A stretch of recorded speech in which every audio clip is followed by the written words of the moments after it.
Honorable members, Madam Speaker.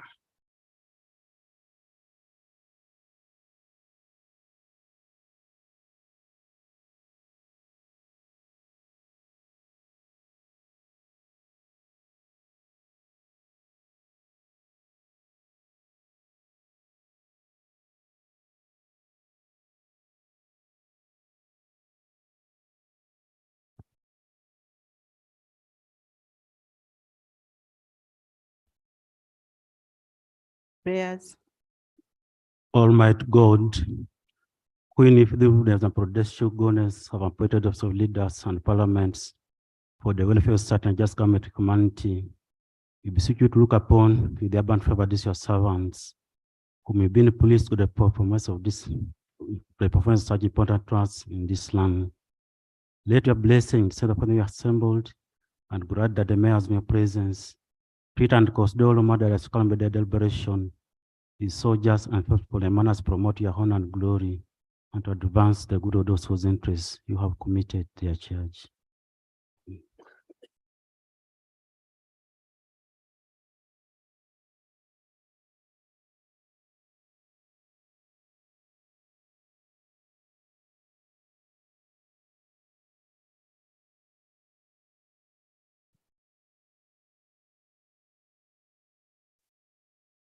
Item number 2, communication from the chair.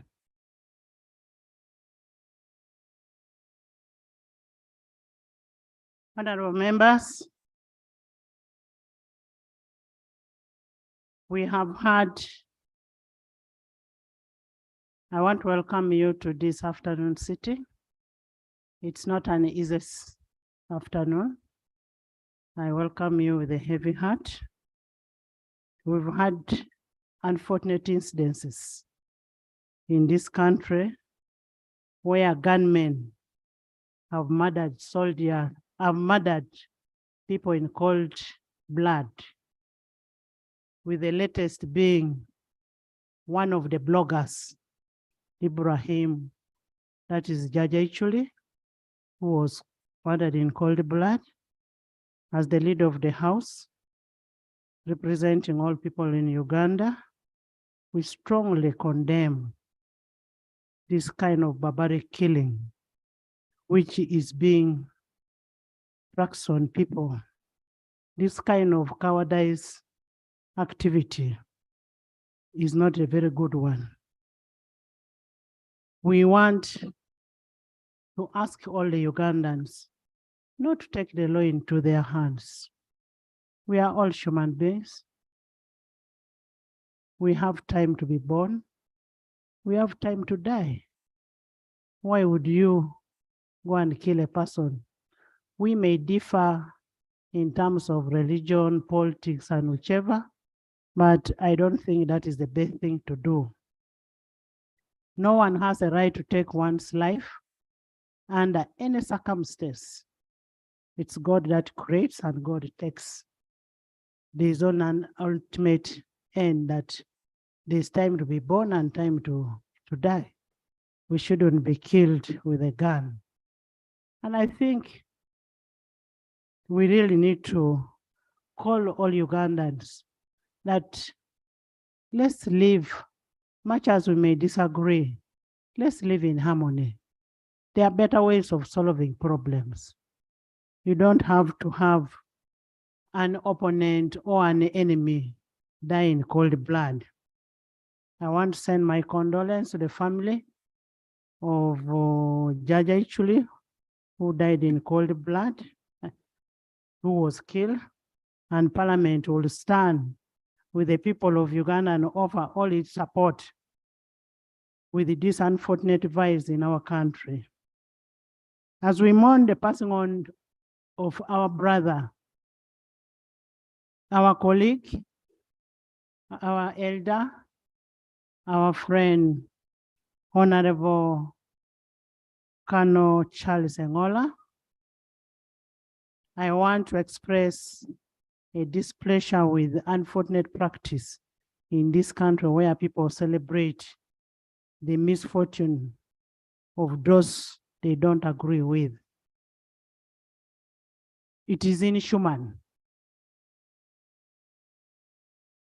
It is also uncultured and very immoral to celebrate the death of anyone because you hold different or divergent views.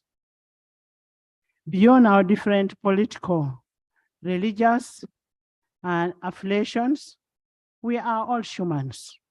First and foremost, we owe ourselves to be human to each other. It is normal to disagree and hold different views, but what binds us together is that we are all human beings. You don't need to kill me because I have disagreed with you, because at one time I will die. Charles was there with us here. He has died. He didn't need to be killed. And I've always told people, you'll waste your energy killing me because you'll go to hell. Me, I will now go to heaven. Yes. Because when you start killing like that, and I want us to stand for a moment of silence in honor of our departed people, including Charles, Jaja Ichuli, even the bodyguard.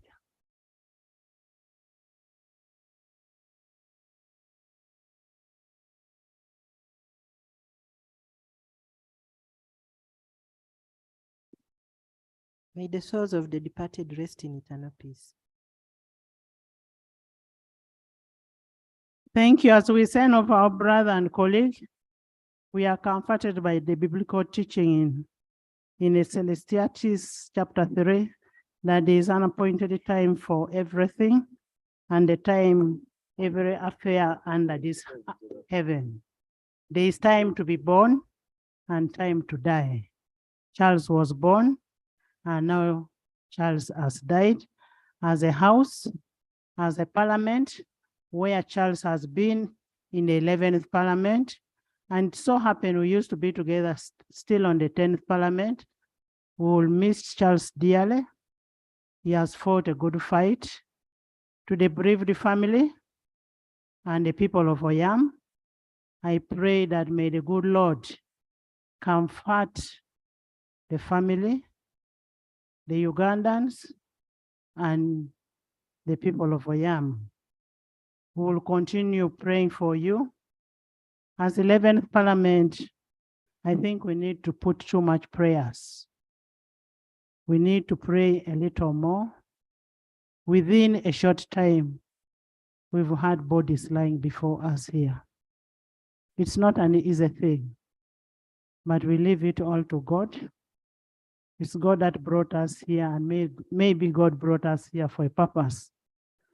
We'll continue praying for the family, and as Parliament, we'll continue supporting the family of the late.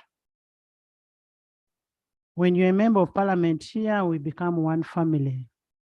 We'll take you as part of our family.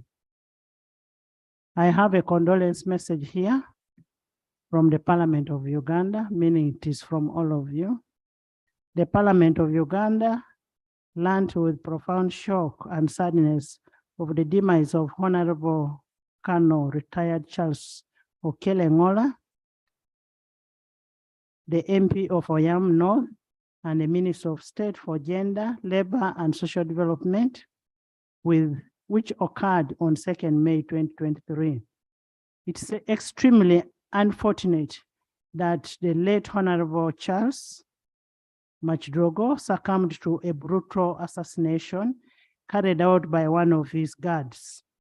Honorable Charles Engola was a disciplined, hardworking, honest, and a kind person. He contributed immensely to development of Uganda in his various responsibilities as a member of Parliament and a minister.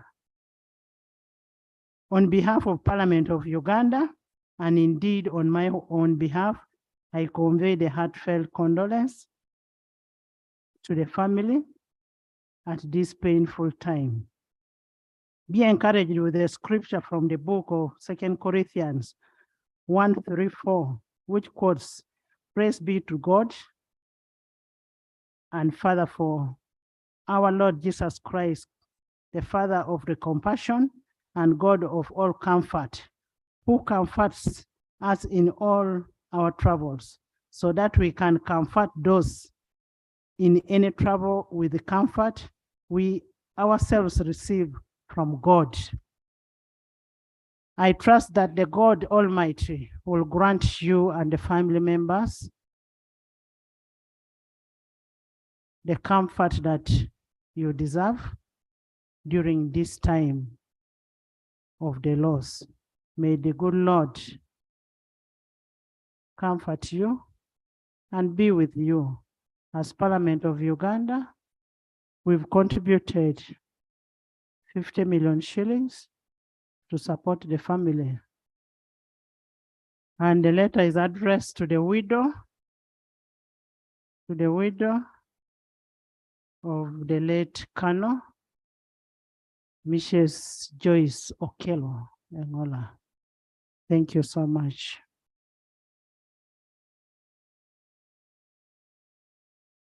Honorable members, we want to thank government so much for honoring our Member of Parliament and giving him official burial. Government, thank you.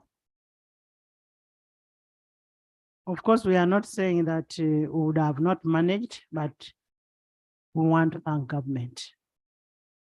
This is a trying time that we all have to embrace, irrespective of which side you are. Today, Charles has been killed, Charles has died. Tomorrow it will be any of us. It will be any of us. And on that note, therefore, I will ask the Prime Minister to move the motion. But before you move the motion, we'll first have the body in.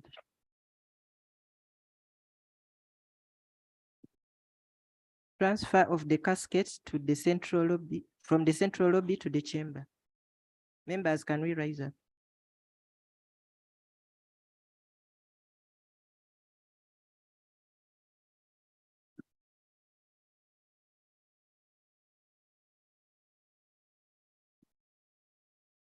Madam Speaker, honorable members, the body of the late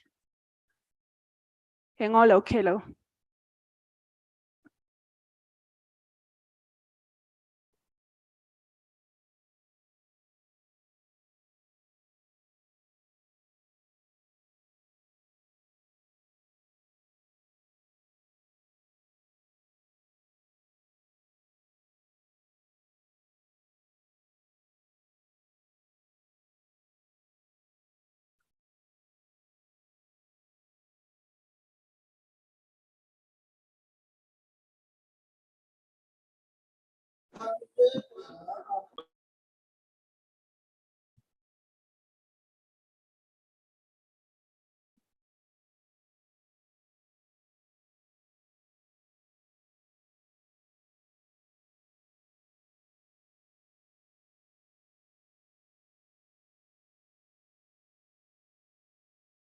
The anthems.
Item number 4, laying of wreaths.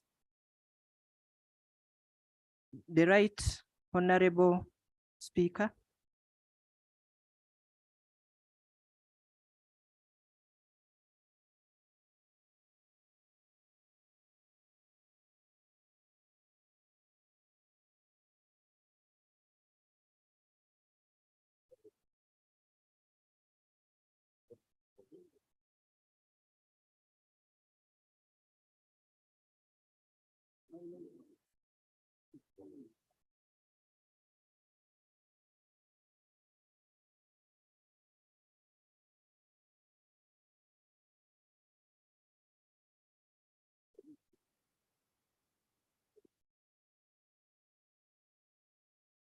Her Excellency the Vice President.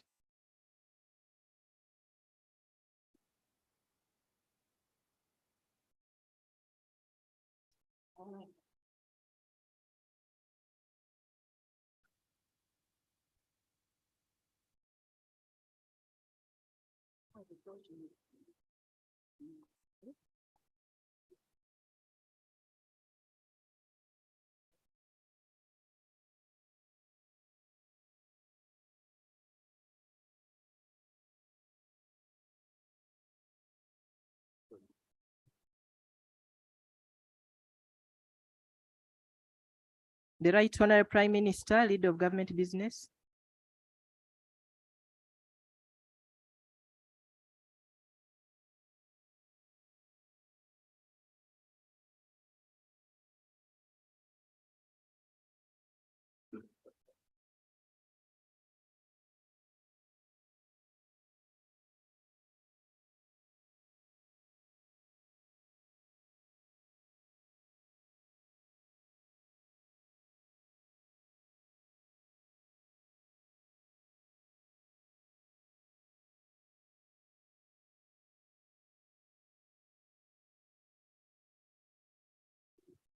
The Leader of the Opposition in Parliament.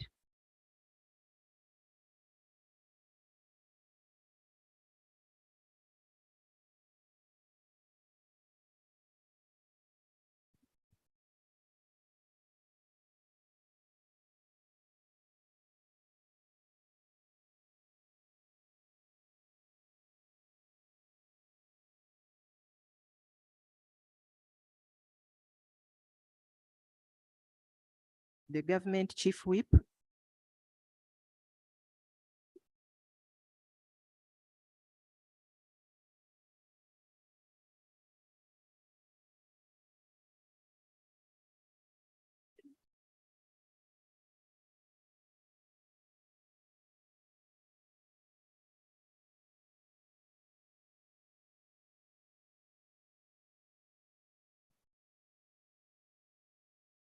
The Minister of Gender, Labor and Social Development.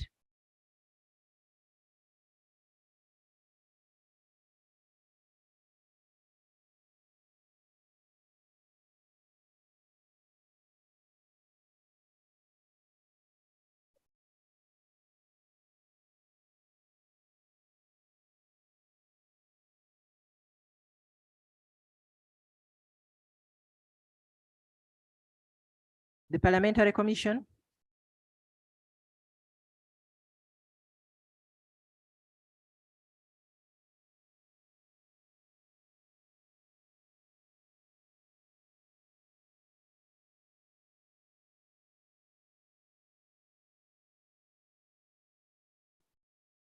Honorable members, free sitting. Don't remain standing, you can move this side.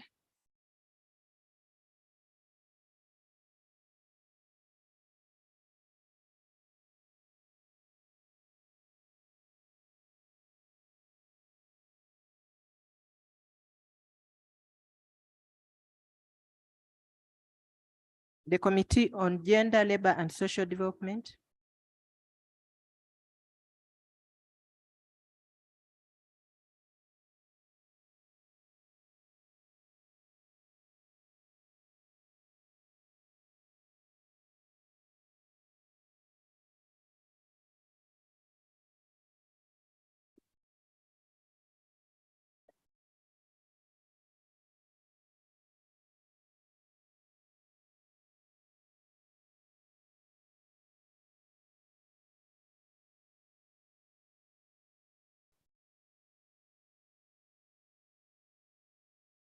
The UPDF Parliamentary Caucus.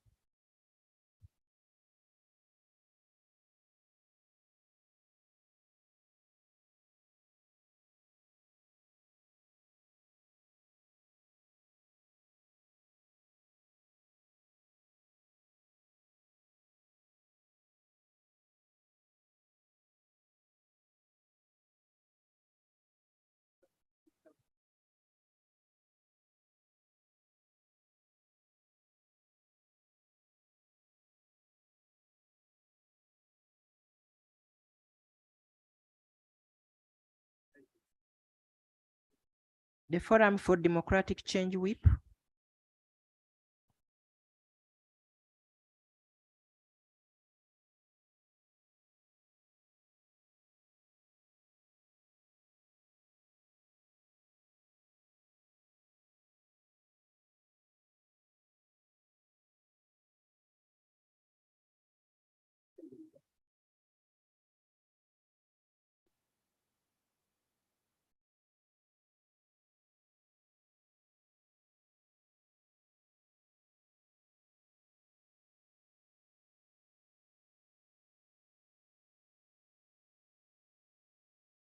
The Democratic Party Whip.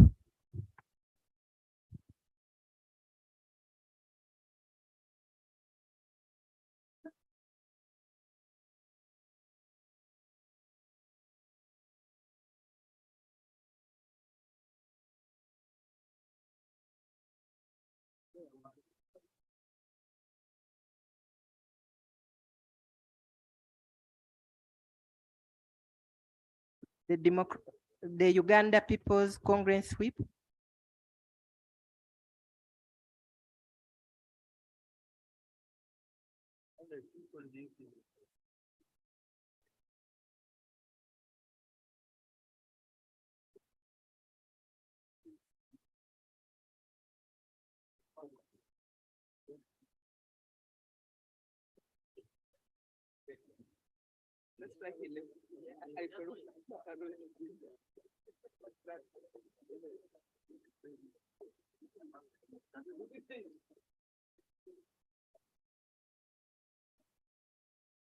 The Justice Forum Whip.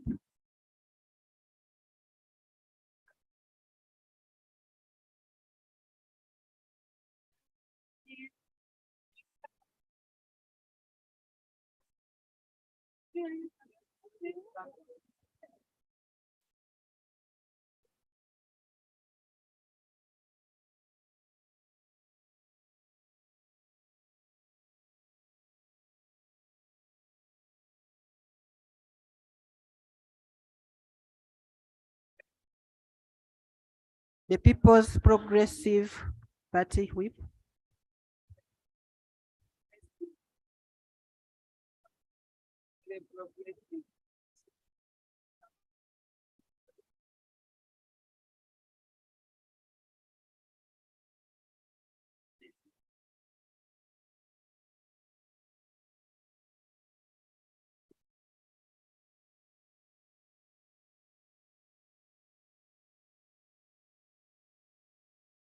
the National Unity Platform Whip,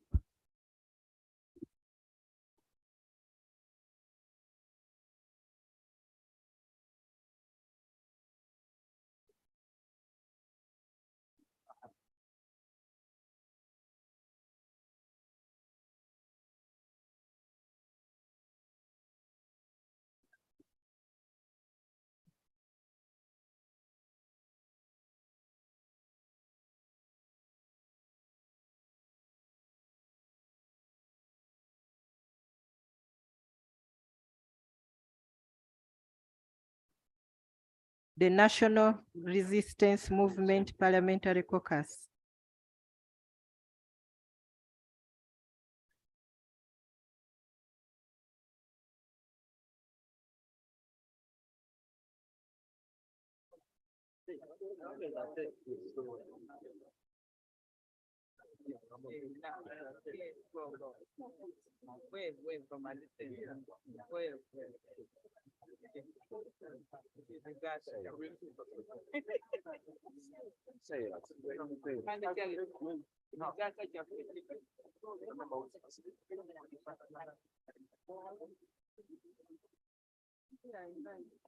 the Independents,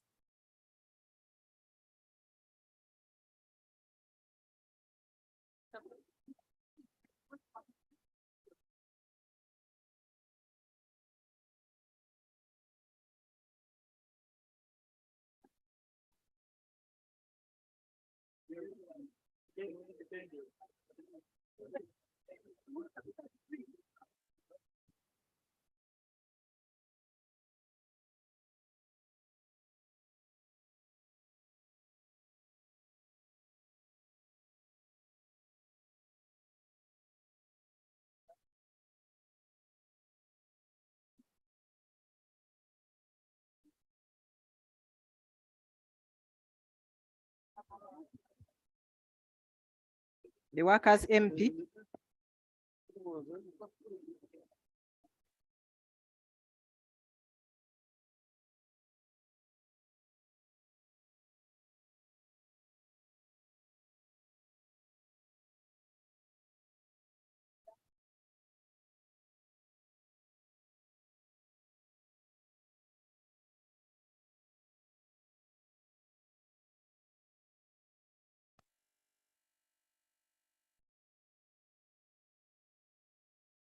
the chairperson of East African Community Affairs Committee on behalf of Yala MPs,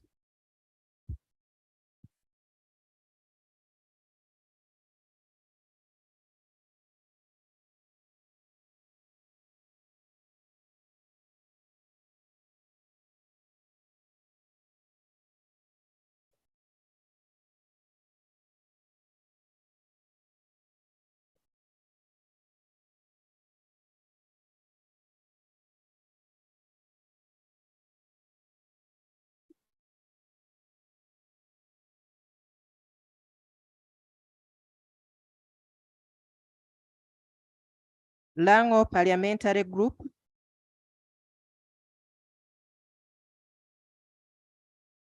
Lango Parliamentary Group,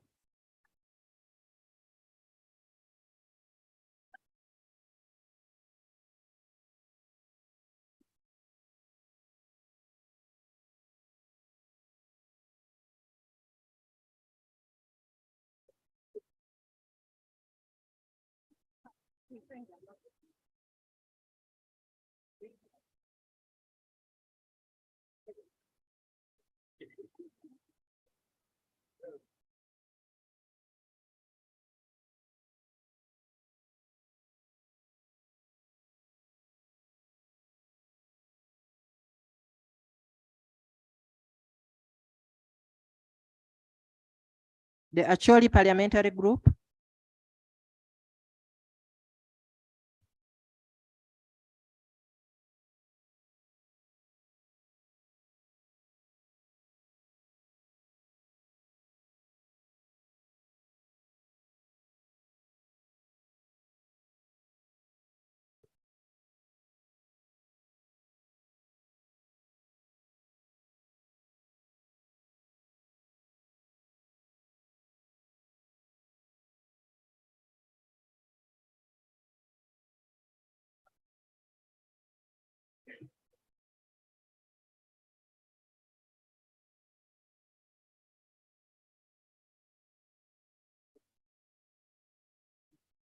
Buganda Parliamentary Caucus.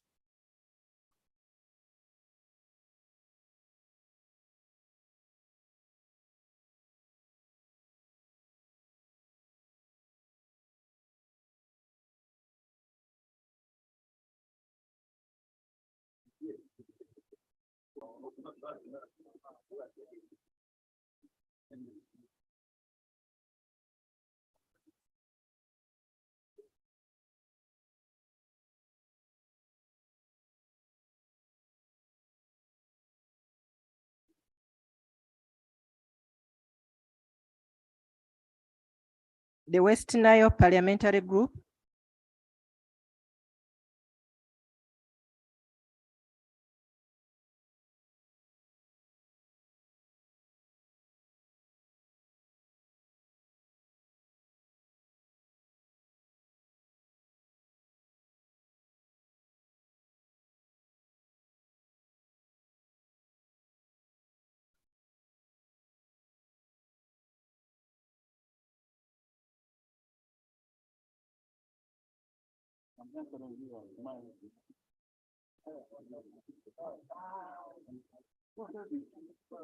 Usoga Parliamentary Group.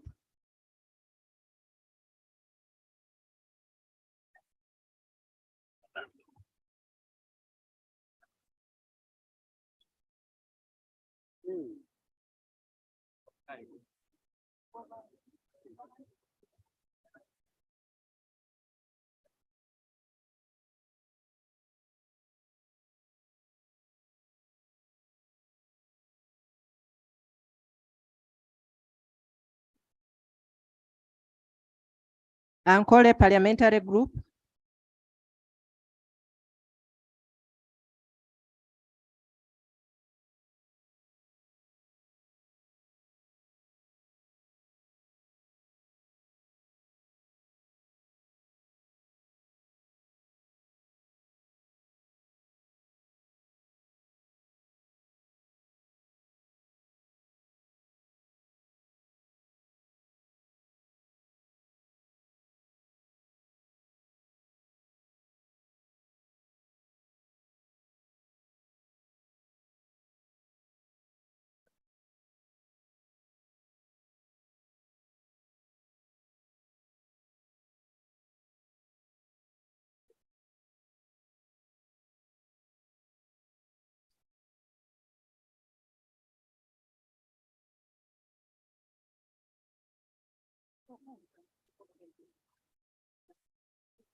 Teso Parliamentary Group.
Kigezi Parliamentary Group.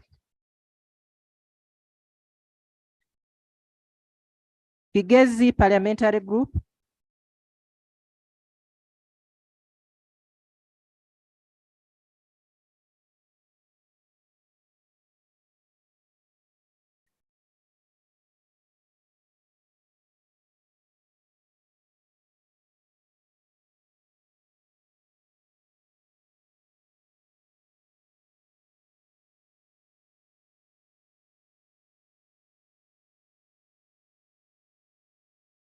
Rwenzori Sub-Region Group.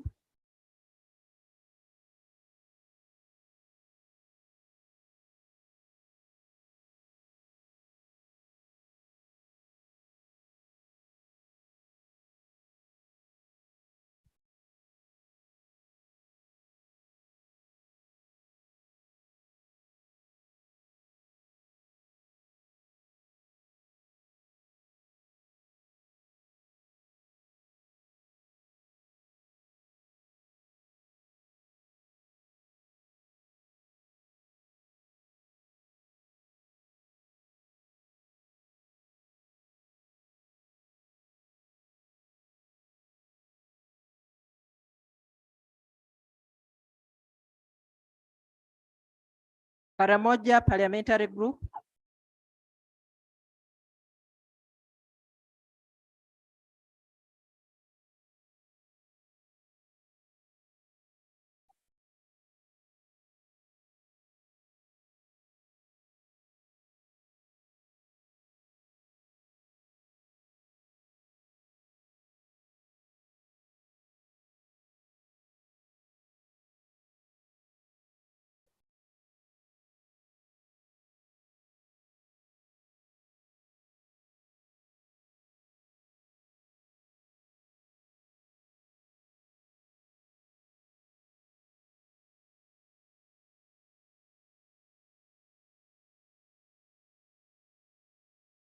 Bugisu Parliamentary Group.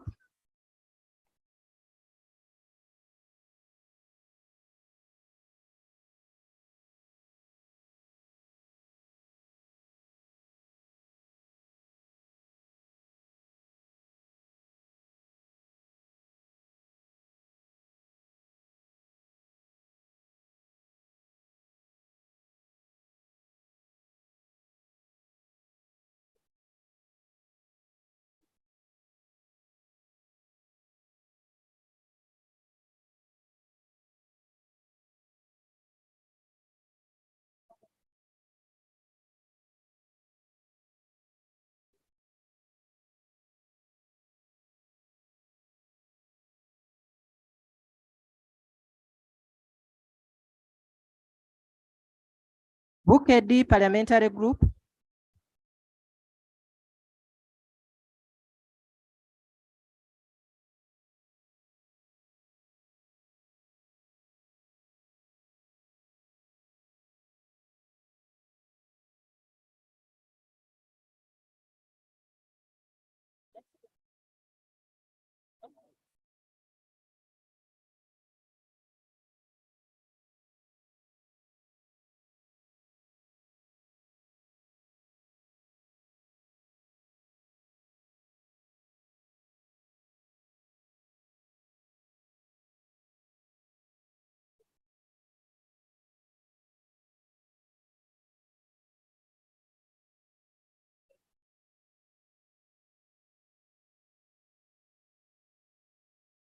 Honorable Betty Engola.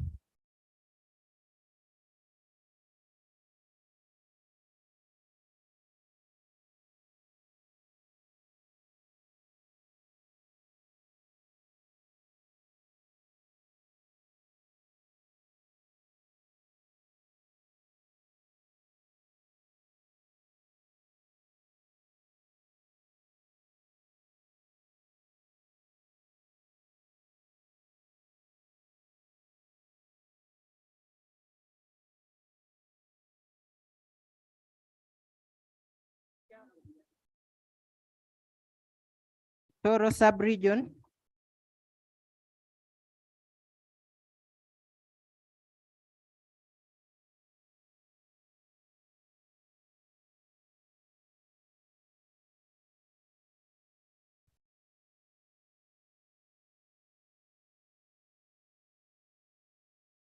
Honorable members, let's move a little faster.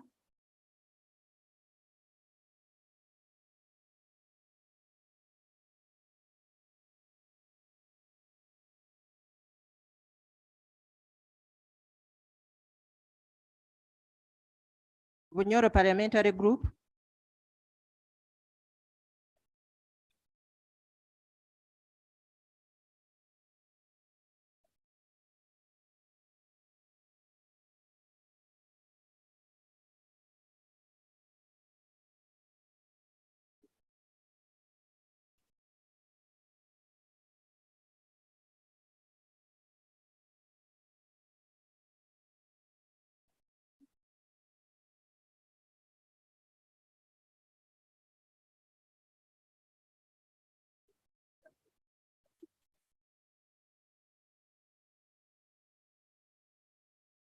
The Parliamentary Pension Scheme.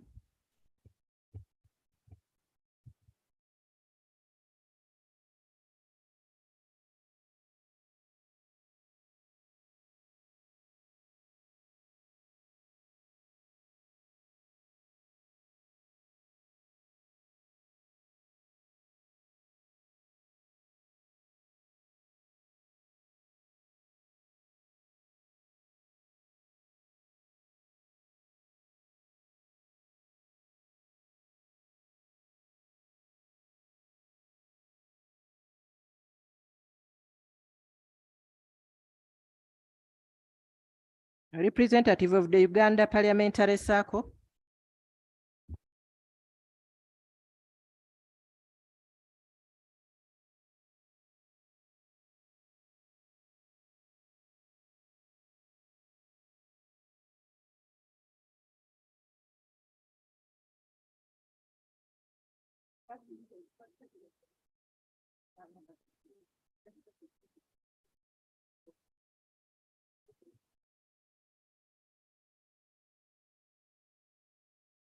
Item number 5. Motion for resolution of Parliament to pay tribute to the late Honorable Okello Charles Patrick Engola, former Minister of State for Gender, Labour and Social Development. Before we get the motion, honorable members on the technical bench this afternoon, we have immediate family members of the late Okello Charles, Honorable Okello Charles Engola, former Minister of State, Gender, Labour and Social Development, and the MP of Oyam County. We have Mrs. Joyce Okello Engola, the widow. They are seated right behind here. We also have Miss Sharon Agwen Okello, the daughter. We have Samuel Engola, Mr. Samuel Engola. We have Mr. David Olong Grabi, son. We have Mr. Frank Okaka, son. We have Mr. Fanny Bryan, son. We have Honorable Sam Engola, brother. Then we have Brigadier retired Charles Watcher, family coordinator. They've come to join us in paying tribute to their beloved one. Please join me in welcoming them. In the VIP gallery this afternoon, we have the following. We have Honorable Rose Akol, a member of Yala, welcome. We have Honorable Musamali Paul, a member of Yala.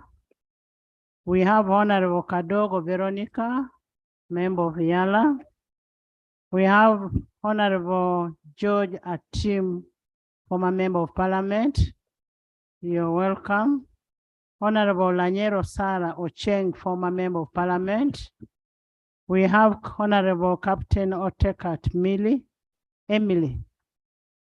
We have Honorable Okello Anthony.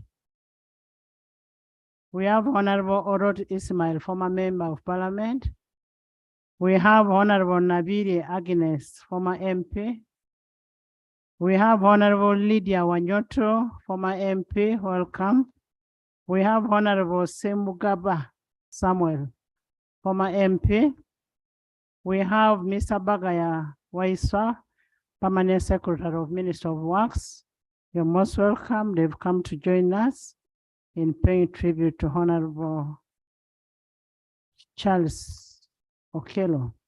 In the public gallery this afternoon, we have a family members and friends of the late Honorable Okello Engola. Please stand up and we see you. The family is there and the friends. You're most welcome. We also have Honorable Ben Watcher, former member of Parliament. Ben, you're welcome. We have Honorable Kabakumba Masko. Honorable Kabakumba Masko, welcome. In the public gallery this afternoon, we have parliamentary interns attached to the Department of Legislative and Procedural Services. They are here to observe what is happening in the House. Welcome. Where are you? Stand up. Welcome. We have some condolence messages. Allow me, there's a condolence message from the government chief whip, Honorable Obua Hamson, and attached is 1 million shillings. Thank you so much. It will be further to the family. We also have a condolence message from Honorable Lydia Wanyoto, a SEC member. Thank you so much, representative of the women. We have a condolence message from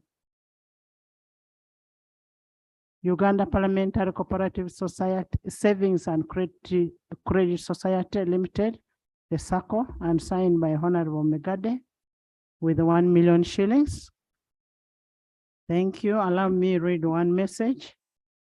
It is dated 9th May 2023 to the bereaved family of the Honorable Charles Okello Engola. Condolence message. I have learned with deep sorrow the very tragic and untimely death of Honorable Charles Okello Engola, Minister of State for Labor, Employment and Industrial Relations, which occurred on Tuesday, May 2nd, 2023. I would like to extend my deepest condolence to the entire bereaved family of late Honorable Okello Charles Engola, the NRM party, the NRM, Parliament of Uganda, and the government of Uganda and the country at large. Honorable Charles Okello Engola will be remembered for his selfless service to this country. He contributed actively to the liberation of this country, specifically in the fight against LRA. He was OYAM LOC 5 chairperson and an active member of our party, the NRM. We shall miss him greatly. I pray that the good Lord grants us strength, courage, and faith to all of us to endure the extremely painful moment. May God grant his soul eternal rest and comfort. Signed by the Vice President, Major Retired Jessica Alupo, the MP of Katakwi. Honorable Prime Minister, can we have the motion moved? And will be seconded by the leader of opposition.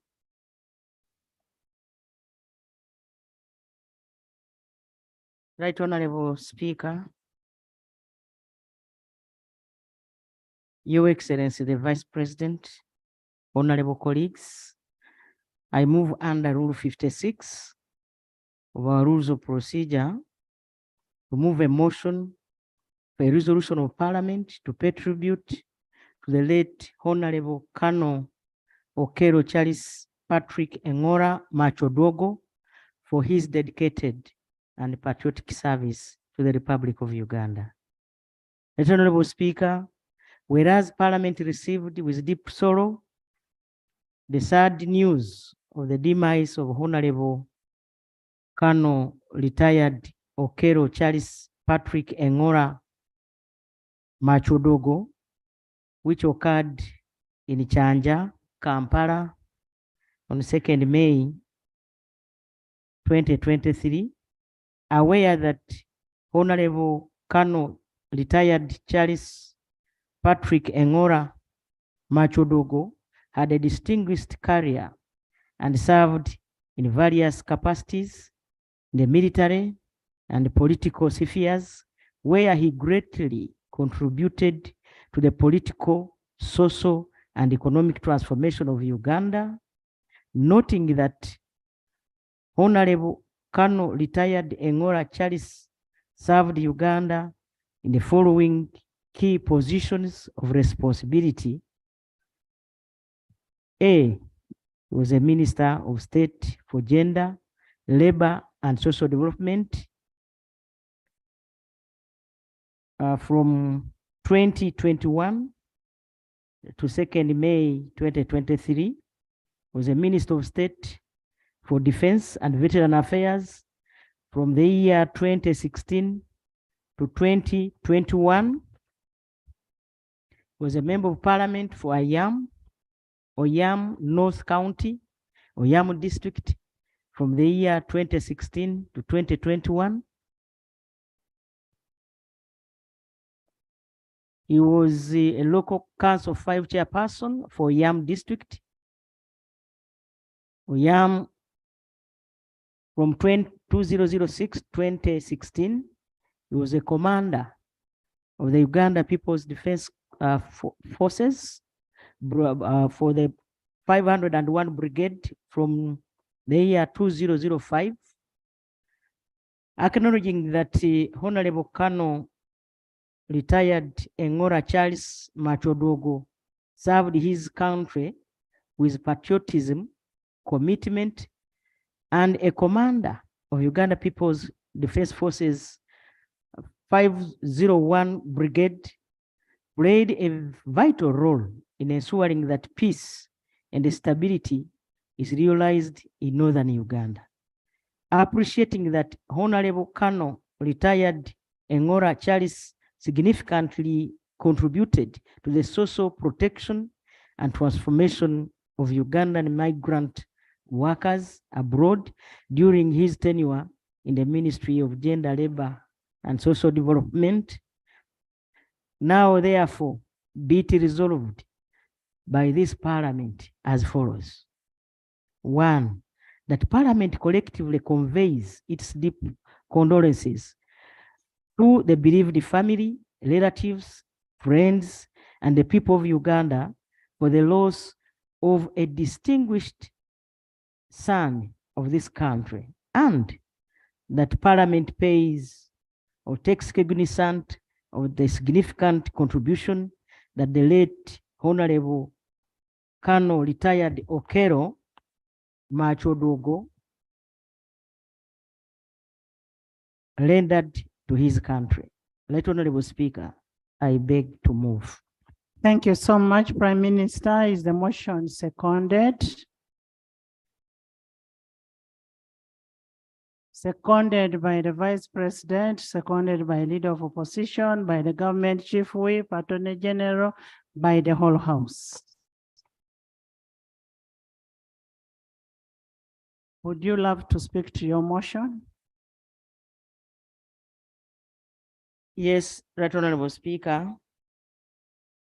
Right Honorable Speaker and colleagues, on Tuesday, 2nd May this year, the country received the sad news of the passing on of Honorable Colonel retired Charles Patrick Okello Engola Macodwogo, the Minister of State for Labor, Employment and Industrial Relations, a Member of Parliament for Oyam North constituency since 2016, and a member of Lango Parliamentary Group.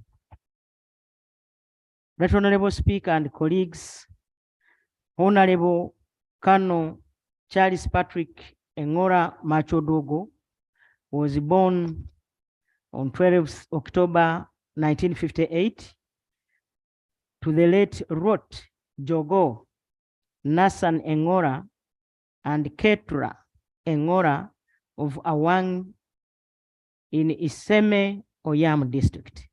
The late Okello Charles Engola was the grandson of Ruth Orong Odiro and the great grandson of Ruth Orwa Aberi of Iseme village. That Honorable Speaker and colleagues, Honorable Charles Engola attended Atura Common Primary School from 1967 to 1973. He attended the Soroti Senior Secondary School from 1974 to 1978.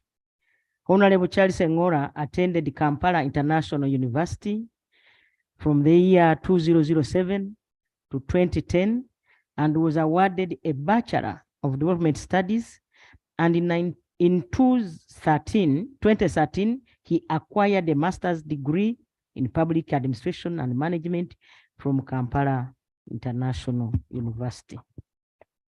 That Honorable Speaker, Honorable Colonel retired Charles Patrick Okello Engola Macodwogo joined the army in 1980 at a rank of private. He was later promoted to the rank of major and appointed the commanding officer 501 Brigade based in Opit Guru. He was promoted to the rank of Lieutenant Colonel and maintained as a commanding officer 501 Brigade. In 2006, he was promoted to the rank of Colonel and retired from the Army. That Honorable Speaker and colleagues, Honorable Colonel retired Charles Engola joined politics in the year 2006 and was elected the LOC 5 for Apache district till when Oyam district was created. From the year 2011 to 2016, he was the LOC 5 chairperson for Oyam district. From the year 2016 to 2021, Honorable Colonel Charles Engola, retired, was elected Member of Parliament for Oyam North constituency, and in the same period served as a Minister of State for Defense and Veteran Affairs. From 2021 to the time of his demise, Honorable Colonel retired Charles Patrick Okello Engola Macodwogo was the Minister of State, Employment and Industrial Relations. That Honorable Speaker and colleagues, Honorable Colonel retired Charles Patrick Okello Engola Macodwogo was married to Mrs. Joyce Okello Engola and were blessed with children, that is Sharon, Agwang Okello, Samuel Engola, and Daniel, Frank, Okaka, and Fen Brian. That Honorable Speaker and colleagues, Charles Engola answered the highest call of serving his country as a professional soldier. He was a war hero and played a fundamental role in the pacification of the northern part of this country against LRA insurgency, and acquired the name Macodwogo, meaning fire has returned.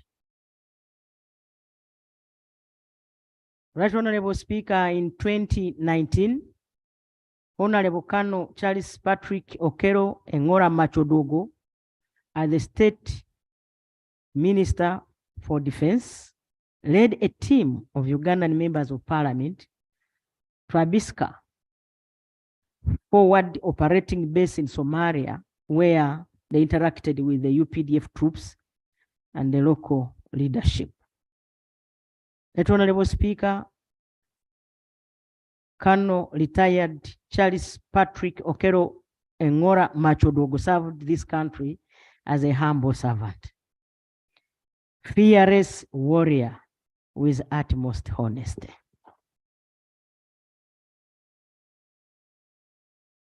That Honorable Speaker and colleagues, we convey condolences to His Excellency the President of the Republic of Uganda, the entire government of Uganda, the people of Rango sub-region, the family and friends.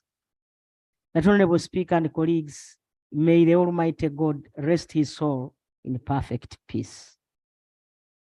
Thank you so much for the motion. As we condone with the government, we also condone with the members of Parliament, because that was their colleague who was a member of Parliament. Condolence to all the members of Parliament. Can we have the second leader of government, leader of opposition?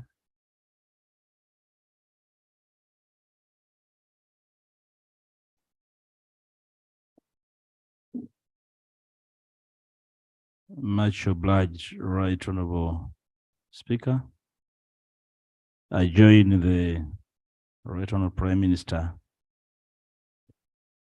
in seconding the motion to pay tribute to a fallen son of the land of our ancestors and a very faithful servant of his people. Right Honorable Speaker,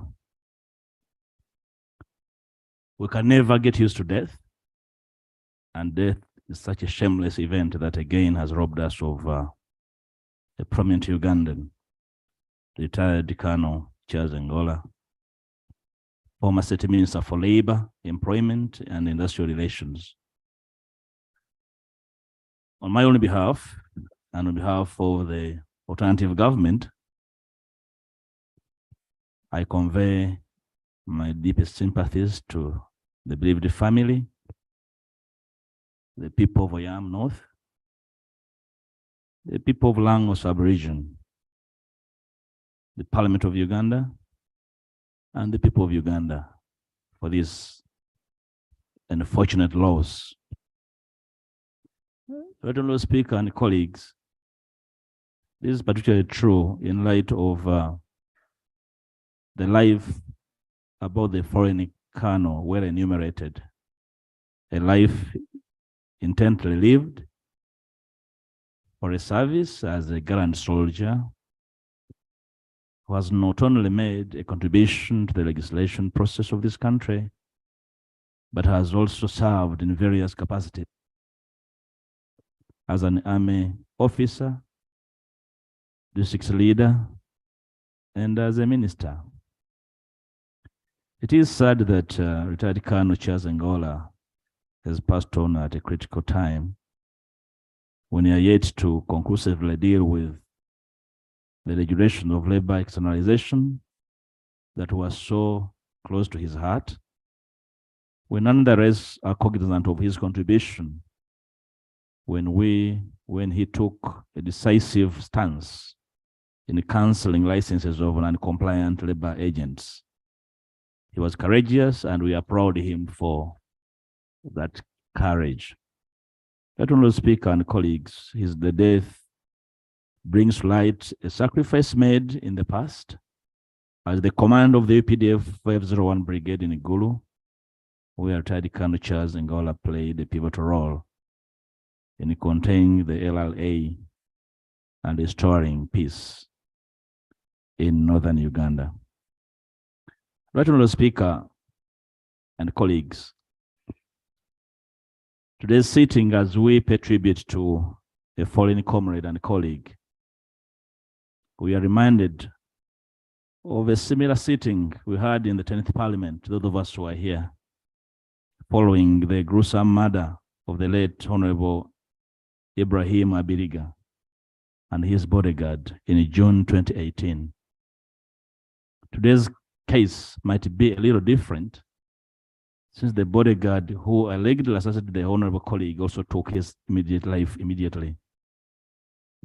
The invitation I am making, Right Honorable Speaker, to this august house is that we should not have closed our mind to the various murders of ordinary and high-profile Ugandans, like the late John Kagezi, the IGP Andrew Felix Kawes, several Muslim clerics, among others, that we have witnessed since 2016. Right Honorable Speaker, 2 days after Honorable Okello's gruesome murder, another Ugandan, Ibrahim Tusubira, Jaja Ichuli, like you have mentioned and observed ably, was gunned down within the same neighborhood of the foreign minister. Right Honorable Speaker, allow me to draw the attention of this House back to the address of the President that he delivered on 20th June 2019, in which he outlined a 9-point strategy intended to deal and defeat with insecurity in the country.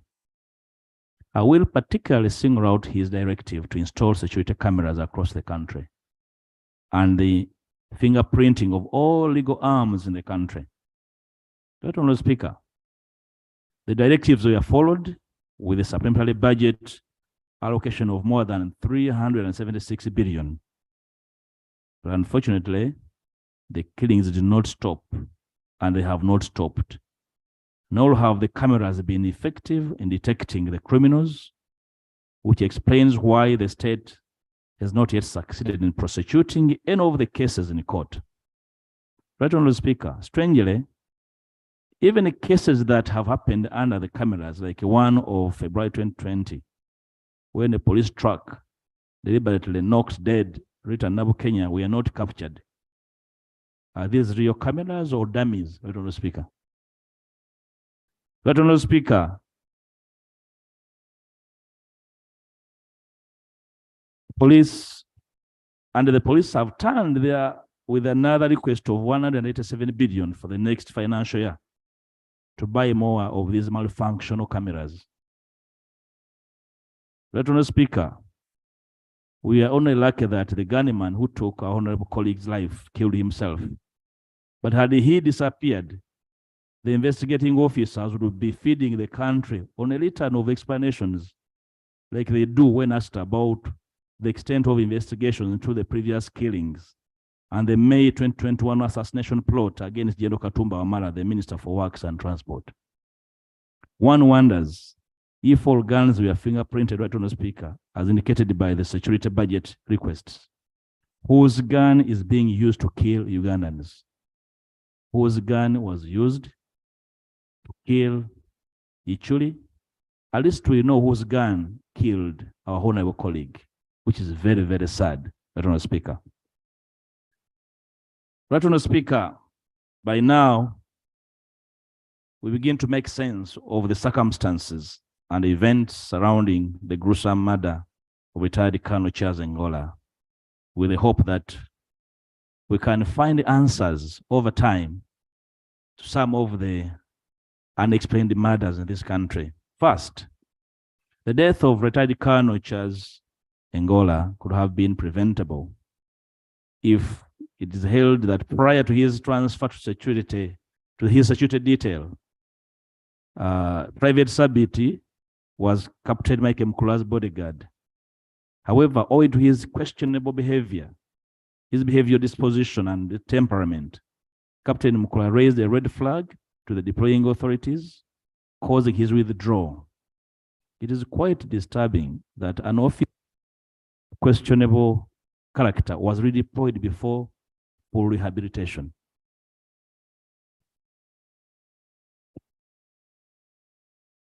Right, Honorable Speaker, these are confessions from his commanders that had a checkered disciplinary record. And all they could do is redeploy to a very sensitive leader in this country. Not that any Ugandan is any less important, but that deployment is questionable and probably a point of investigation. Right, Honorable Speaker, ironically, the death of our colleague and his bodyguard has occurred in the month of May, in which we celebrate the International Labor Day. The month is also internationally dedicated to mental awareness. It is therefore a clarion call upon us to rise to the occasion and evoke our mandate to the two sometimes dictated issues now at stake by over-applying our tools of legislation. Right, Honorable Speaker, there has been talk of unprecedented remuneration on part of the Eringo bodyguard. We don't seek to justify his conduct and decision in any way. We think it's time to dust the debate on the minimum wage, which has sprawled on the fence for a long time. Right, Honorable Speaker and honorable colleagues, Uganda is ranked among the top 6 countries in Africa in rates of depressive and anxiety disorders. According to statistics from the World Health Organization, close to 20%, that's about 6.8 million Ugandans out of the 42 million people in Uganda, have some degrees of mental illness, ranging from anxiety and depression to severe mental illness. This should be a wake-up call to the government to scale up investment in mental health and subsequently increase access to mental health services. Right, Honorable Speaker, our armed forces are extremely vulnerable. They are never at rest. If not in Somalia, they are in Congo. If not in Congo, they are in the South Sudan. If not there, in ECOMO. If not there, they are on the streets beating voters and Ugandans. Where are the UPDF rehabilitation centers for these officers and men? Honorable Speaker. Honorable Speaker and comrades, that I conclude. The murder of our brother, Lieutenant Colonel Charles Engola, calls for a candid conversation on the quality of inquest in this country, with the many unanswered questions that ought to be exhaustively interrogated here. It is time we invoked the Inquest Act for this and many unresolved murders and deaths that have occurred over the years. The police should this time around and for once surprise the nation with a conclusive and believable report on the murder of our colleague. It's not enough to say that we know the murderer, the killer. No, that's not a report. So we need a believable report this time around as a surprise from the police. Right, Honorable Speaker, this unfortunate death should also remind the nation of one of the unresolved challenges of our armed forces since independence, namely, who is recruited? What is the mode of recruitment? What is the mode of training and deployment? This House has processed citizens' complaints relating to biased recruitment in both the police and the UPDF. Probably some of the men and women in uniform shooting our people do not deserve our uniform. You've heard the concept of receive and train in the armed forces. People are supposed with a questionable and checkered history because they are sent on a sheet of paper, they are recruited.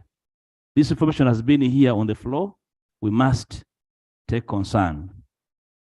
Finally, Honorable Speaker, to some of the citizens, the manner of their recruitment of these men and women in uniform makes them believe that they pay allegiance to those who recommend them, not the flag. This is the time to rethink and address this serious gap that has served to undermine the quality of our armed forces. Honorable Speaker, I would like to again send my sympathies to the family and encourage you that your father has not died in vain. He's played his part. May the soul of our departed colleague rest in eternity. I beg to move. Thank you. Thank you so much, Honorable Leader of Opposition. And when we talk about mental health, Honorable Macho has always been with the solo on issues of mental health. And we wouldn't mind if you started with us in Parliament.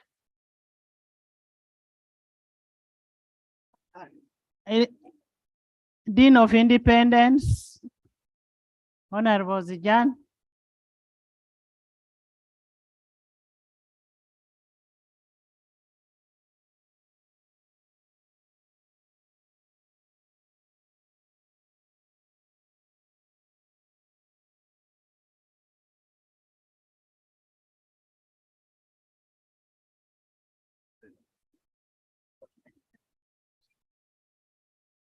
Thank you, Right Honorable Speaker. I also rise to second the motion, the resolution of Parliament to pay tribute to the late Honorable Colonel Retired Okello Charles Patrick Engola Macodwogo for his dedicated and patriotic service to the Republic of Uganda. Right Honorable Speaker, today we celebrate a life of a man who lived for more than just himself or his immediate family. We celebrate a man whose life was about the triumph of those who would have been triumphed over and trampled upon. Macodwogo, the fire has come back. He adopted this name. He was given this name, which he also adopted, because it gave him joy and satisfaction to see women back into their homes, lighting fires to cook for their families after the war.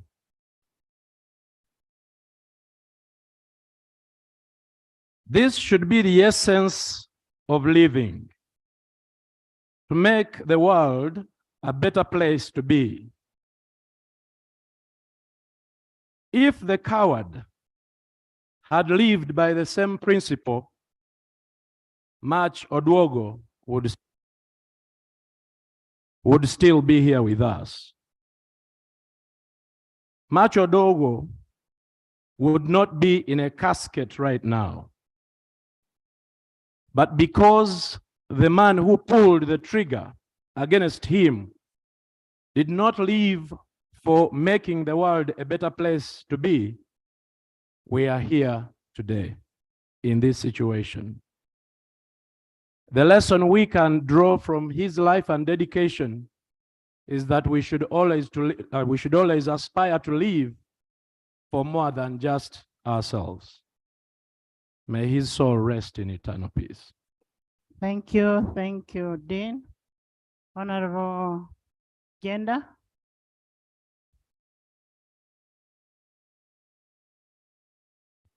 Right Honorable Speaker, honorable members of Parliament, on Tuesday, 2nd May 2023, we lost our Minister of State, Honorable Colonel retired Okello Engola, Macodwogo MP, Oyam North, who is also the Minister of State in the Ministry of Gender, Labor and Social Development, in charge of labor, employment, and industrial relations.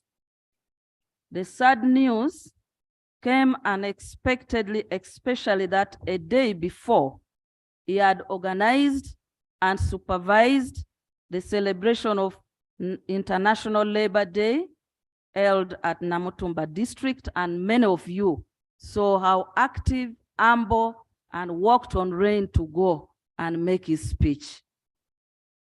Prior to Labor Day, he had notified us in top management that he would be wedding in June, and notified all of us to preserve that month for his wedding.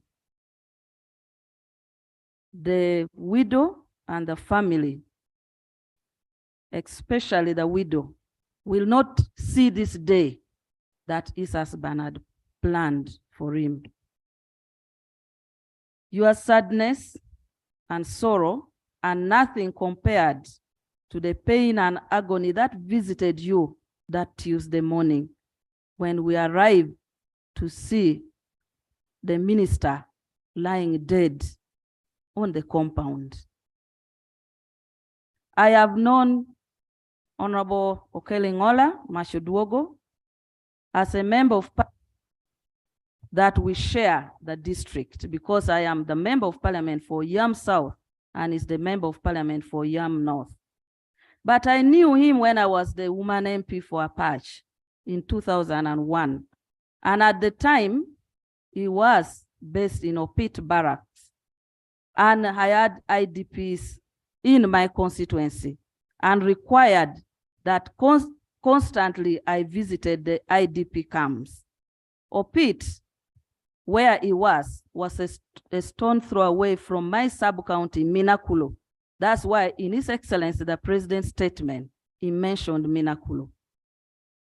As a serving MP from the area at the time, the minister in charge of disaster preparedness was Professor Tarsis Kabwejere, who requested me to support him in closing the IDP camps. And when we toured Oyam for closing the IDP camps, the Honorable Professor Tarsis Kabwejere, recognized then Commandant of 501 Command Post for the job well done, and that was Honorable Okello Engola, whom we worked with Professor to close the IDP camps. Subsequently, he won the name Macodwogo.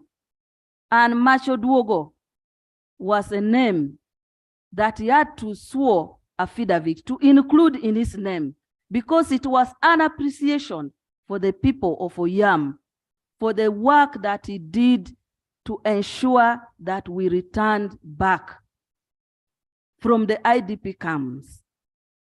Subsequently, he developed interest to contest for elective position, but because of his, he did not want to accept. It was his brother, Honorable Sam Engola, who is seated there, who had to come to negotiate for his promotion and retirement from the army for him to contest as LC5 chairman, Apache district. And when he contested, he won with 93%. He was subsequently appointed after serving 2 terms and coming to parliament. He was appointed the Minister of State for Defense, and in this term appointed the Minister of State in our ministry. And during his tenure as the Minister of State in the Ministry of Gender, he was in charge of negotiations, engagements, and implementation of labor issues emanating from IGAD, East African Community, African Union, and Organization of Islamic Countries. We already have a minister from Kenya who is arriving now to come and pay tribute because they have been working on these matters together. He was overseeing the inspections of workplaces for compliance with safety and occupational health issues. And he had toured so many areas. He had gone to almost all plantations in the country and gone to many, very many factories to inspect. He was coordinating ministerial involvement with industrial court, because industrial court is the one that deals with labor matters. He was supervising pursuit of compensation claims and labor dispute. Many people get complaints on labor issues and they require compensation. And he was almost every day handling those disputes. Most times the employers want to pay less compensation and the matters will come to the minister and he has to negotiate for a better settlement. He was also exploring and negotiating for new opportunities for employment of migrant workers abroad. And he had sat with the Association of Migrant Workers and others to look at the market in Europe. And his major issue was, can we go to Turkey? Can we go to Canada? Can we go to Korea? So he was majorly insisting on how do we negotiate for skilled workforce from Uganda going abroad. And he detested employment of housemaids abroad. He would not want to support it in all our top management. Honorable worked in the ministry with passion, but even when he was a minister in our ministry, his passion for military service and peace did not leave him. Just when the issue of the insurgency of Karamojong started recently, and before his death, he came to my office and sought clearance to join the Honorable General David Muhoozi, the Minister of State for Internal Affairs, so that they go and engage in meetings in Acholi and Lango to see how to end the insurgency of Karamoja. And they had already made a date to tour this place. You can see that he passionately wanted peace. Honorable members, the late Honorable Okello Engola was not a coward. Like many other fearless youth of his time, he sacrificed and joined the army in the 1980s and was part of a bigger force that supported the Lango members of parliament and community during the insurgency. when we were negotiating with government to recruit alternative force called Amuka. He came out as a UPDF and supported us and moved with us, and we recruited Amuka into supporting UPDF to fight and end the war. He was an accomplished soldier in the fullest sense of the word. He did everything to ensure that Northern Uganda regained its status as a peaceful region. But more importantly, he dedicated his entire life to public service. May his soul, may his memory, may his conviction, and may his action shine a light on our path, and may his soul rest in eternal peace. Thank you. Thank you so much, Honorable Betty. Can we have UPDF?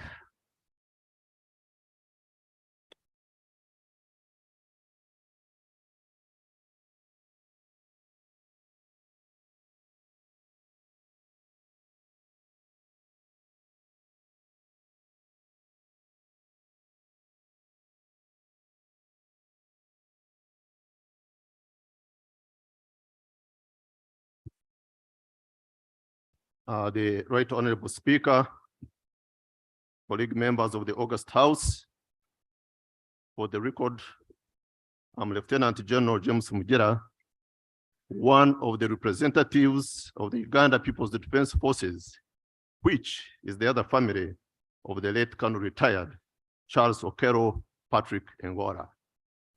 I do rise, second the motion for a resolution of Parliament to pay tribute to my friend, my boss, and comrade in arms in the Ministry of Defense and Veteran Affairs and the Uganda People's Defense Forces, the late Honorable Okello Charles Patrick Engola, who lost his life in a cold-blooded murder at the hands of his supposed protector and defender, and breathed his last on Tuesday, the 2nd of May, 2023.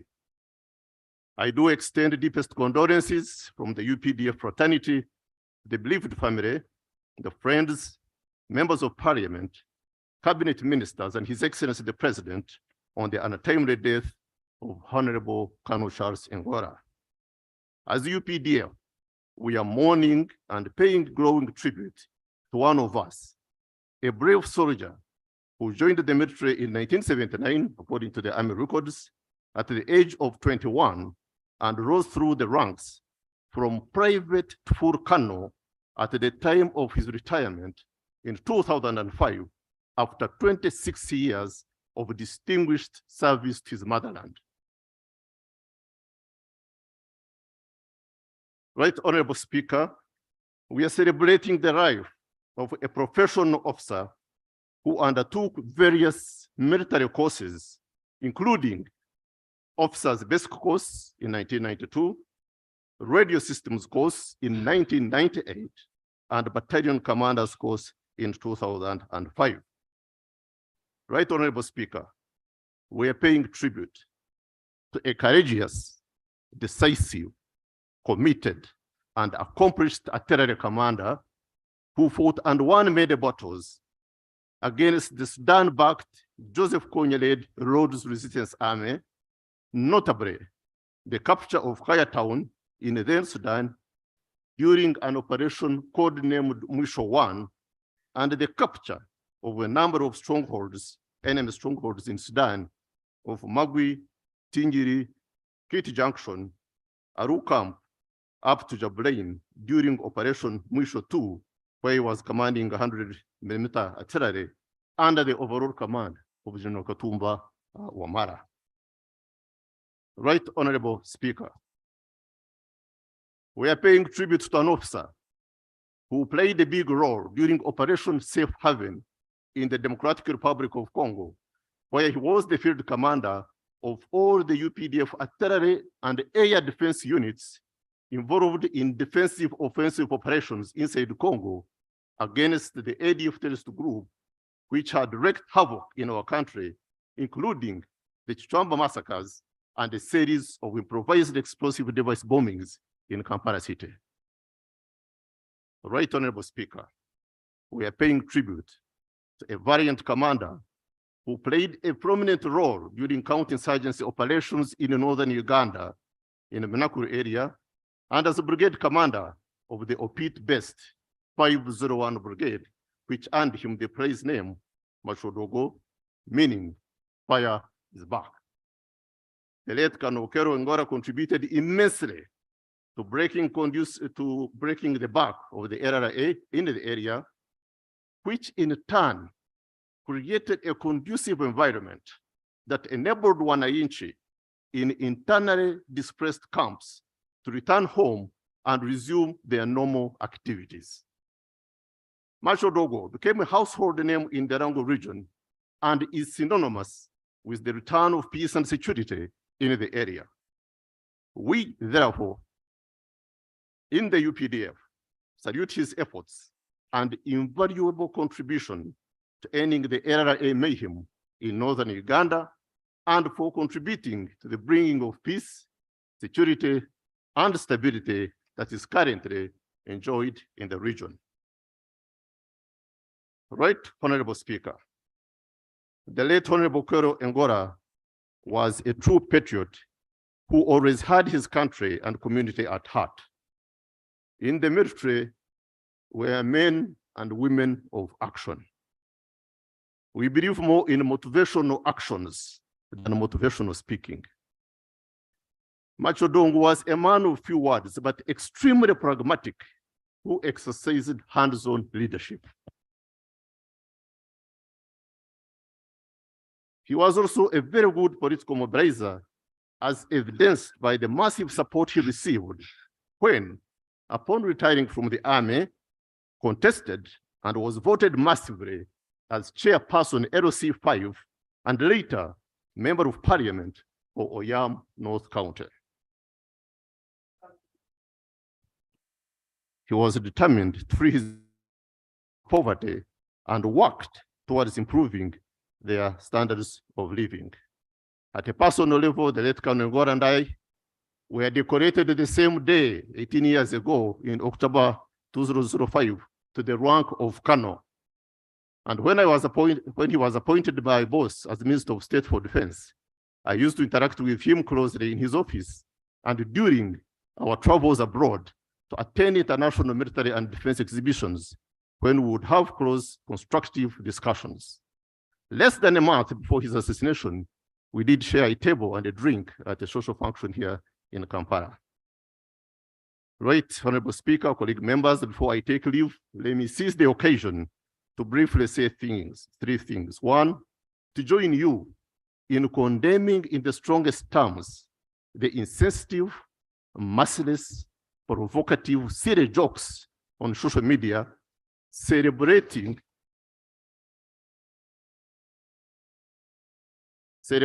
and making fun of the circumstances surrounding the tragic death in cold blood of our deceased comrade at the hands of his bodyguard.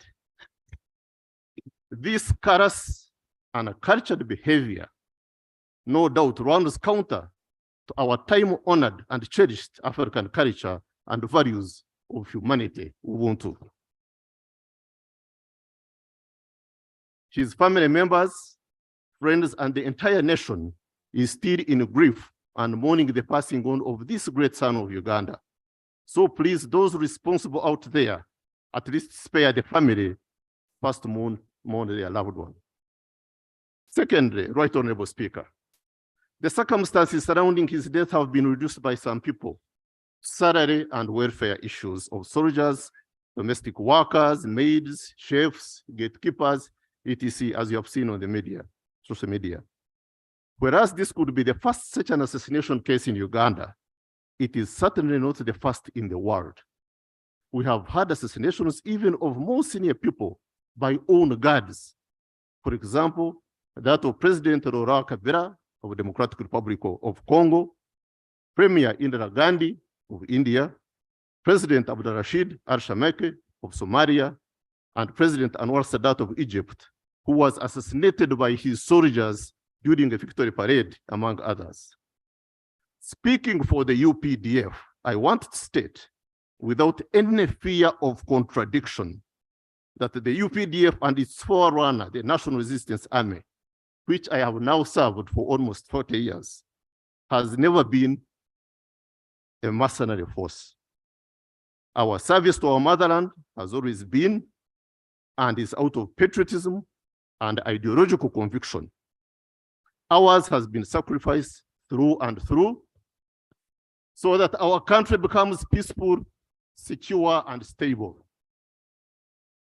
Right, Honorable Speaker, that is the reason Uganda is an island of peace in a volatile region.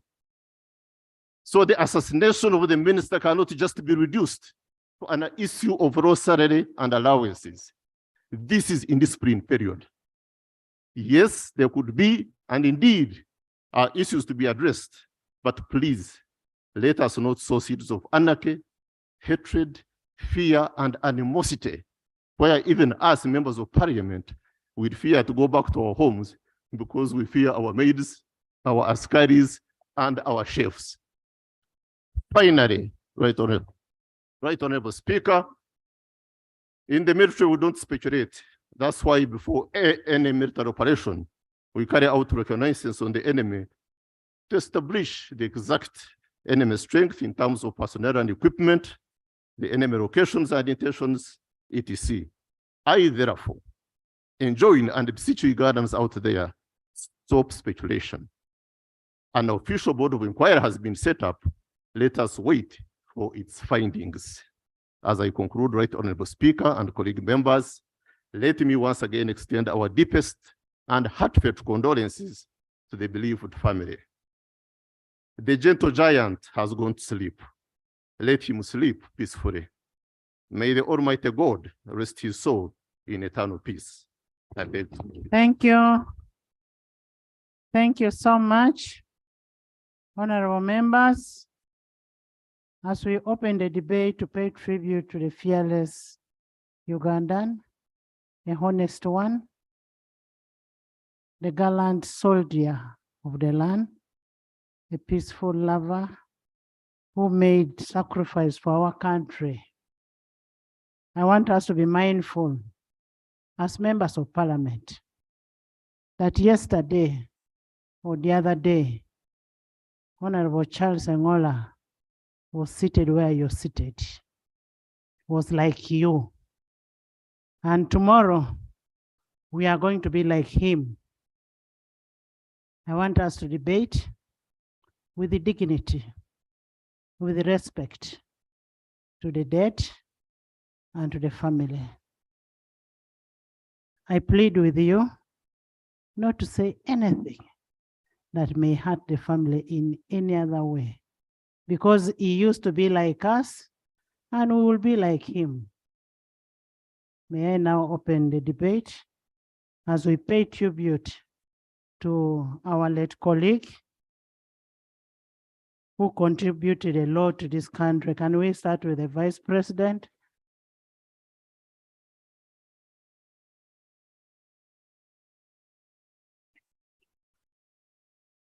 The Right Honorable Speaker and colleagues, let me also join colleagues to support the motion moved by the Prime Minister to pay glowing tribute to our brother, the retired Colonel Charles Engola Okello. Right Honorable Speaker, allow me also on my behalf, on behalf of my family, and on behalf of the people of Katakwi District, and on behalf of government, to extend my sincere condolences and sympathies to the bereaved family of the late Okello Engola. Right Honorable Speaker, I knew the Honorable Okello Engola between 2011 and 2016, when I traveled to Lango sub-region to do some work with the Minister of Northern Uganda then, the Honorable Rebecca Amuge Otengo, who is now the Ambassador of Uganda to Ethiopia.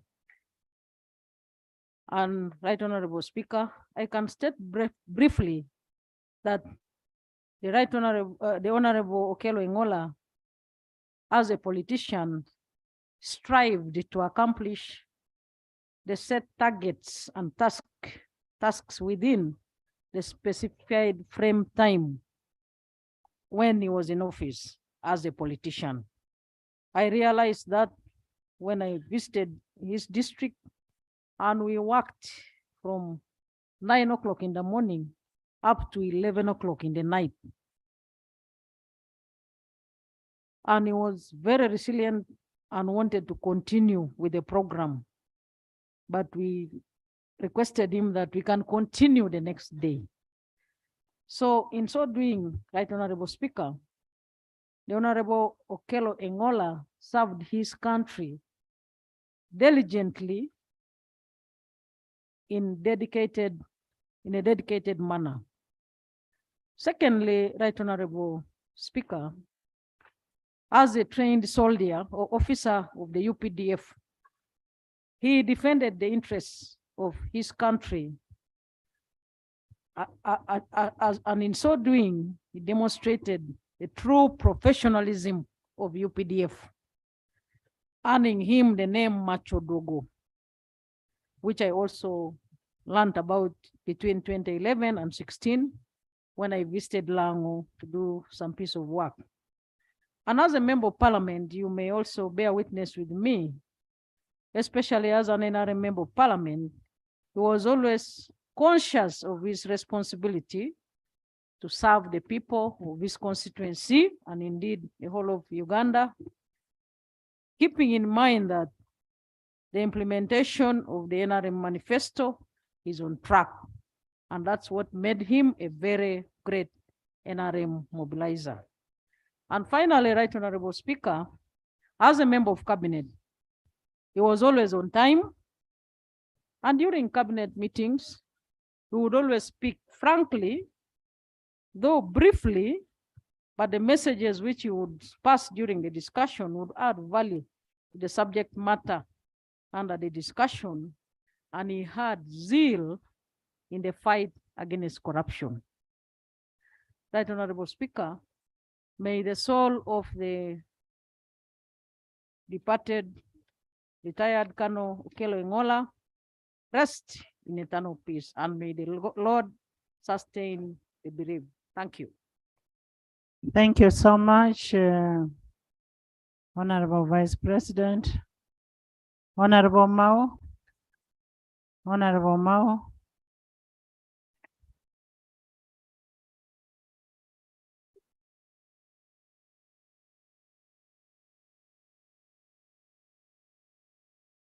Madam Speaker, forgive me for being too militant in drawing your attention.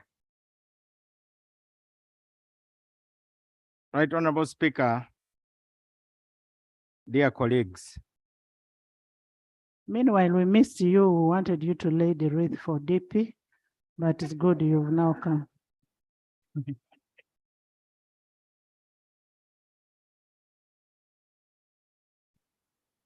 The DP is a very big party and has very many leaders.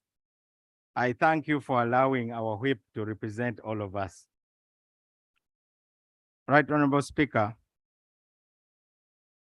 in paying tribute to the late Honorable Colonel Charles Okello Engola Macodwogo, let's not lose sight of his chosen calling, that of a soldier. A soldier stands between the enemy and the people he or she has sworn to protect. A soldier stays awake in order that the people may sleep. A soldier risks death in order that the people may live. To keep the peace, a soldier goes to war. Our fallen colleague was a true soldier in the true sense of the word. Come with me to the stretch between the Karuma Falls Bridge, that gateway to northern Uganda. The LRA was very active in the areas between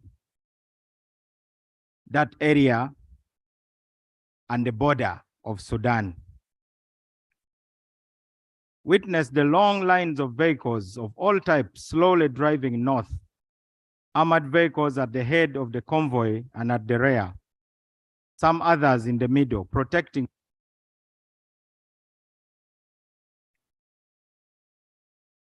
Columns of soldiers marched on foot on either side of the convoy. The professionals tell me that they were marching at a distance of at least 400 meters, which is said to be the effective range of a rifle, putting themselves between the rebels and the people. The LRA had put a ban on anyone lighting a fire. The penalty for lighting a fire was death. Our fallen colleague took it upon himself to effectively defy the cruel order of the rebels. He mounted several operations which pushed the rebels away from that area. He then announced that the ban on fire was over and the people were free to light fire again and stop eating raw food. The people gave him what in Luo is called Nying Pak, which means a praise name, Macodwogo, meaning fire has returned. To the family, we are not here to pity you. We are here to comfort you. Even as we comfort you, we know how difficult it is for our feeble words to comfort you. This is more so because the absence of your now departed loved one will be a constant reminder of the happiness you shared while he lived. Remember that we are not merely here to say sorry for your loss. We are here to say we share your loss. For Honorable Okello Engola had transcended the boundary of his family and his community. He belonged to the wider family we all call Uganda. He never once dishonored his uniform. Friends, it's not only Private Sabiti who dishonored his uniform. Anybody in uniform, whether police, prisons, UPDF, who acts outside the law, who unleashes excessive violence on an armed civilian, dishonors the UPDF uniform. You don't have to kill a Ugandan to dishonor the uniform. That was rather extreme. But let it be said that it is today that we must express our high expectations of our armed forces. In closing, Madam Speaker, I call for a national reflection on the hate mongering that dominates public discourse, especially when a prominent public servant dies. There are those who have decided to specialize in lighting fires of discontent in the populace. It is up to us to distill the torrents of venomous outbursts and discern what lies underneath. It's our responsibility to understand that for every effect, there is a cause. Responsibility means ability to respond. It is our collective duty as leaders to respond to the outrage being expressed whenever the reasonable expectations of the people are ignored. I call for humility, such as the Honorable Okello Engola expressed. You have heard the praise his colleagues have given him. Some of us, even with little achievements, climb the tallest tree to extol our own achievements. I never once heard Honorable Okello Engola praise himself, but you have heard for the first time how he fought in Congo, in Sudan, making our army proud. I call for civility. We need a new culture of civilized discourse, and it must be expressed above all here, the people's house. It is here where the sovereignty of the people is expressed.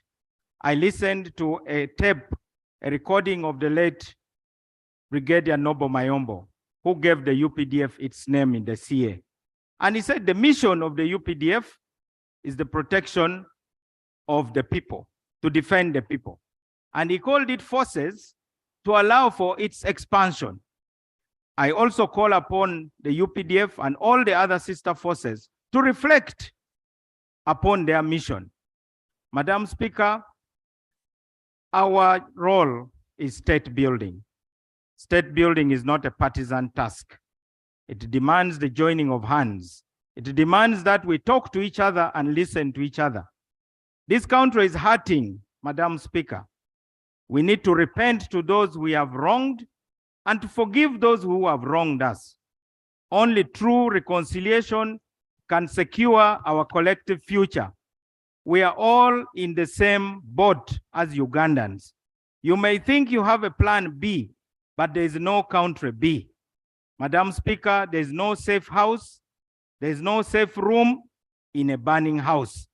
Let's keep Uganda safe from any fire. Thank you, Madam Speaker.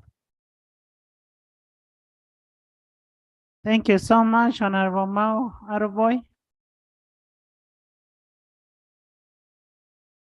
Honorable Cheru, sorry.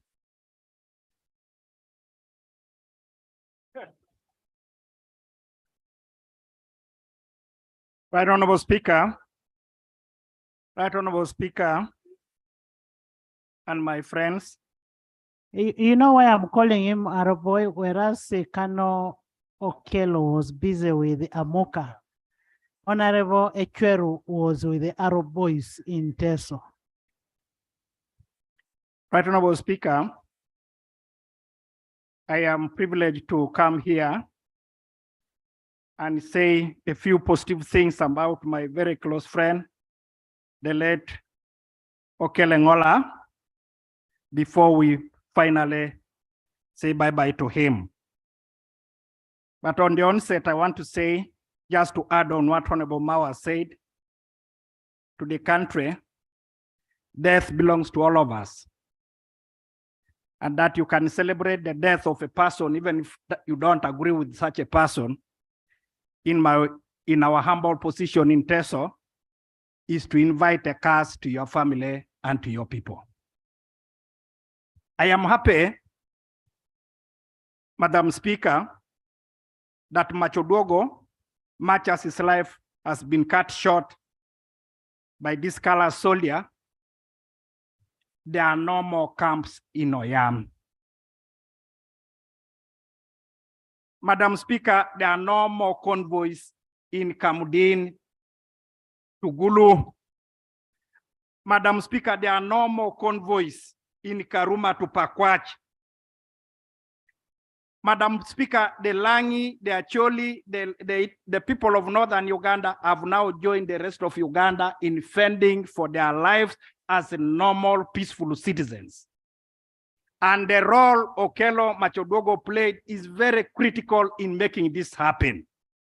And just like Mao, I think Honorable Mao, he had read my mind, even after doing all those big things that have been clearly enumerated by his colleagues, he was very humble. Very humble. And let me say this today for you senior ministers. You are senior, we are ministers of state.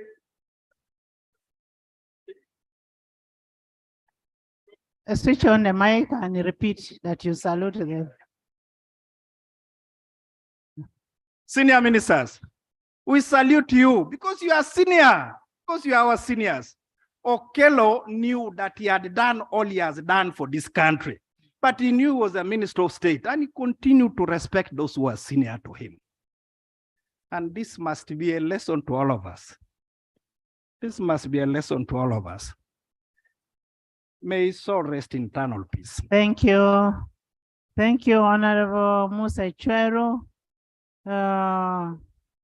Cooperatives, lands, Bunyoro. Honorable members, you're all going to speak. Thank you, Madam Speaker. But we'll reduce the time. And colleagues.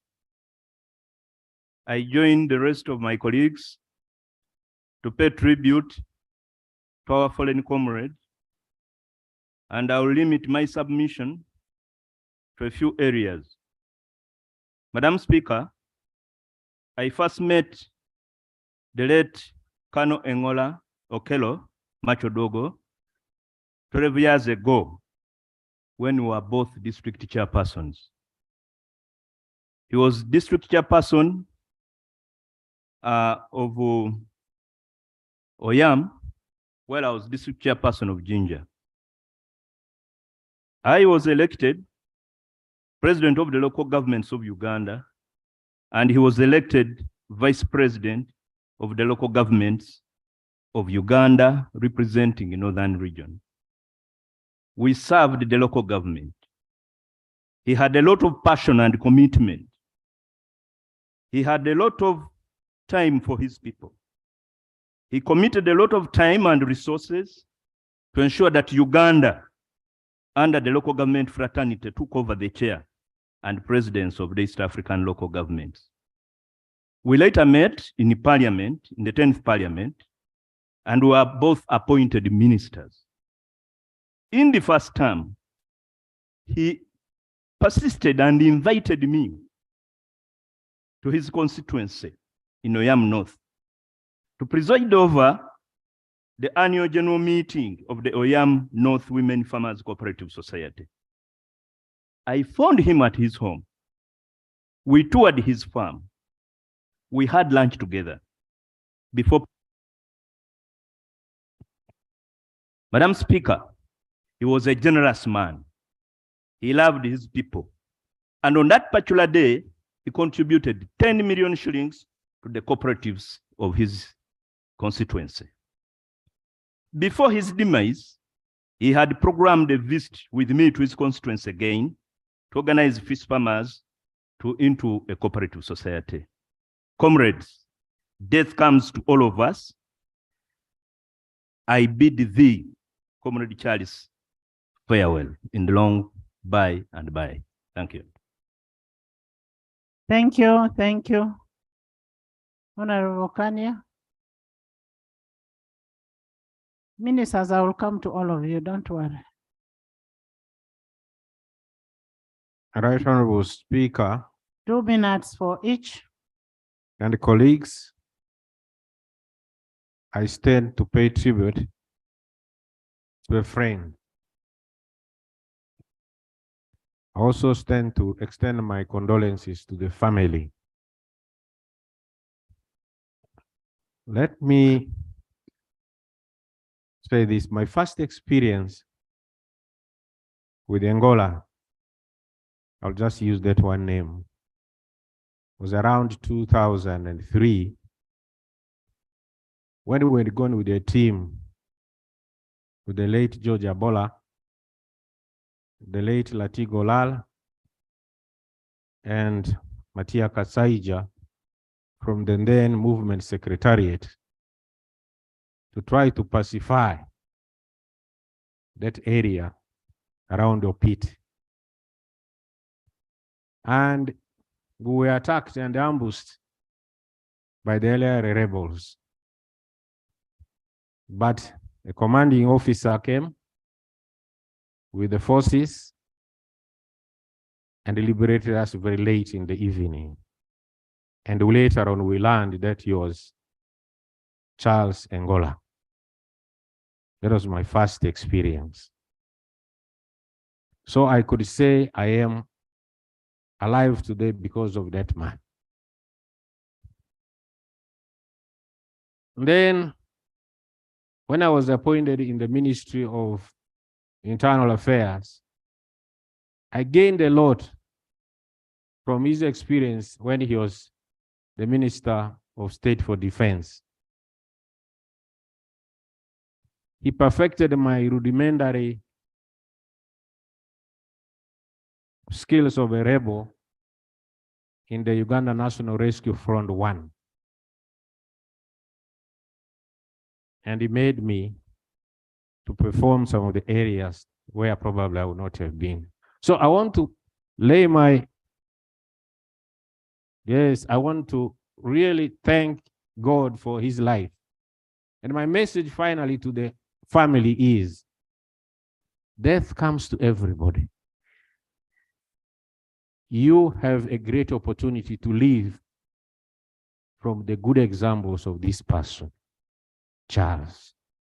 Those are your assets. Use them. Make sure that you use his name to the best of his fame. May his soul rest in eternal peace. Thank you, thank you. Charles has left a legacy.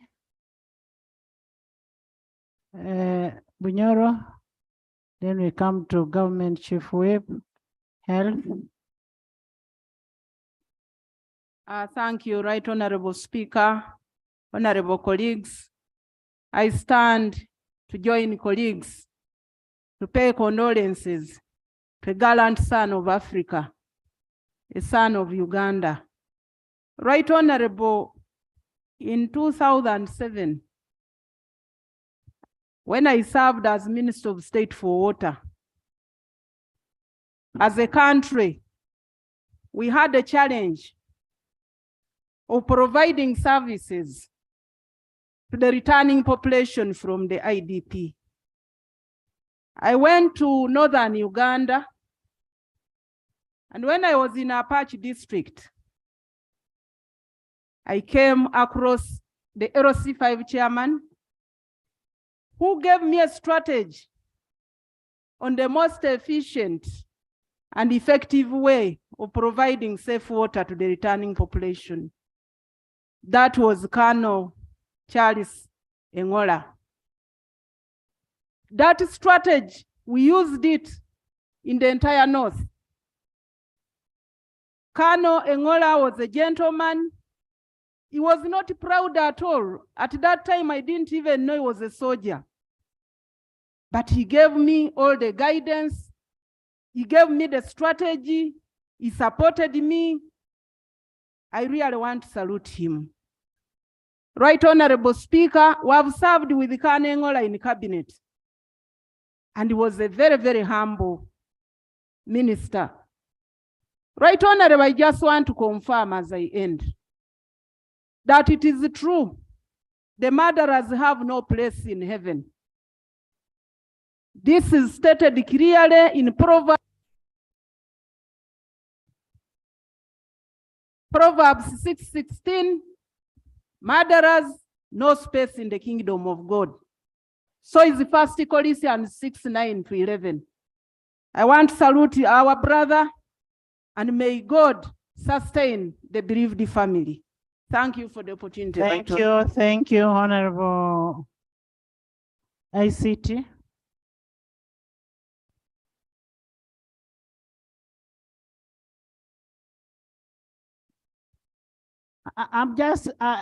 I was told that you start with the cabinet. That's what Aroboy said, that you salute cabinet first, then state. Yes. Please. Thank you very much, Right Honorable Speaker and the honorable members. I rise to support the motion, and we mourn our friend. I was one of those who rushed to his home when we heard the sad news of his shooting, together with the Minister of Health and a few other ministers. And you could not believe that the Macodwogo was lying in a pool of blood just in front of his house in Chanja.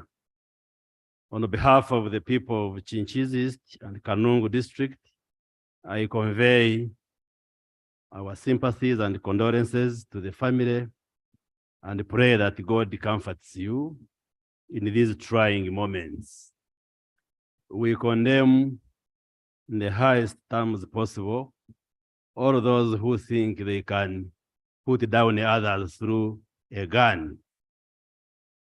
And we hope the investigators will get the root of the matter, what motivated this soldier to just shoot an innocent minister, because we are told they had been together for barely a month. So what could have motivated this? And even when we disagree, even when we belong to different political persuasions, we should be able to engage each other. The solution should not be one thinking of killing the other. We have many things we could talk about Macodwogo. I came in touch with him for the first time when I led a committee of HIV/AIDS of Parliament to assess the impact of the war in northern Uganda. He was a chairperson of OYAM and gave us a lot. Very amiable man, very receptive, and we shall dearly miss him. We pray that the good Lord receives him and gives him a comfortable seat in heaven. Thank May you. his soul rest in eternal peace. Thank you. Peace.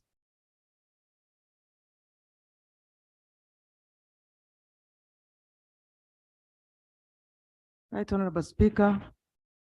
Honorable support- members, I'm coming. I support the motion in paying tribute to our befallen brother, and as a colleague who he worked with in the same ministry on his first appointment and deployment in the Ministry of Gender. For about 2 months, everything that was unstable, he would send it to me. Until I asked his colleagues, his people, why does he send me everything when he's in office? Let me go and visit him. When I reached, he told me I must first understand what I want to do. I said, in the Ministry of Gender, you learned while running, because it is an empire. It touches everybody's life. So you have to be everywhere. He said, I insist, I am a trained soldier. I must understand my docket before I do anything. Secondly, he had a very strong passion about the young girls who work in the Arab states. He wanted to ensure that that is done within his time. And truly, at least in the last 2 years, yes, there could be some girls that are in distress, but at least the numbers and complaints have reduced because of the commitment he really put up to ensure that some of the regulations, and he moved there several times to work on the bilateral agreements with the Honorable Minister of Gender. Thirdly, through his profile, you could read that he tried to improve on himself, that he went to school at a later age to do his degree and master's.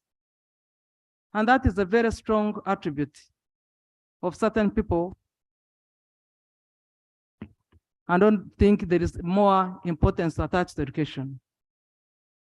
In the last 6 months of his time, there's nothing he wanted to hear about like his family. He invited us for a wedding of his daughter. He attended almost all the birthdays of his grandchildren.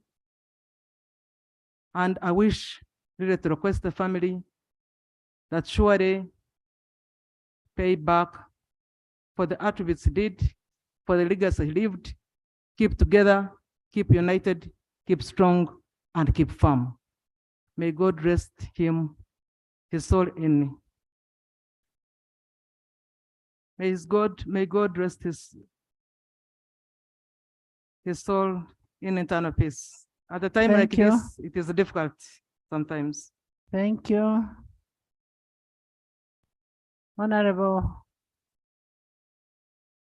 Local Government.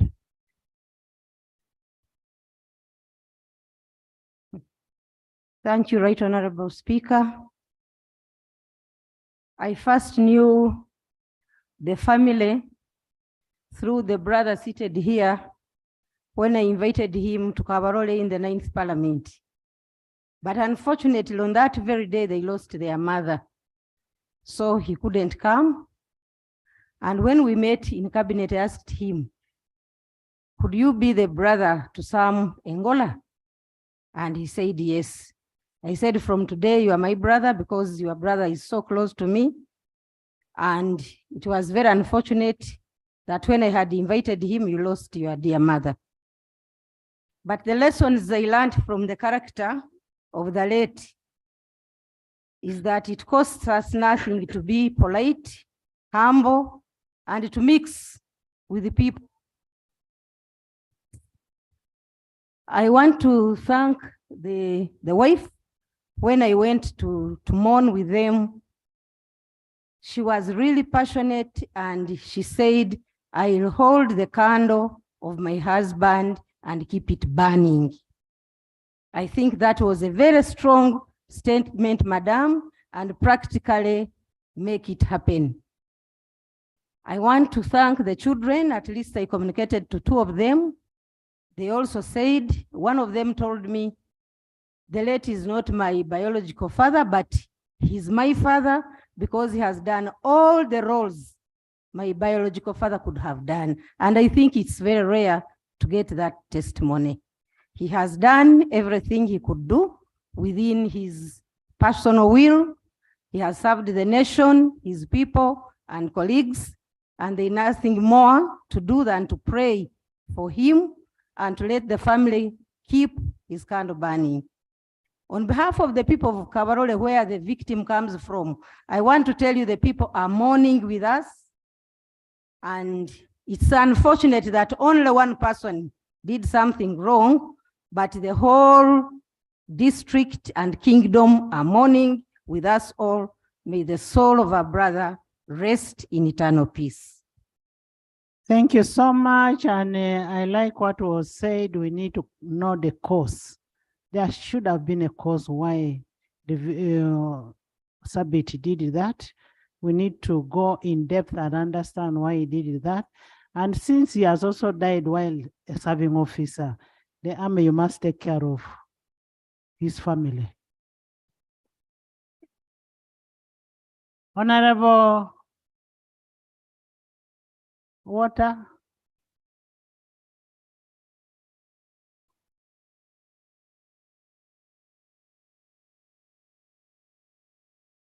Thank you, Right Honorable Speaker.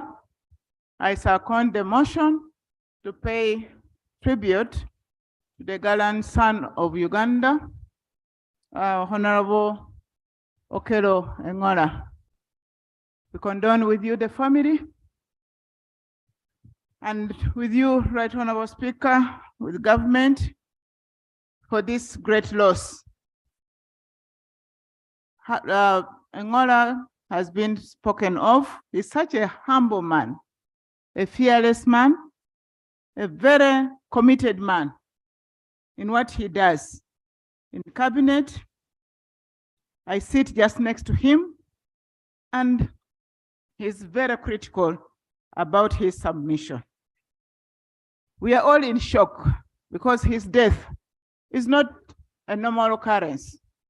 And I know, friends, that normally and naturally we are all scared in one way or another because it is not a normal occurrence. But Right Honorable Speaker, as you said, this should be a lesson to all of us. As you rightly say, today could be him seated here, tomorrow could be any of us. And that's why we are speaking with one voice. And as we sit, friends, we should get to the root cause. Really, what motivated this young officer? A bodyguard is your friend, is a person who swears to die on your behalf. But for him to turn the trigger, at least in our time in Uganda, it has not been very common. It has not been common. And then maybe this should draw our attention. Maybe as a government, we intensify on the recruitment process, the training, and improve on the relationship. And actually, we should manage the expectations. I think sometimes all of us in our various capacities, you apply for a job, but when you reach there, your expectations and demands go beyond what you had originally envisaged. And this draws mixed feeling. And therefore, this should actually put us to have such a unit in more specialized training. There could be doctors trained for surgery. They don't go undertake the same training like others who do other undertakings. And lastly, Right Honorable Speaker, I want to speak to ourselves. The welfare of the children of the late and the family, we should really look very critically at it. As government, we shall do our part. But I also want to draw your attention, friends. Uganda is for God and our country, and therefore we must learn to forgive. Charles has rested, the family is in pain. The private subject did the unthinkable, but his children are in know of this. And therefore, for the sake of harmony in this country and forgiveness, we should also consider the children of that private subject so that their future is not condemned to death. As we look towards our brother Charles's family, for the sake of reconciliation, I just pray Joyce and the children forgive that young man and let the soul peace. Thank you. Thank you, Honorable. In the public gallery, we have Honorable Mokola Francis, former Member of Parliament. Welcome. We have Honorable Amongi Jacqueline, Yala. Honorable Siranda Gerald Yala. They are here to witness the proceedings. Internal Affairs, Agriculture, Foreign Affairs, Helen, Grace. Honorable members, I'm going to give you to speak. Then I will want Internal Affairs this side, Gender. Right Honorable Speaker and honorable members, the family of the late Charles, I want to support the motion by the Right Honorable Prime Minister and also to extend my sympathies and condolences to the family, the people of Oyam and government for the loss of our dear friend at the hands of a rogue guard. I was privileged to serve with the Honorable Charles in the UPDF as a soldier and comrade, as state minister at my last duty station in defense, and as a colleague minister in government. So to me, it's a personal loss. I think his service at UPDF has been well spoken to by General Mujira, variously as a frontline commander, artillery officer, and his other assignments, both here and abroad. I'll speak mostly to his lighter side, and the recent ones being work-related, where I was tasked with him and the Honorable Bright here to go and handle the Balalo thing in the north. And in one of the engagements with the population, he was always our bridgehead. We had the Balalo and then the people of the area. They looked at the Balalo, they looked at us, and they started grumbling. So I remember we asked him, what is it? They say they think you are like those people. So, but thanks to his diplomatic credentials, he calmed them down and we had a very good interaction. So that was his other side of being a peacemaker. And I salute him for that. I also had the privilege later of being hosted by him and his wife at his home in Oyam, where he told me about his childhood, how he survived Idi Amin with his father. Quite telling and deep engagement we had with the late Charles Okello Engola. On the comments by colleagues and my dear friend Lope, I want to share the sentiments of General Mujira. Can we, for now, avoid to speculate until we conclude investigations? Thank you. And I want also to allay the fears of the House about the measures outlined by the President, including CCTV, including fingerprinting of guns. There's been impact, and we shall account to this House, and don't despair. Actually, want more support to do phase 3 of the CCTV to cover the gaps of phase 1 and phase 2. Last, life is invaluable, even more so of such an exceptional human being as Charles, and there's no excuse whatsoever for taking life unlawfully. That is the reason why I think Sabiti knew what would befall him and he had to take his life. The discipline of the UPDF is known and tested. May the soul of Charles rest in eternal peace. Thank you so much, Internal Affairs. That is, if his Sabit was still in his normal senses at that time. And based on what has been said, we'll need an account of the cameras before we give more money.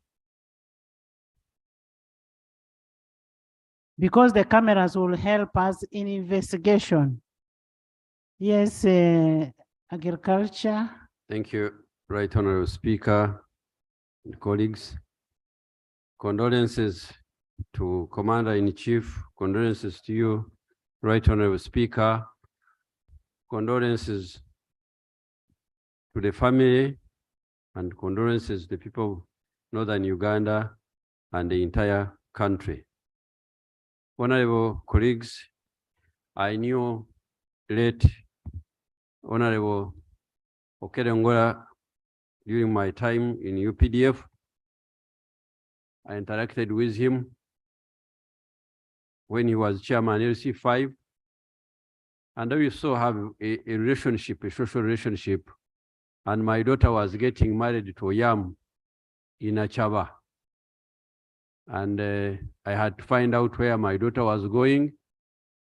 And Charles Engola showed me the way. I went with Honorable Santa, and his wife prepared a meal for us. And at that time I said, but we are going to eat, we are eating here. He said, you remember, we soldiers first eat what you find there, maybe, may not, you may not know. But all I want to confirm is that Honorable Engola was a nationalist. And he served his country, and his contribution to the community is documented perfectly very well with the speech made by General Mujira and the Prime Minister, and also by the people of Oyam. Charles Engola was a very simple person, but very purposeful. I worked with him in defense as my colleague minister, and our offices were very close. So I have known him, and thank you. I want to say a few things. One is that Charles Engola put his life between the enemy and the community. And unfortunately, he has died a very criminal, brutal death at the hands of a rogue bodyguard. I want to join the others who condemned some of the utterances, especially celebrating criminal acts. As citizens of this country, we should condemn criminal acts across the border, and we should really put sanity in our politics, in our social media and print media. I would like to use this opportunity to implore you colleagues that Army, UPDF, especially the history of NRM, we actually select people to join the army based on discipline from the rural villages. I would like to encourage you not to interfere with recruitment of the army. Let the army do its own thing. The army is not a rehabilitation center. When we go to LCs, to the village, recommend the people who are upright, so that we avoid scenarios of ruthless characters.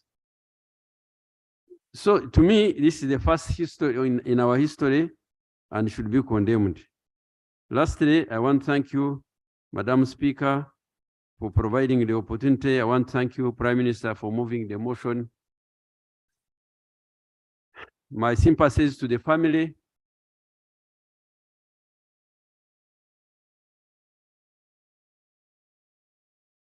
Switch on.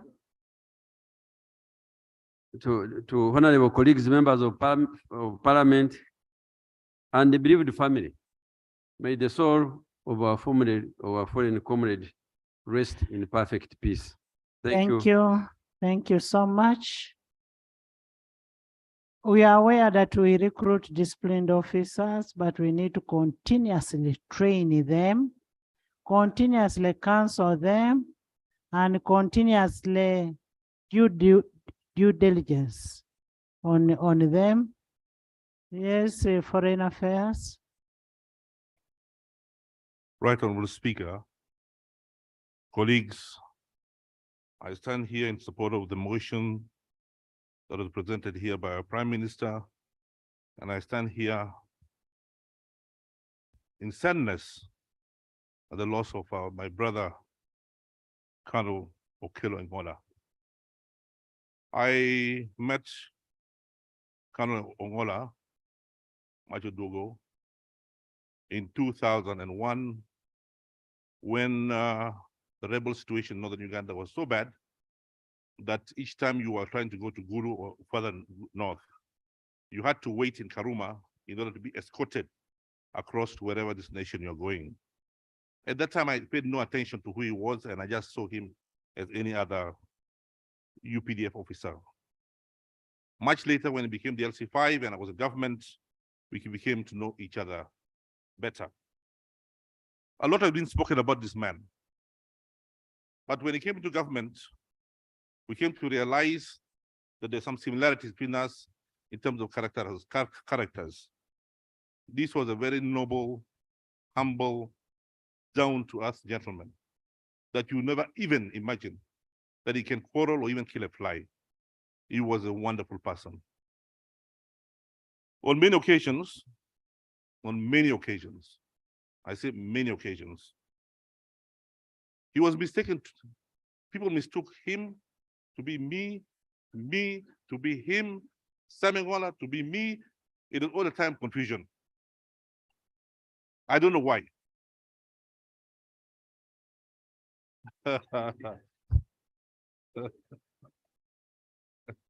Order, Madam Speaker.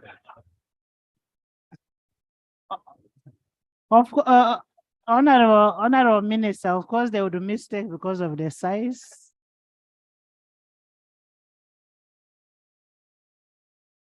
Madam Speaker, we're having a meeting in the Ministry of Foreign Affairs with diplomats. We're briefing diplomats when he was the Minister of Defense, briefing diplomats in the situation in the DRC. And all the diplomats were congregated downstairs in the room, and the minister walked in, Minister Engola walked in, and all the diplomats stood up and started shaking hands, and welcoming him. I think thinking it was me.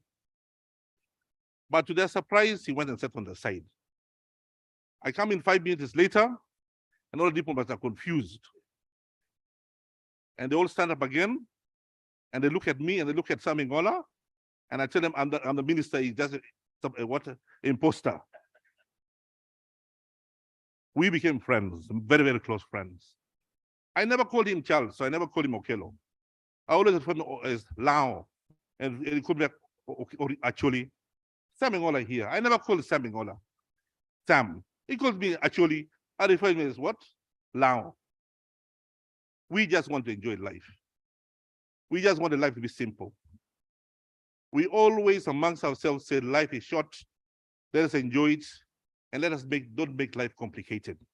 We come from two different regions. There's no harm in calling me Acholi. There's no harm in calling me Lao. That's how we knew each other. Lao Acholi, Lao Acholi, Lao Acholi. He was a wonderful man. We will lose him. It's a shame. It is very sad for such a hero to die in the most silly, stupid way. What a shame for him to have died this way. I wish Sam had been killed. I wish Charles had been killed and died in a battlefield. That would have been very, very noble. Switch on. The manner in which he died, and the manner in which all our generals seem to be dying, is very sad. Generals should be dying in the battlefield. Generals should be fighting and dying there. Then they are called generals who fought in the battles. But if you see the history of our recent gallant sons who have died in Uganda, they have died in a very strange situation, petty, unusual, and very strange situation. Even the late Okello was killed, and actually Brigadier was killed in 1971. I remember the death of Okello very well. Okello, his wife was first shot. The Okello came out to see what was happening, and then he was shot and died. Okello was an outstanding, brilliant World War II officer, and he died in a very difficult circumstances. Let us pray for our country. Whenever I meet the bishops, I meet the clergymen, I always say, let us pray for this country. Let us also, as individuals, pray for this country. If you travel as much as I do, you'll know that Uganda is the best country in the world. There is no other country like Uganda. Let us unite, love our country, and pray for peace and tranquility for this country. May his soul rest in eternal peace. Amen. Thank you so much, honorable members. Yeah, said enjoy your life so long as you still live. No room for hatred, no room for fights, no room. Enjoy. Okay? Helen? Gender, Helen. Yeah, thank you, Right Honorable Speaker. Right Honorable Speaker, I want to pay my sincere condolences to the family for the great loss of a man who was great in this nation. I also pay condolences to His Excellency, the President of Uganda, who used to send Honorable Engola on special assignments, which he executed on a very reasonable manner. And I also want to pay condolences to you, Right Honorable Speaker, and appreciate you for supporting this family from the time this occurred. Right Honorable Speaker, I knew the late Engola 2016 when I was on appointments committee. And when he appeared after interview, we got in touch. And I told him, do you know that Engola Sam was my very good friend? I don't know whether you'll also become my very good friend. And asked me, what type of friendship do you have? I told him whatever friendship you want to talk about. But because Sam Engola studied in Madara School for the boys, and he told me I also studied in Soroti. So I clicked with the family. And whenever he calls my phone, just last week, but one, I think Sam Engola will witness, they were together and calling my phone. Then he said, now this Sam Engola wants to talk to you when I'm also here. I said, what is happening to you brothers? You are fighting over a lame woman. Yes. And these are the jokes we used to have. His brother is there, but there was an appointment he wanted to make and there's something he wanted to clear. Unfortunately, I haven't even finished that assignment. And I know Honorable Sam Engola, we shall conclude the issues with the people he brought to me. Right Honorable Speaker, the late Engola Charles was a good friend. He was a brother.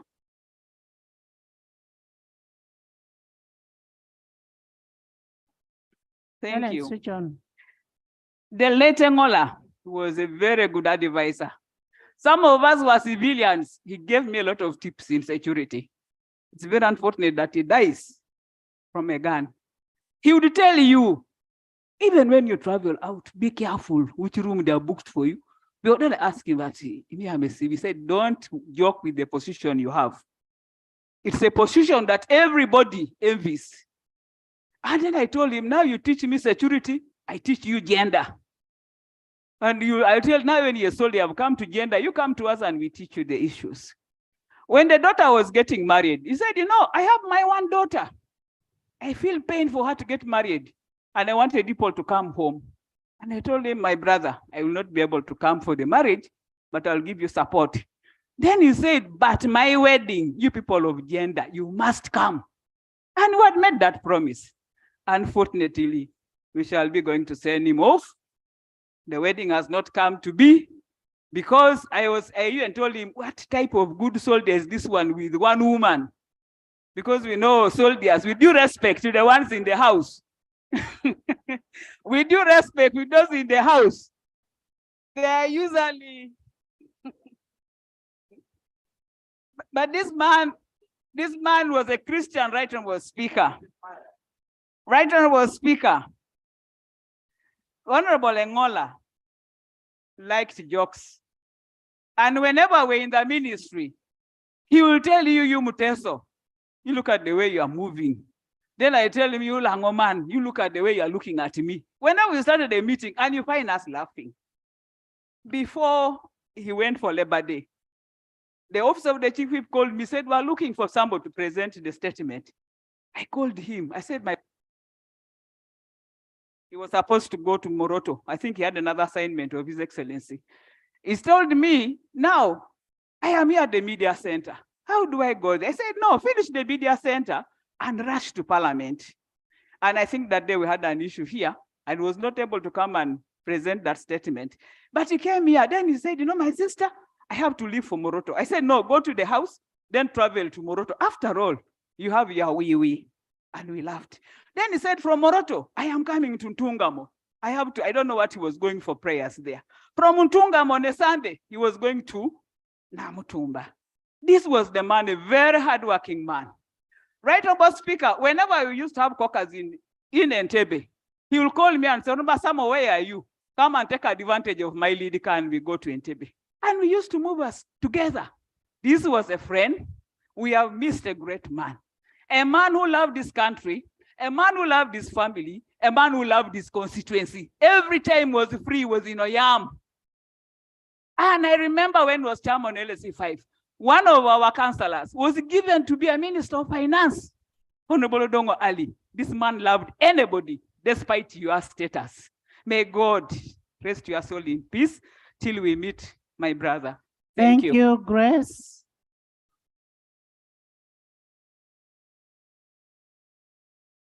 There is somebody who was a very good friend to Macodwogo there, Sarah. Sarah, we are. Thank you very much, Right Honorable Speaker, and I want to thank you for this opportunity. I want to send my condolences to His Excellency the President and the country, to the Parliament, to Northern Uganda, and to the family. I want to recall that Honorable Macodwogo was a very happy man, a gentleman, a calm person, and he took decisions in a very cool manner. In 2000, when some rebel activity took place in Zombo, he asked me, said, why haven't you told me? Why didn't you let me know? I should have come to support and teach those people a lesson. I didn't know about the origin of his name at that moment. And that is when he told me how he earned his name, how now we are free to move without convoy, like the speakers before me have already spoken about. At a social level, he presided over the wedding of my daughter. I attended his introduction in Arua to his wife. He came in a helicopter and I told him, I think Arua will never forget and your wife will never leave you. Because coming in a helicopter, he laughed, but he was very happy. He was very happy all the time. I attended many functions with him, social and official, and we always joked because he would always dance when he was happy. He would dance to Lingala.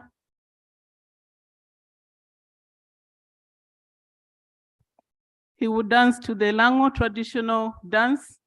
And I would tease him. I said, but this Lango dance, where you first sing and then you begin dancing to the drum, which now ignites your dancing. He would laugh and you would think he was too heavy to jump, but he would jump high up to the excitement of the crowd and to the amusement of the public. I consulted him many times on the issues of Northern Uganda. I consulted him on cattle compensation.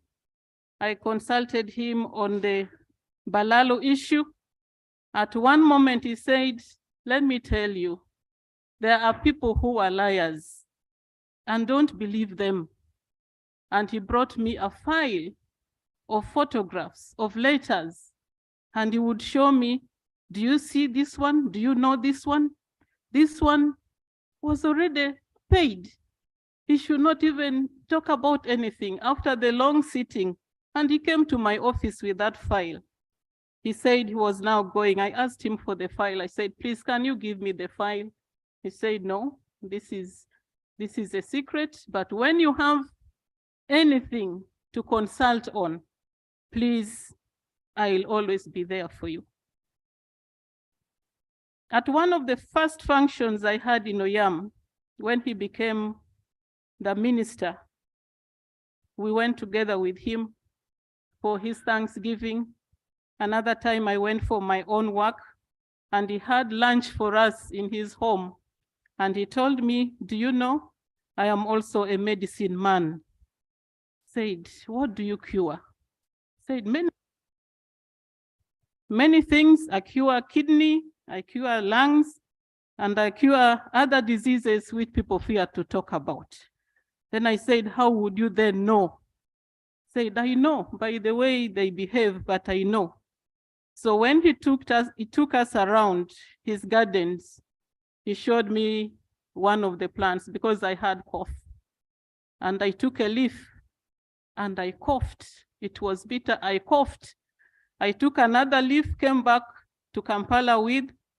The next morning I took it again and my cough went.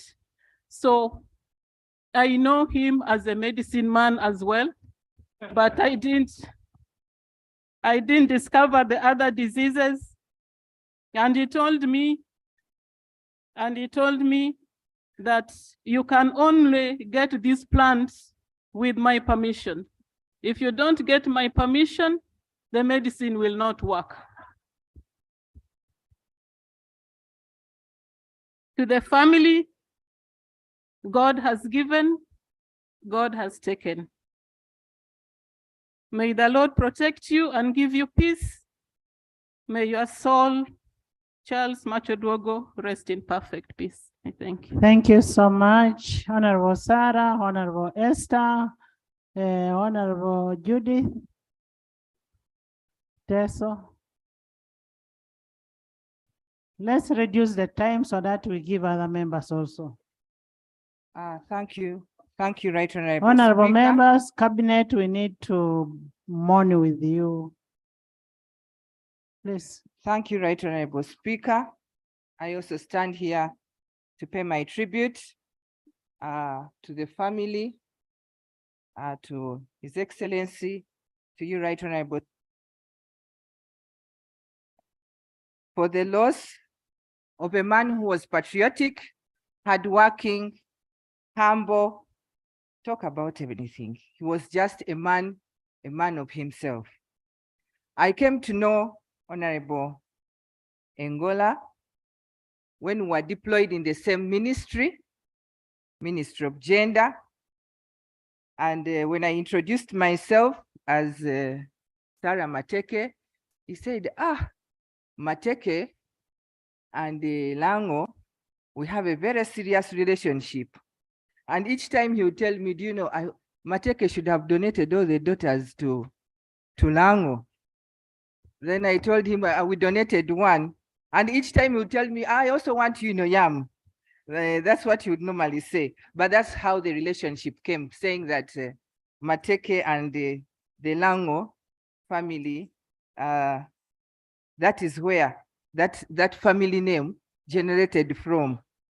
He was a parent to some of us. He was really a parent, and he listened, and he would guide you. Whenever he would see the youth saying something, saying, I calm down, you're the Minister of Youth, first listen before you talk. I have learned a lot from him personally. One of the things I learned with him is that you should not go for any trip and you don't document what you have seen there. That is one. Secondly, I learned from him that always listen and first internalize what you have been told and then respond. And if you feel you cannot respond, keep quiet and be patient before responding. I want to encourage the family that Colonel Engola had already made his legacy. Please keep up the legacy. Some of us who carry our parents' names, those who are carrying his name, please do not shame him. Instead, make his name move further and further. For those who are Christians, we believe that God has a reason why all this has happened, and I pray that may his soul rest in peace. Thank you. Thank you, Honorable Esther. Judith. Thank you. Right Honorable Speaker. Honorable Honorable Nandu, Speaker. today don't stand like that. Right Honorable Speaker, I want to join and also support the motion that was presented by the Prime Minister. And I bring greetings from the people of Nakapreprit, especially Namalu, where the daughter Sharon worked before she left as our OC station. Right Honorable Speaker, I came very close to the late Charles because of the daughter. He kept telling me, how is she? Are you taking good care of her? And when she was getting married, he told me, Sharon wants you to be there. And I told my mom, because she got very close to my mom. He was very, very proud of his daughter. If she is the only daughter he has, no, your father was very, very proud of you. And Right Honorable Speaker, I want to appeal that in the position she's in right now, let's elevate her, because the father wanted and wished her to be in a better position in the service of the police. We follow up with that, and she gets to be, I know he will be very happy where he would be when he sees Sharon elevated in her position. Right. Switch on. You are finished, eh? Right Honorable Speaker, I happen to be having a relationship with the Engolas. The Engola daughter got married to a cousin of mine. Today he came to me and he told me, do you know, we must go for that burial. I was like, he reminded me that we have lost a father-in-law. And so we're going to go for the burial to bury our in-law. The people of Lango have attachments with the people of Karamoja because we came together. We are connected. When I saw the clan where my brother comes from, it's called Otikokin family clan. The same Okotikok family is the same where I come from and where you come from, Right Honorable Speaker, as Atekok family. Thank you. Thank you. I come from the same clan with the Honorable Esther Nyakun, from Honorable Obua Hamson. So we are from the same clan. And now the late. Honorable members, the issue of Sharon, Prime Minister, we need to jointly handle the issue of Sharon. Sharon, after the burial, kindly come back, and we'll see what we can do with you. Honorable Judith, Honorable Thank you, Right Honorable. Nandu too. Thank And you. then the chairperson of OO is this side. Then we go to the chairperson of Lango Parliamentary Group. We come to the woman MP. Then now we go to opposition. Thank you, Right Honorable Speaker. I want to thank you for the opportunity to allow me extend condolences to the Parliament of Uganda, the family, and also government as a whole. The Bible says there is time for everything. That is Ecclesiastes 3. Time to be born and time to die. Our colleague, Honorable Engola, has gone too early when the country needed his services more.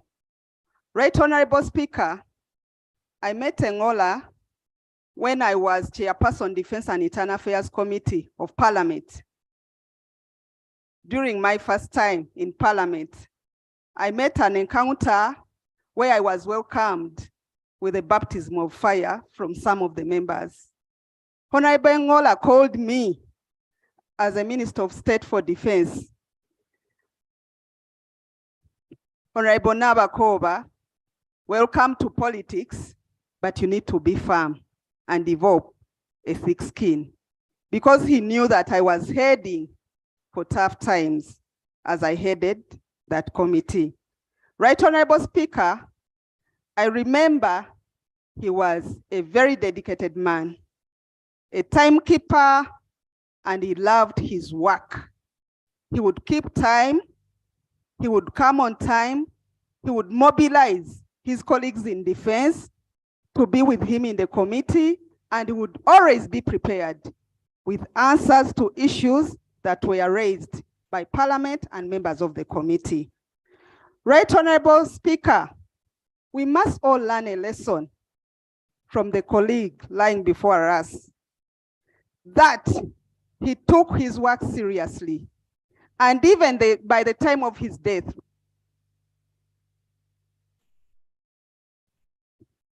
he was coming from Namutumba, but very early in the morning, he had already prepared himself to go to cabinet. It's unfortunate that he did not make it for cabinet, but he showed commitment to his work. He loved his country, and we should also do the same as members of Parliament, as ministers, to serve the people, to serve our country with all our energies. We are going to miss you, Kano. You've gone faster, but we know that we are also in the way. May God rest your soul in eternal peace. Thank you. Thank you, Teso. Thank you very much, Right Honorable Speaker. I convey the condolences of the people of Teso to the people of Lango. I also convey the condolences of the people of Kalaki to the people of Oyam North, and I convey my condolences to the family of my fallen friend. As painful as his death is, what I find more absurd is the manner in which he died. You'd think that a soldier who exposed himself to such dangers, who risked his life for his people, to be killed in such an absurd and senseless manner is almost biblical, like the killing of Abner in the book of Samuel, who after fighting so many battles, and at the moment when he made peace with David, was then killed in cold blood. As we say in Kumam, when the fire goes out, may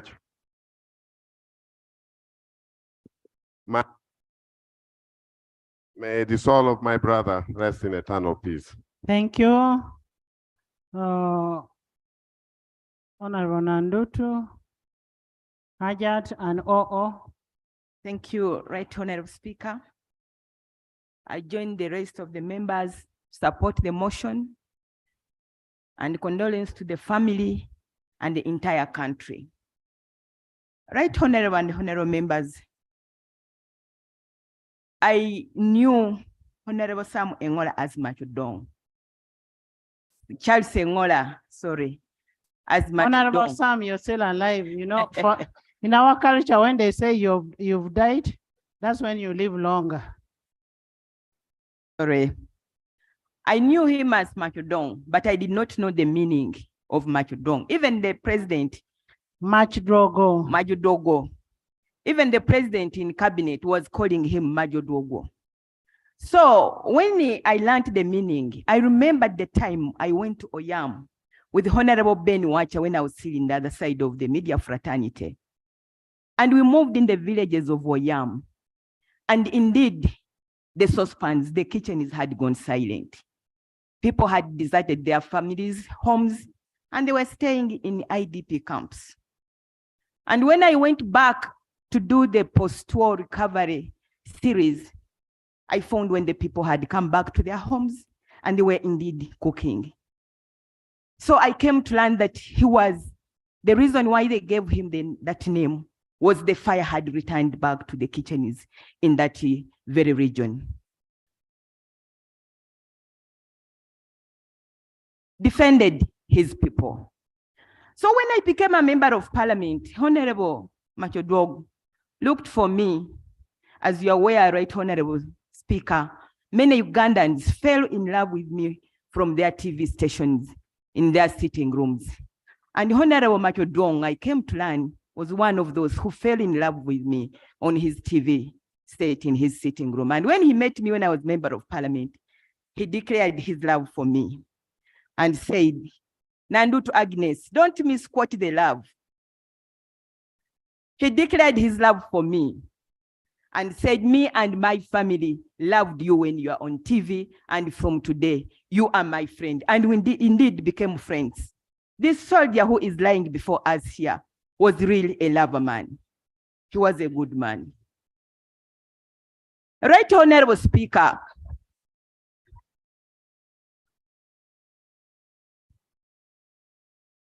Honorable members, listen to the lover woman.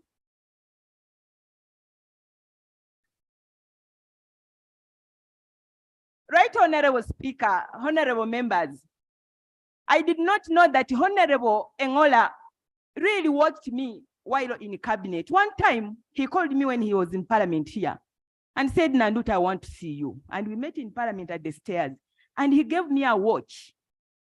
Listen, and when I asked him, he told me that I'm giving you a watch because I have seen you on several occasions in a cabinet when you are asking for what time it is from honorable colleagues. So I have given you this watch for you to keep time. The soldier who is lying before us here, Right Honorable Speaker, was a gifter. And when I shared with one of the colleagues, he also told me that Honorable Engola also bought for me a watch. So he was a gifter. It is rare to find a soldier gifting, but he was a gifter. No, most soldiers gift. No. Soldiers are very calm people, they gift. You see, I withdraw. Charity brought me a perfume. I withdraw, Right Honorable Speaker. So we really condole with the family. Like others have said, he's a person who had fought wars, but he had never gone on TV stations and radio stations to declare himself how he has fought. He was really as a humble soldier. We condole with the family, be firm, and we pray to God that he's granted internal peace. Thank you. Right Honorable. Thank you. Hajat Judy.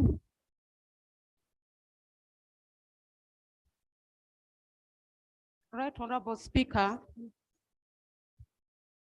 I want to join the colleagues to support this motion to pay a tribute to our gallant son who's lying before us here. Right Honorable Speaker, if you experienced what we went through because of the war in northern Uganda, when you talk about what this gentleman who has lied here did to pacify northern Uganda, you cannot just say it lightly.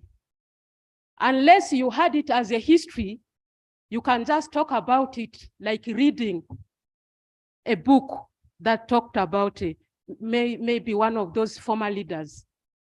But if you were there when you were crucified,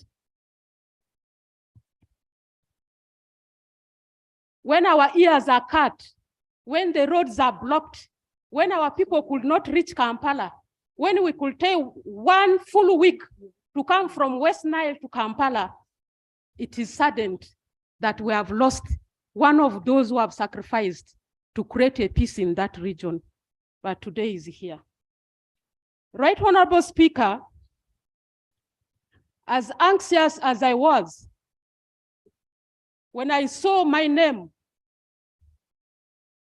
on a camera that I have been appointed a state minister, defense in charge of veteran affairs, I was so anxious that I had to look around because I don't have any background of being a military and that I was in the Ministry of Defense. So my first thinking was, who were the ministers who were in that office that I had to look for?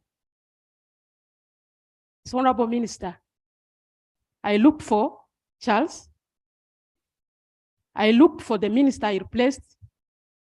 Then I even looked for our former clerk. I wanted them to take me through and tell me how they were doing it there. Charles told me, where you are, it is formalized. It is the best place that you are going to enjoy. Just respect yourself, follow the rules, you will not get any problem. That is what he told me.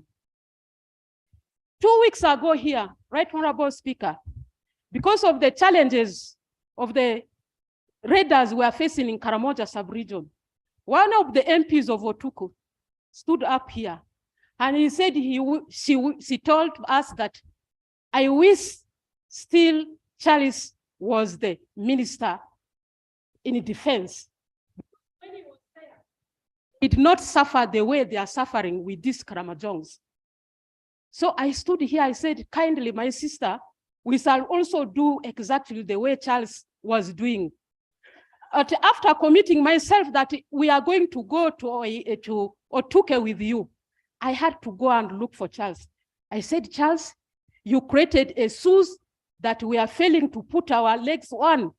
Therefore, I have promised my colleagues that I'm going to go to Otuke, but I will not go there alone. I am waiting for you. Give me a day, then we go together, so that I will learn from you how you were doing it. And he promised me that, my sister, we are going to go together. That is my area of profession. But before we do that, today is here. Very unfortunate and saddened. Right Honorable Speaker, I felt so bad and I asked so many questions. One, a senior soldier, why did he decide to open the door towards where the gun was coming from? Why didn't he use the other? Hide himself first, then plan to see who the enemy is.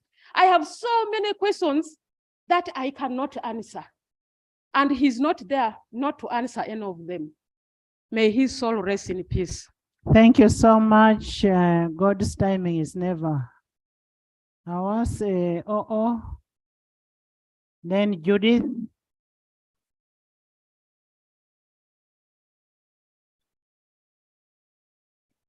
Judith, chairperson, Lango Parliamentary Group.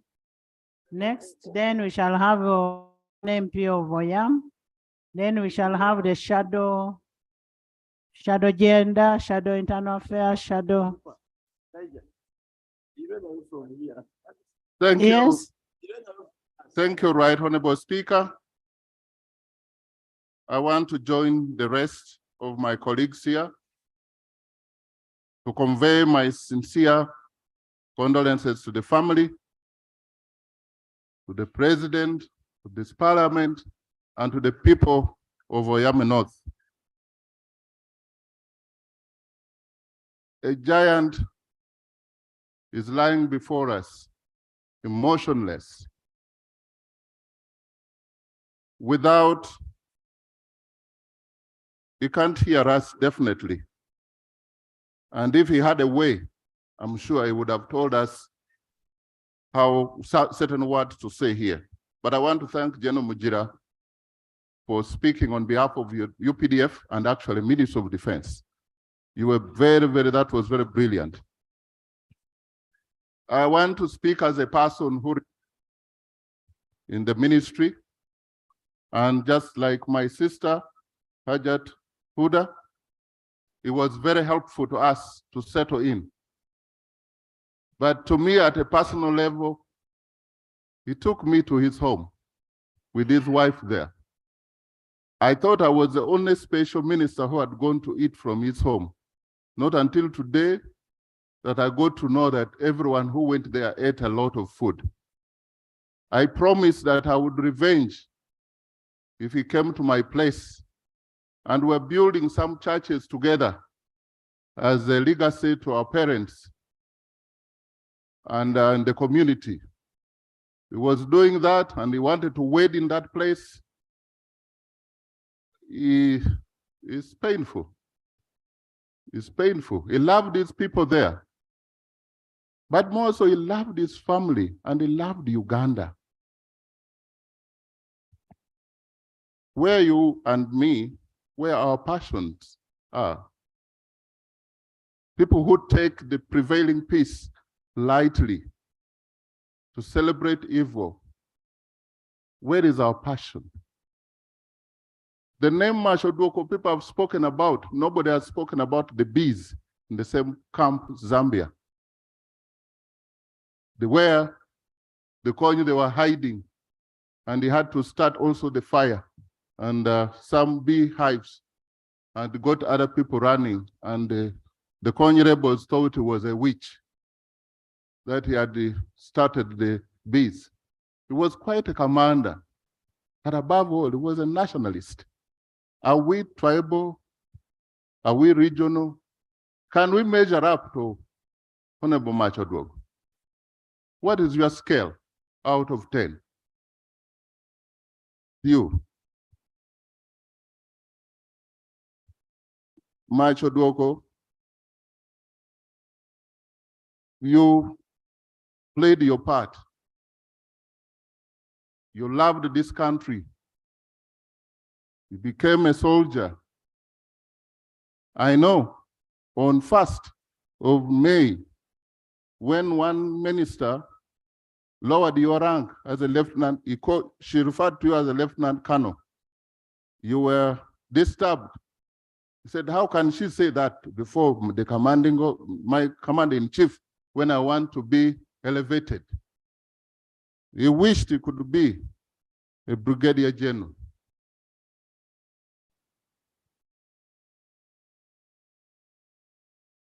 I wished I had the powers. May your soul rest in peace. Thank you so much, Honorable Judith. 2 minutes.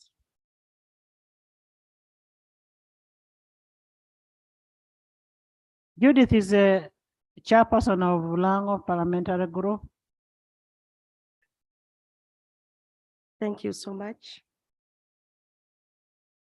Thank you so much, Right Honorable Speaker.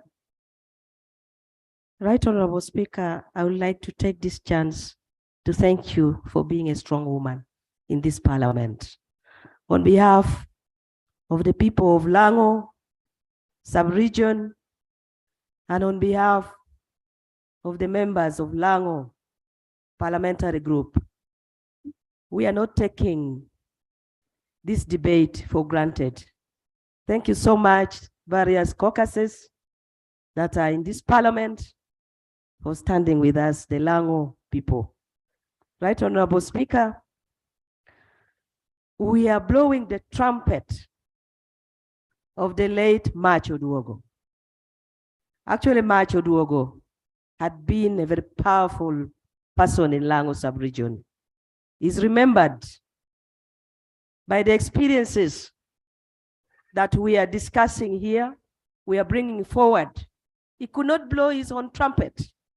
It is us talking about him, depending on the experiences or the encounters that we had with him when he was still alive. Right Honorable Speaker, Honorable Macodwogo died at the time when we needed him most.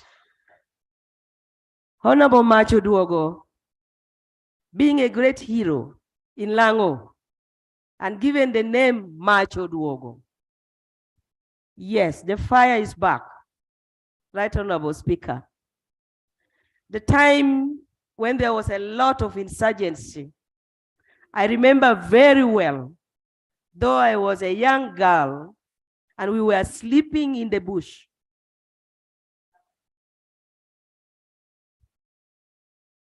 Thank you, Right Honorable Speaker. I want to give this brief experience in 30 seconds. Women suffered with the children, with the general public, and they were not able to cook. They were not able to set fire. If you could set fire, then the rebels would see you, would see the smoke. And the women were going hungry together with their children and others. Right Honorable Speaker, when Macodwogo jumped up and said, I must die for my people, He fought the battle. He chased away the Lord's Resistance Army, and peace prevailed in Lango. And up to now, we are enjoying the peace that the late Macodwogo brought in Lango, given the name Macodwogo, because we are now cooking and the children can eat. Right Honorable, briefly, I want to say, Right Honorable, the late Macodwogo was development-oriented and action-oriented. He was a person who loved education.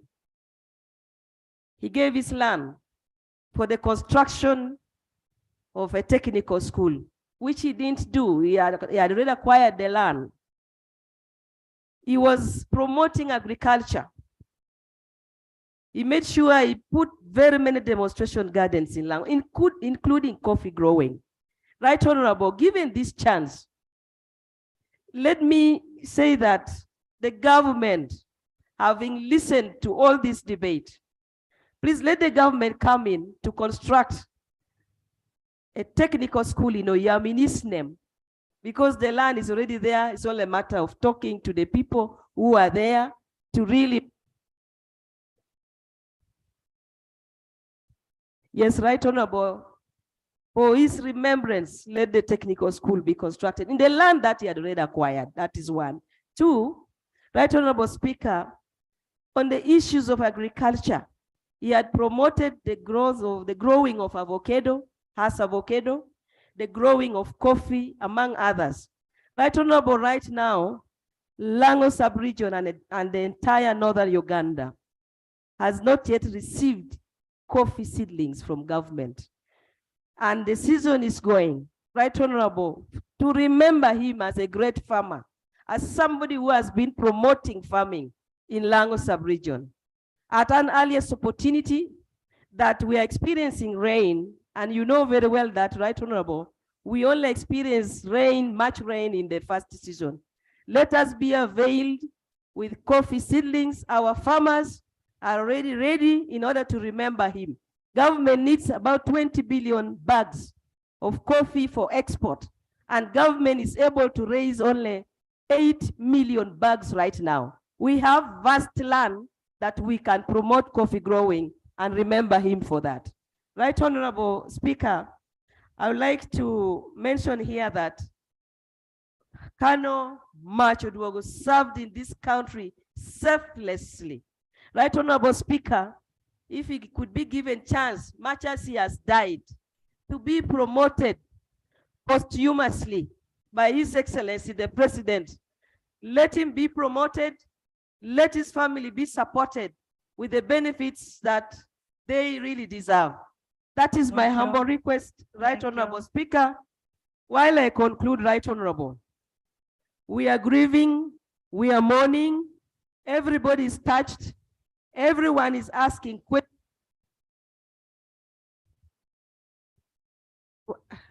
Right Honorable, please. Let me conclude.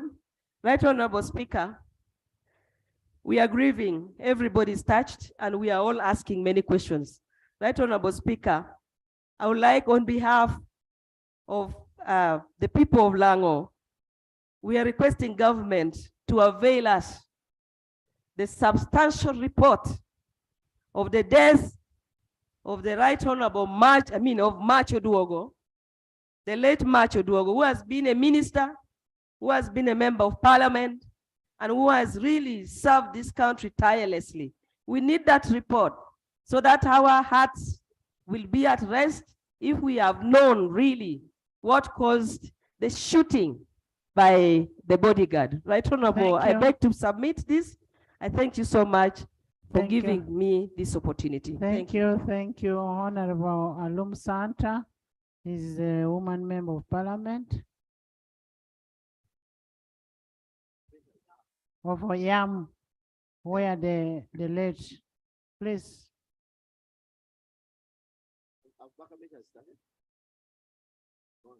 Right Honorable Speaker, on behalf of the people of Oyam and on my own behalf, I stand here with deep sorrow to pay tribute to our gallant son, the late retired Colonel Honorable Charles Okello Macodwogo, who happened to be my very good friend, my very good colleague, my area MP for Yam County North, my defender, Right Honorable Speaker and colleagues, my Siginola, and Madam Speaker, I met the late when I was a student in Bombo SS, and we used to cross the barracks going to school. One thing that he taught us was discipline, that when you are crossing the barracks, you have to be disciplined.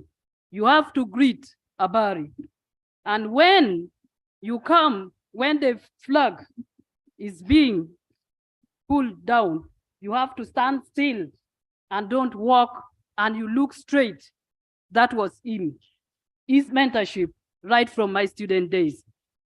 Madam Speaker, it was of a big shock and surprise to us to hear the brutal murder of Honorable Macodwogo, something which is very difficult for us to comprehend. And it's really so terrifying, Madam Speaker. The people of Oyam are so scared and worried. They are asking the big question that what will happen to us now that Macodwogo is not there? Who will be our defender, Madam Speaker, now that Macodwogo is? Because of that, Right Honorable Speaker, Honorable Macodwogo, to very many people, was a very brave man, highly courageous, a man who would do anything for the sake of his people, a man who would sacrifice his life for the sake of others. Madam Speaker and honorable colleagues, the name Macodwogo was given by the women of Oyam.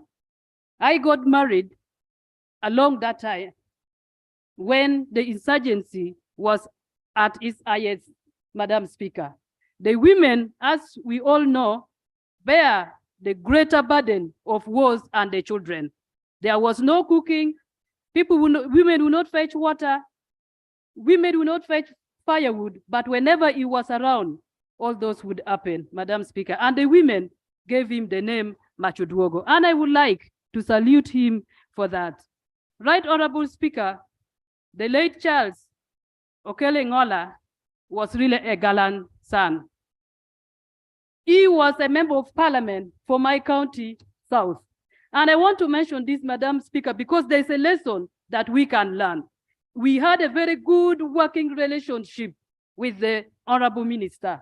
I am from the UPC, he was from the NRM, but he was very developmental. Never at any one time did he interfere with any of my program, to the extent that all my Women's Day were never interrupted, to the extent that people used to wonder.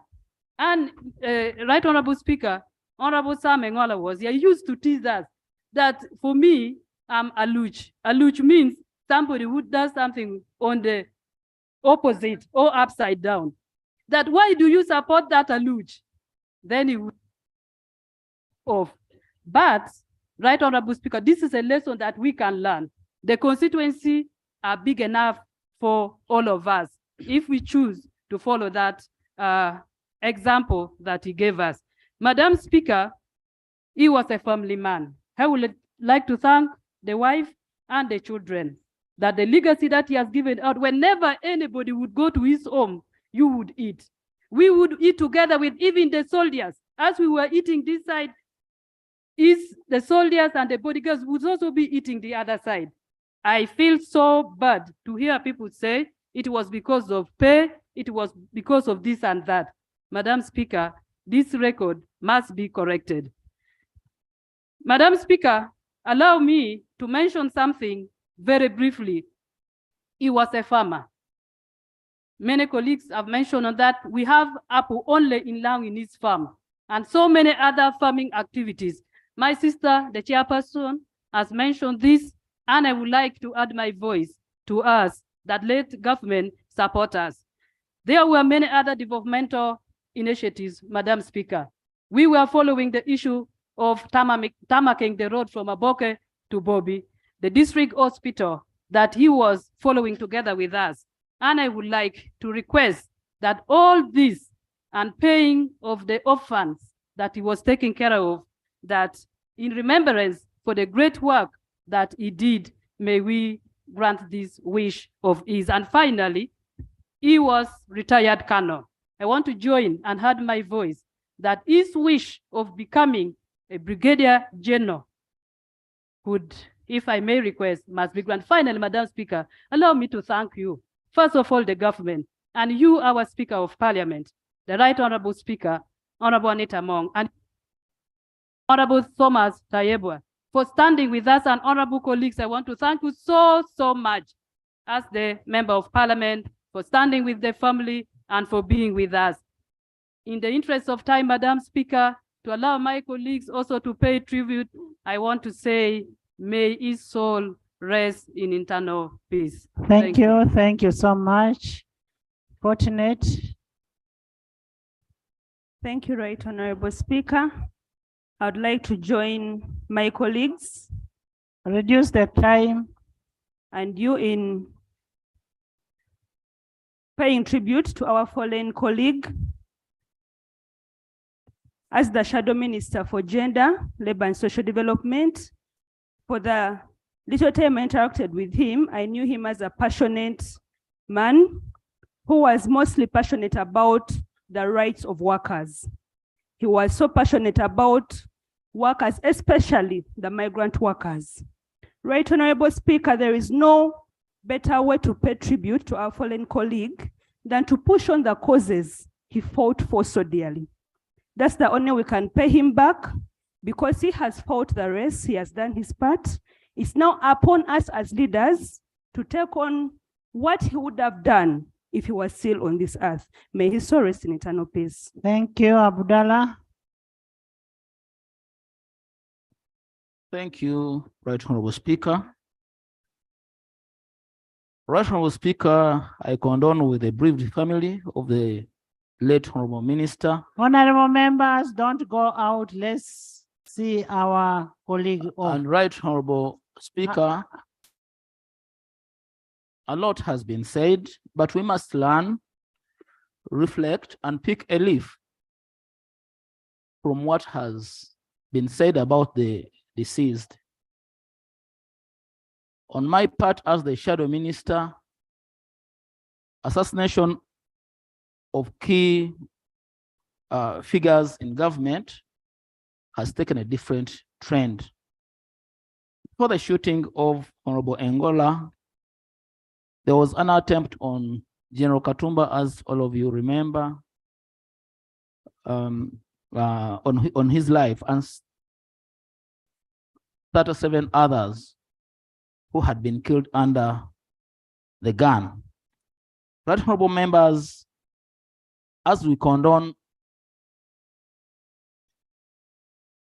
right now, I call upon you to reflect on what he has done for this great nation, and we live what he has been committed towards the government, towards good governance, and our country is concerned. The issue of CCTV, security, as the Right Honorable Speaker has said, we must all, as members of Parliament, call upon police to account for the operations and the funds so far which have been allocated in that area. May his soul rest in eternal peace. Honorable Bedi Wanika. Thank you, Right Honorable Speaker. Right Honorable Speaker, I had an opportunity to listen in among the neighbors of the late Colonel when I visited his home on the day of his death. Their testimonies were clear that the Colonel was a good neighbor. Their testimonies were clear that the Colonel was a humble man, he was an honest man, and he provided to them extra security by his presence. Right Honorable Speaker, I've listened from the tribute of one of the most brilliant generals in this country, Lieutenant General Majira. I want to ask. That is not enough clap. Can you clap for General? I know him. I know him. Is that level. I want to ask the UPDF and all the security. Thank you, Right Honorable. Let us use this opportunity to profile the people who are providing VVIP protection to our very important people. When you look at that summit, there are issues of profile. Honorable Charity, have you heard profiling of VVIP protection security? Yes, because we need to take care. We need to take care of these very important people. And one of the standards should be to stay calm in times of stress. That is one of the standards of a VVIP. I want to request that while we are mourning, the security should go in that area so that the right people protect the VVIPs of this country. I so submit. Thank you, Honorable Charity. Lango Acholi Parliamentary Group. Acholi Parliamentary Group.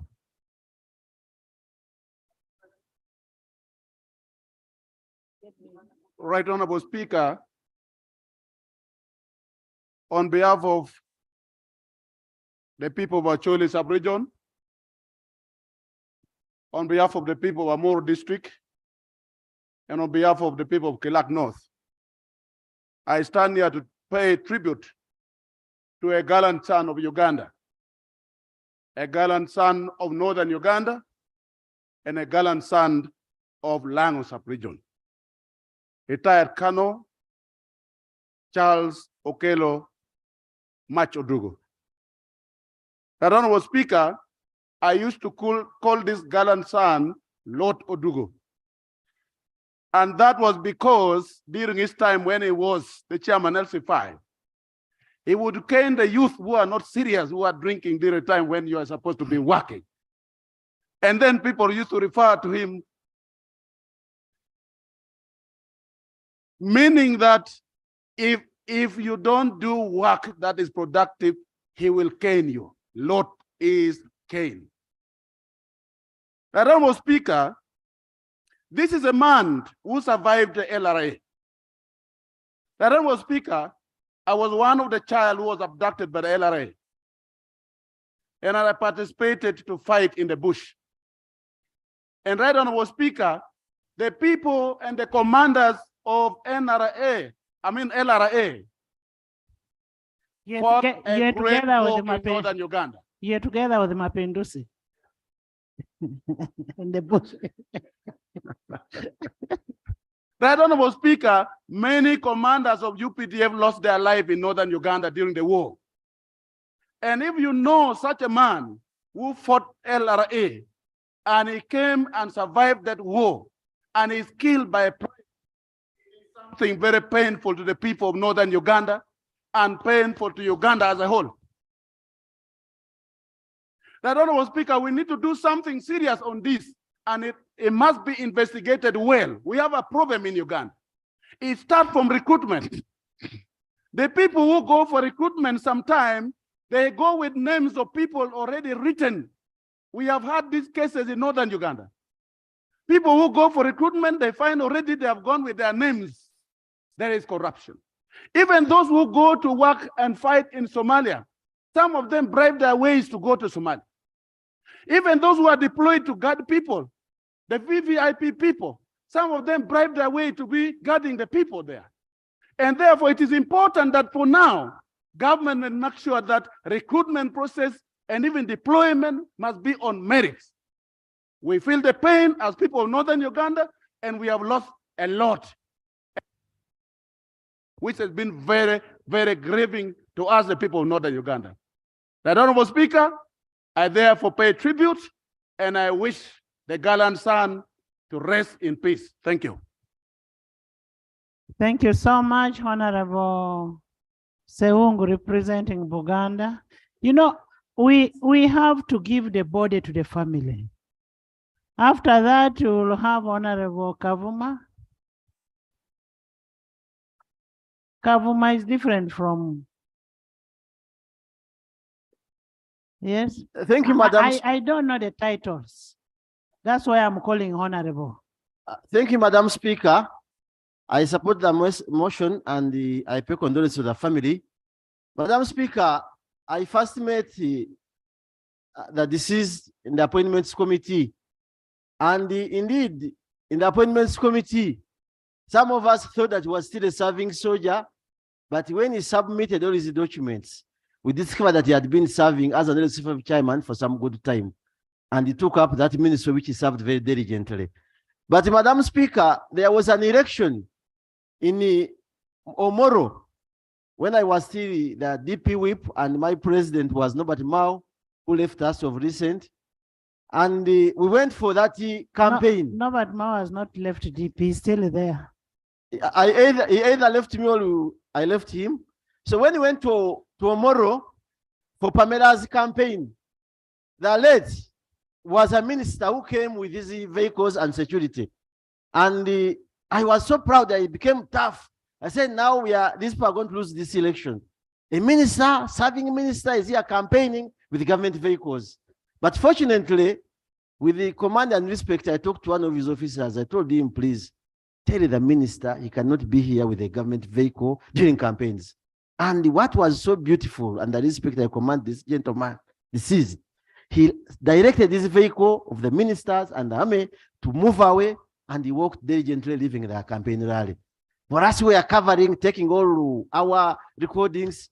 They became negative at the end of the day because he had moved and he behaved diligently. So when you talk about him and the soldiers as a serving soldier, I sincerely, from even that very time, me as a backbencher, he feared me.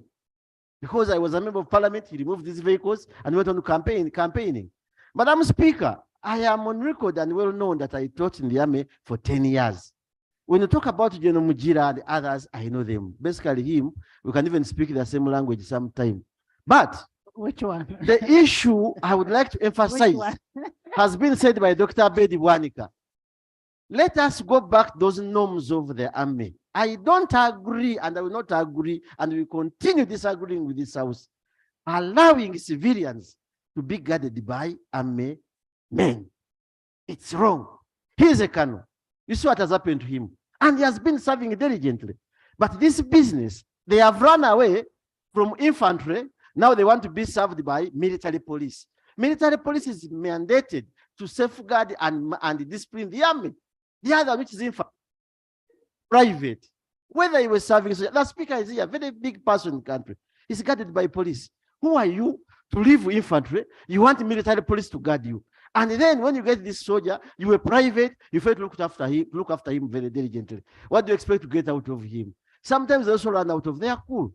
So I pray, the family, we pray for you. We shall continue praying for you. It's painful. This gentleman, even in the corridors, in our lobby, has been very friendly to us. I served with the Madam Speaker, with the Honorable Samuel Engola. We were together here, and he knows I used to argue with him, putting him to DP, and was refusing staying in NRM. But at the end of the day, we would remain very good friends. We shall miss him. Madam Prime Minister, Madam Speaker, through the Prime Minister, kindly pay strict attention. Let those officers, by the way, even a private, like you say, member of parliament, if I don't qualify by the powers of the speaker to get, I must apply for him. And after applying for him, I must pay some money to government as a source of income and look after that person. Can revisit that area? Otherwise, it's unfair and people are complaining.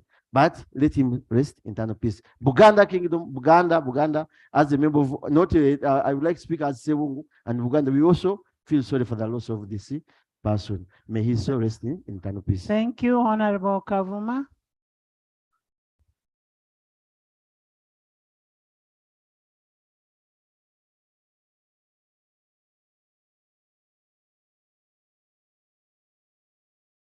Right Honorable Speaker, the bereaved family, the late honorable members of parliament and all of you mourners. For record, my name is Major General Sam Kavuma, and I'm one of the 10 members of parliament representing Uganda People's Defense Forces in the 11th Parliament. I want to thank you, Right Honorable Speaker, to make a few remarks in paying tribute to the comrade Engola Charles. I insisted on speaking because of many reasons, but the main ones are two. One is that I'm a member of the mighty family. Please switch on. Mighty family of UPDF, where Comrade Charles worked for 44 years, although he worked for 26 years in active capacity, but in UPDF, once you are UPDF, you will always be a UPDF. And when you retire, you remain in reserve. So we are still counting him. But the other reason why I wanted to speak was that in my career, I've been in the service for the last 42 years. Out of those 42, 20, I spent those 20 years in northern Uganda, in Acholi, in Lango, in Teso, in Karamoja. So I worked closely, and I'm a close friend Engola. Now let me quickly begin with the family. Why do we call ourselves a family? When we join UPDF or NRA before UPDF, of course we come from different families. But when we join, we form one family called UPDF. We come from different tribes. You saw them here during the laying of the wreath. Each tribe was recognized. But for us, the moment we join UPDF, we form one family, one tribe called UPDF. We come from different clans, but the moment we join, we forget about those clans, we form one clan, UPDF. And we are the only group in Uganda that has got a common language. One language, Kiswahili. But for all of you, when you go to Western and you are from Teso, there must be a translator but for us, therefore, among the people, you should know that have lost UPDF. We have really lost our own. Number two, the man lying here possessed what I would call the NRM UPDF ethos. And it is this ethos that has been our source of strength and success in the last 42 years of our existence. These ethos are, he has been a highly disciplined officer and a leader. Number two ethos is patriotism. He has been a patriotic. Number three is Pan-Africanism. You have heard from testimonies that he fought in Congo. He fought in, I don't think he had relatives in Congo, but because of pursuing this ideology of Pan-Africanism, he went to Congo and South Sudan to fight. So he was a Pan-Africanist. The other ethos is good fighting.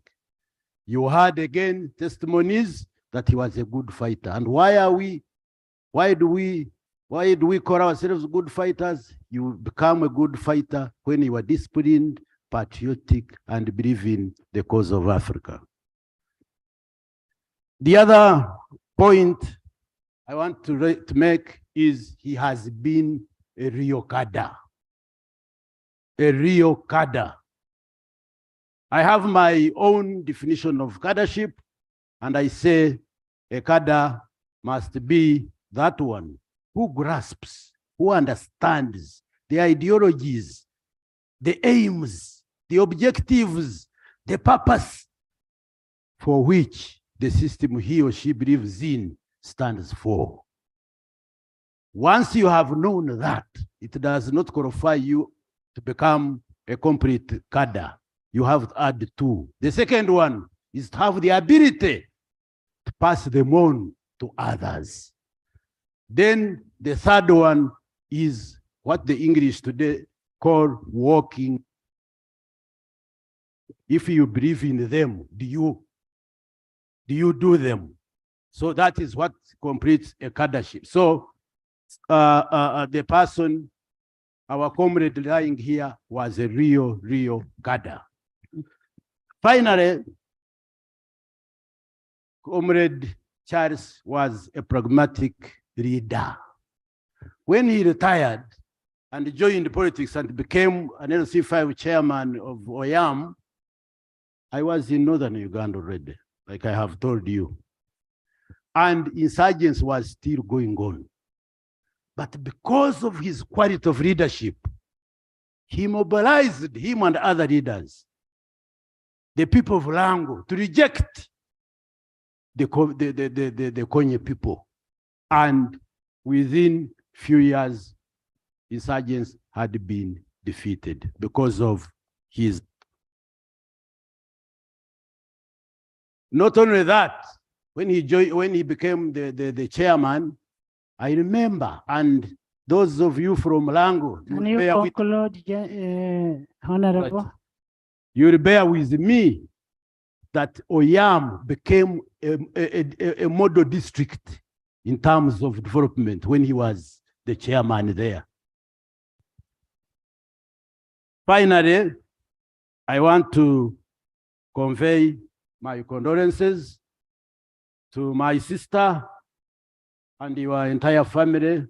They hosted, during my activities there, they hosted me at their home, and she fed me for quite some time. I want to convey our condolences, myself and my family, to you and your children and Honorable Sam, to you, Right Honorable Speaker, and the entire Parliament, to His Excellency the President and the entire Cabinet, to the people of Oyam and those of Lango, and then all Ugandans for this sad and unfortunate death of our comrade.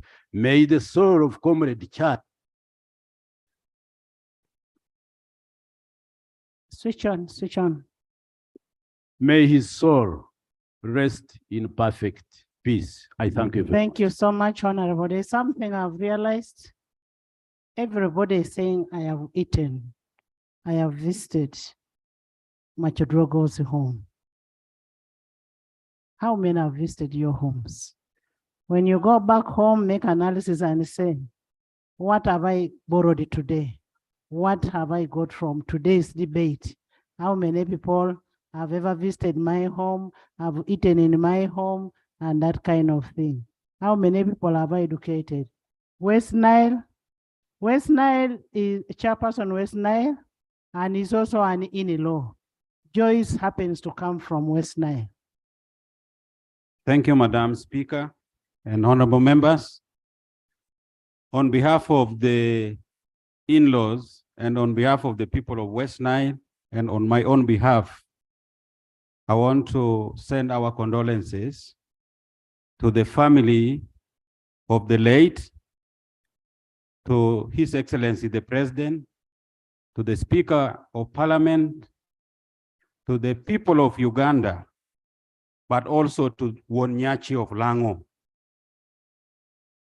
We have lost a humble man, very courageous and very simple. In the late 1980s and 1990s, it was very difficult for us from northern Uganda and West Nile to come to Kampala.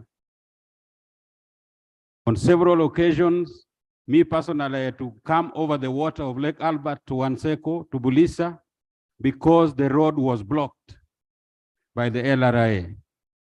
And so today, if we are mourning someone who contributed.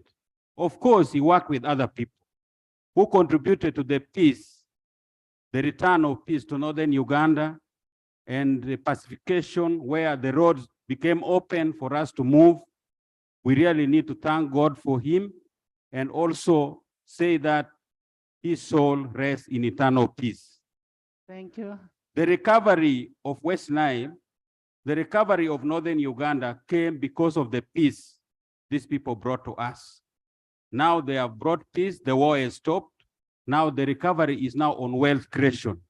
I went to Oyam and I saw how people were vandalizing the electricity, which would, well, we now pray that as we send him off, let vandalism of those poles stop. Let the LRA war victims from northern Uganda, from West Nile, be paid so that they can now have a full recovery. I want to pray for the family to be united. At the same time, I want to pray for all of us to give comfort to the family, and may the soul of Colonel Charles Engola Macodwogo rest in eternal peace. Thank you so much, Teso Parliamentary Group, Sebe Parliamentary Group. Thank you, Right Honorable Speaker. Right Honorable Speaker, from you as the Speaker, to the Prime Minister when she moved the motion, and to all the great speakers who have really spoken today, I must say that I'm a good student and a good listener. I want to associate myself with all that has been said, the positives that have been said about the gentleman. I have been sitting here for some time with all the good things, asking myself a very difficult question. This is a parliament that makes laws and amends laws. It has been hitting me so hard that I only imagine that if a Bible was such a book that could be amended, I would have revisited the book of Genesis. At the time that judgment was passed in the Garden of Eden, you know what happened?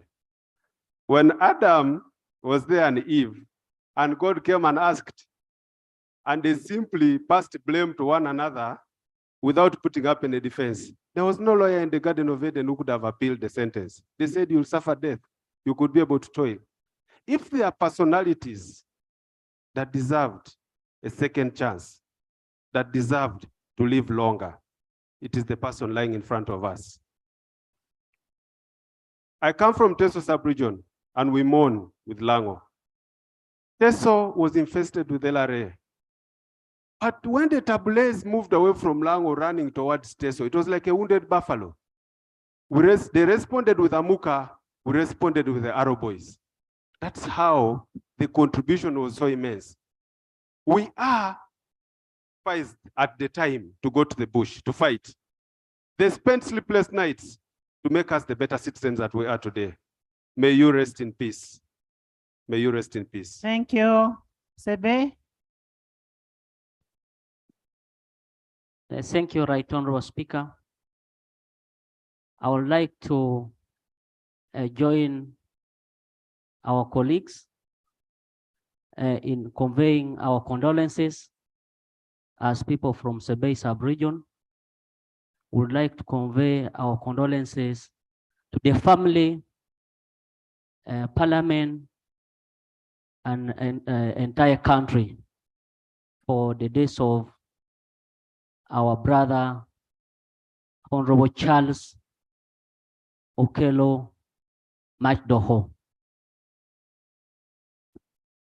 I last met him in Namtumba when we were celebrating a Labor Day.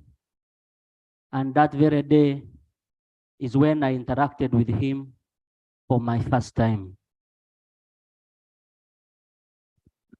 When he realized that I came from Sebe, he was telling me he wanted some coffee seedling. There is a variety called Catmos.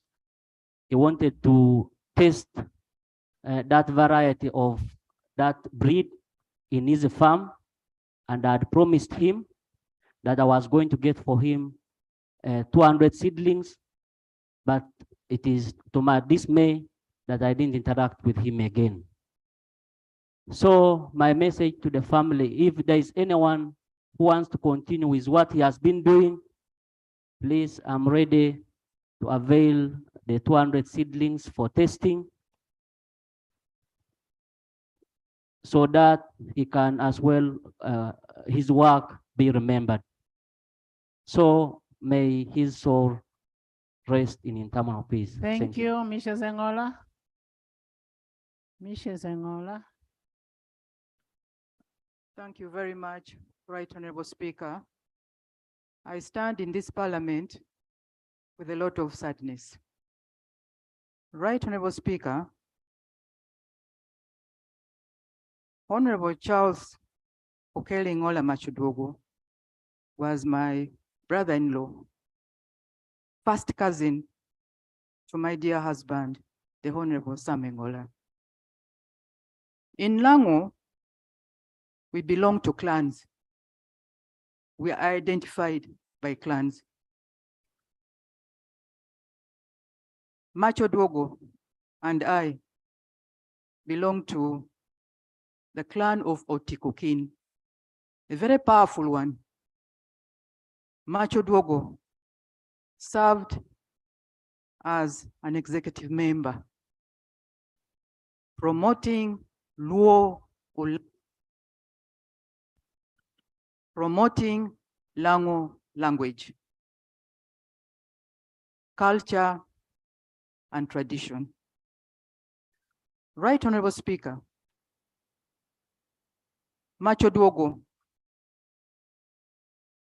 supported orphans, churches, and promoted fish farming and agriculture. The late stood with his people in good and bad times. He was our strength and hope in the sub-region. Right Honorable Speaker, Macodwogo is honored for serving greatly in the UPDF. Macodwogo was the first LC5 chairperson of Apache district, the district I represent in this house. Right Honorable Speaker, he was chair of Oyam, LC5 chairman, for 2 terms. While he was there, he moved with sticks in his car to beat people along the way or trading centers found drinking alcohol known as lira lira.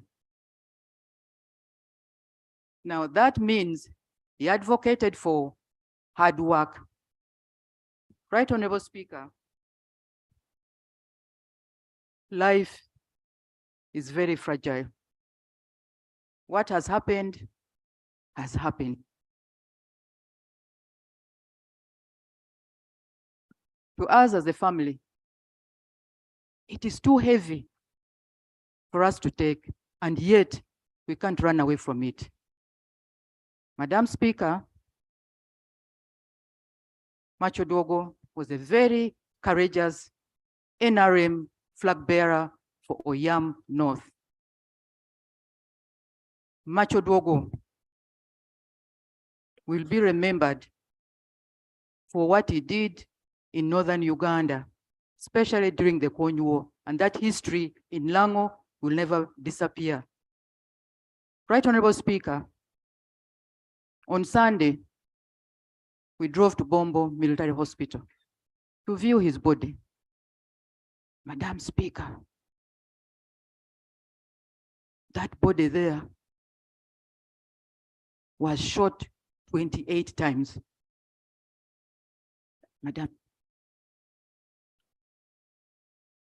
for us as a family, there are questions. to ask, but God knows. I want to thank you, Right Honorable Speaker, for your support. I want to thank your deputy for the same support, and also thank colleagues and government for support. I thank you, Right Honorable Speaker, for this opportunity. Thank you so much, Vice Gender. Honorable members, we have to give the body to the family. When it is still early. Thank you very much, Right Honorable Speaker. Honorable Speaker, I add my voice in support of the motion to pay tribute to our foreign colleague, Honorable Charles Engola. My condolences to the family. Some silence, members. My condolences to the family, the people of Oyam, and Ugandans. Honorable Speaker, I'm the Vice Chairperson of Gender, Labor and Social Development Committee. But Mr. Honorable Engola has been a very humble person, very respectful. Whenever we summoned the Ministry of Gender to appear on issues of labor, he used to appear himself. Honorable Speaker, there are ministers who are summoned before committees and they don't appear. But that wasn't Honorable Engola. Who are handling the petition on migrant workers was very instrumental before the committee. Commissioner, come back and wait. And it's very sad that our committee is handling an amendment of the Employment Act 2006. And before us, we have two bills. We have the government bill and the private members bill. It's sad that the week Honorable Engola was gunned down, we had to interface with him. So as a committee, we got some setback, Honorable Speaker. Honorable Speaker, Honorable Engola has been an exemplary leader, both in private and in the army, though he's retired. May his soul rest in eternal peace. Thank you, Busoga. Commissioner. Busoga, Commissioner. Thank you very much, Right Honorable Speaker. Right Honorable Speaker, on behalf of Busoga Parliamentary Group and the colleagues who may not get chance of paying tribute, allow me, be on record, to convey condolences to the August House, you, Right Honorable Speaker, the UPDF family, His Excellency, the President of the Republic of Uganda, upon the demise of our colleague. Right Honorable Speaker, on 1st May, it was the last public appearance of our colleague in Namutumba for the Labor Day celebrations. Right Honorable Speaker, I saw the civility and simplicity of our colleague when the ADC, they invited the Honorable Minister, the podium, to go and make his remarks. Then invite the Senior Minister to speak.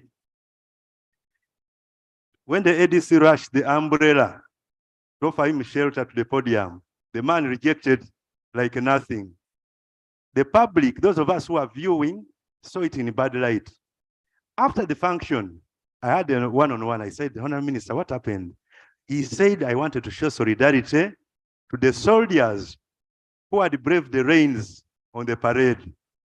That was a serious credit that needs to be emulated by senior people in this country. The other issue was the harassment of colleagues who had gone for that function. They were over-intercepted by the SFC that you were manning the different entrance points. They are by the security personnel, because you can't know whether they are SFC or they are ready tops or whichever. By armed personnel. Right on, I take your guidance, but I saw what happened. Because a number of members ended up entrance and went back. A case in point was Honorable Dubai. He said, you people, this is enough. I can't stress myself any longer. Honorable Lukines, I had to bargain with the people to usher him in. So the minister apologized. He told me, that's the reason I insisted to be on record, is to say and tell members, because the Honorable Minister had said, I'm so sorry, and tell colleagues that this will never happen. It is unfortunate that that commitment, he will not see it happen, but he told me to tell members He was so sorry as one of the key organizers of this function. And indeed, it will not happen again. Charity, that should not happen again to members, the harassment. Right Honorable, finally, Right Honorable Speaker, finally, Right Honorable Speaker, finally, 2 weeks ago, we had a meeting on immigrant workers at Fairway Hotel, where Honorable Okello attended, Honorable Naito attended. That one, I have done my part in fostering the current MOU to do with externalization of labor under Saudi Arabia. And he was committing himself that he's going to fast track similar arrangements with other countries where our children are suffering like nothing. I want to appeal to the sitting minister, kindly follow this up to allow our friend rest in eternal peace when his dream has come to pass. I thank you. Thank you, Commissioner. Thank you, Right Honorable Speaker, for this opportunity. Right Honorable Speaker, the death of our colleague punches a hole in the professionalism the UPDF has been preaching and has invested in a lot. Right Honorable Speaker, I thank you for this opportunity because I didn't want this sitting to end without us members of parliament, especially the women members of parliament, to appreciate that the UPDF is a good force while you still live. But when you die, your family and children are forgotten there and then. Right Honorable Speaker, I want to remind the UPDF that Charles Engola is dead because of a gun that came from a UPDF. Thank you. Because of a gun that came from the UPDF officer. We shall not take it lightly in northern Uganda that his children, his wife, and the entire family shall not get justice, and also that they cannot be taken care of as he would have done. Right Honorable Speaker, I want to pledge that as a house we shall come back in unity with the other members in northern Uganda and ensure that our children are well taken care of by the UPDF. Thank you so much. Thank you, Honorable Acheng. Ayo Acheng.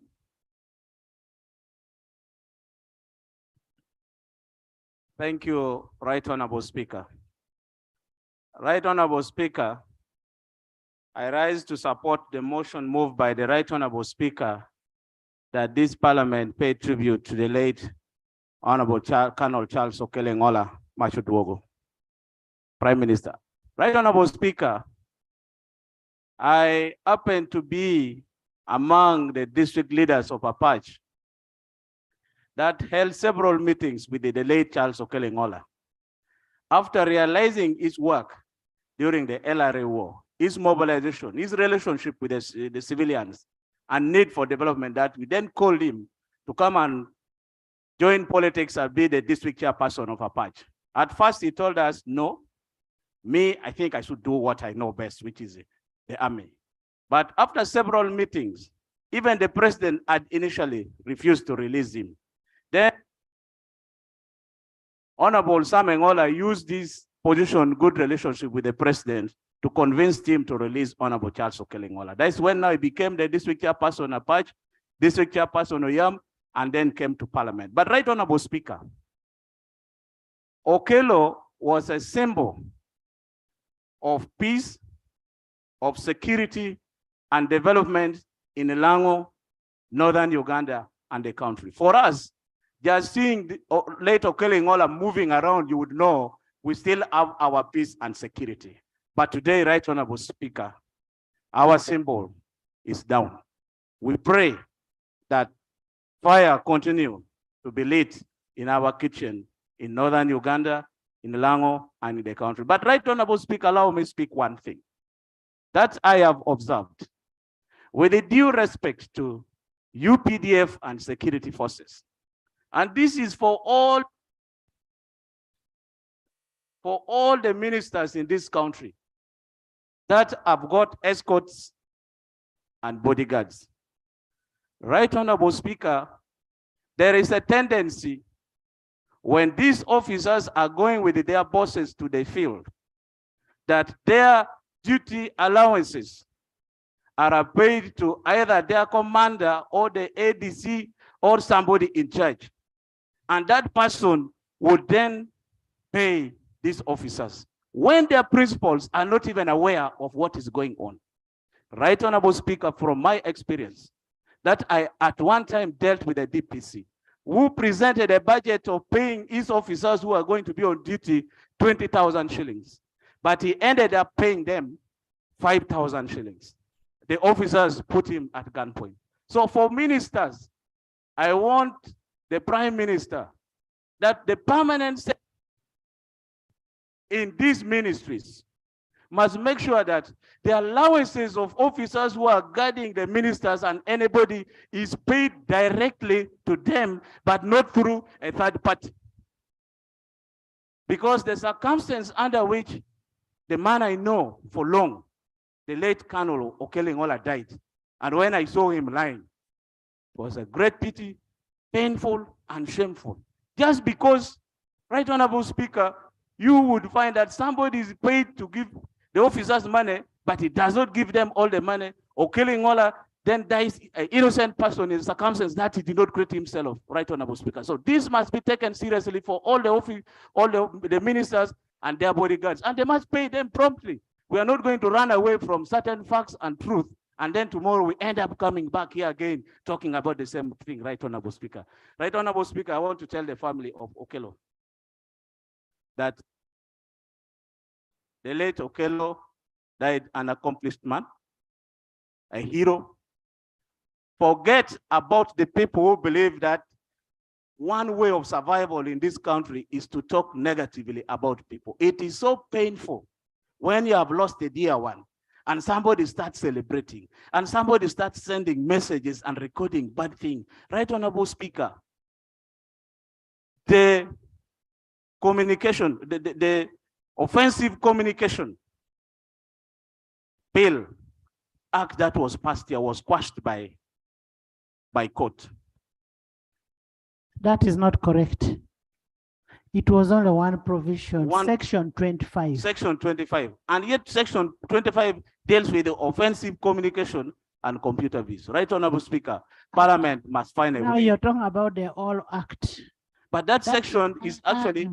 Oh, you can still prosecute a person using the same act. You're talking about something, just one section. Yes. Thank you for your guidance, Right Honorable Speaker. Then why is it that Uganda is one country where somebody speaks anything and get away with it? For example, it is moving on social media where a man called Tamale Mirundi has recorded, he knows who killed who, is he giving 2 weeks? If it is not produced, he's going to produce it. He knows who killed everybody. The hate speech that we are allowing to continue to get normal in this country will make a nice, peaceful, and lovely country people will think is a very bad place to live in.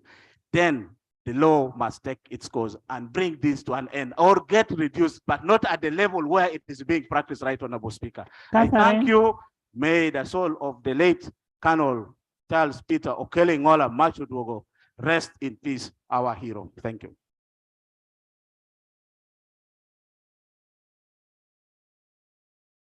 Catherine, Jane.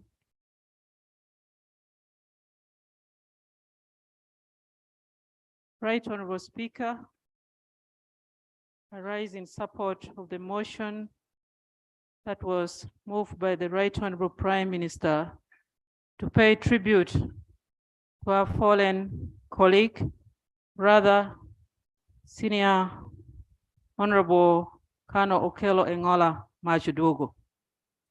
Right Honorable Speaker, I would like to convey my condolences, that of my family, and the condolences of the people of Omoro District to the bereaved family of our fallen brother, Colonel Okello, Engola, Macodwogo. Madam Speaker, from what has been talked about in the House this afternoon about Okello Engola, there's testimonies. Madam Speaker, 1, living above self. 2, Right Honorable Speaker, serving for the common need of our people. Honorable Okello Engola chose to serve in the military and grew from the lowest rank up to the rank of a colonel, serving in the military, a field, a department of service that is very risky. And he did it very diligently. And we are benefiting as a region from the outcome of his service. He has been a pacifier, Madam Speaker. While he was in the brigade commander in Opit, Madam Speaker, Opit is in Omoro district, neighboring Oyam district. The people of Omoro district have expressed their sympathy for the loss of this gallant son, while the people of Lango, Okello Engola, Macodwogo, the people of Opit, the people of Omoro district knows the very meaning of this name, Macodwogo, because they are direct beneficiaries. Madam Speaker, I wish to end and quote the words of Scott Hindlen when he said the value of a person and a person's life is measured by the number of lives the person has touched. From the efforts of Okello Engola, through ensuring that we receive peace in the region, he was able to touch so many lives, particularly of the vulnerable people, the women, the children. Madam Speaker, while he was serving as chairperson LC5 Oyam district, that's the time I got to know him better. I was a resident district commissioner in Pade district. He was a LC5 chairman, I think in Apache. We're in a meeting discussing about NUSAF too, that time. The first time I got up to speak very passionately on the issue of ensuring that we support livelihood component of the people that have returned home, I picked interest to know who this man was. So, Madam Speaker, I am not surprised during the eulogies today with the testimonies that the honorable members were giving about Honorable Okello Engola Macodwogo. You've lost a great man, a man with great humility, and I strongly believe there's a word Honorable Okello Engola told me when we were in our campaigns for the first time in the by-elections in Omoro when I came to Parliament. I didn't know that Honorable Sewungu, who was confessed today, was in the team of Honorable Mao campaigning on the other side. I was the candidate on the side of Okello Engola with Honorable Mao, hitting us badly, but Okello Engola told me one thing. When they phoned him, the Honorable Mao entered the rally that Honorable Okello Engola was addressing the people.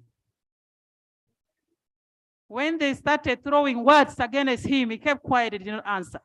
I was wondering, what kind of military man is this? He didn't answer, he didn't respond to them. I asked him, I said, what should we do? He said, you're a candidate, just sneak from behind and disappear. Let me deal with the situation. It didn't take long. After about 6 minutes, I got a call from another sub-county, which was about 7 kilometers from there, Lalogi sub-county, that Honorable Okello Engola Macodwogo was already in Lalogi sub-county and left the Honorable Mao and their team in that very place. Humility. Humility takes you to greater heights. I want to appeal to honorable colleagues. We are all in positions of leadership and we are serving this country. What shall we be remembered for?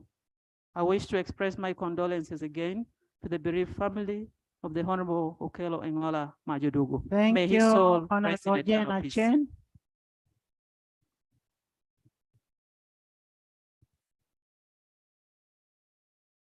Thank you very much, Right Honorable Speaker.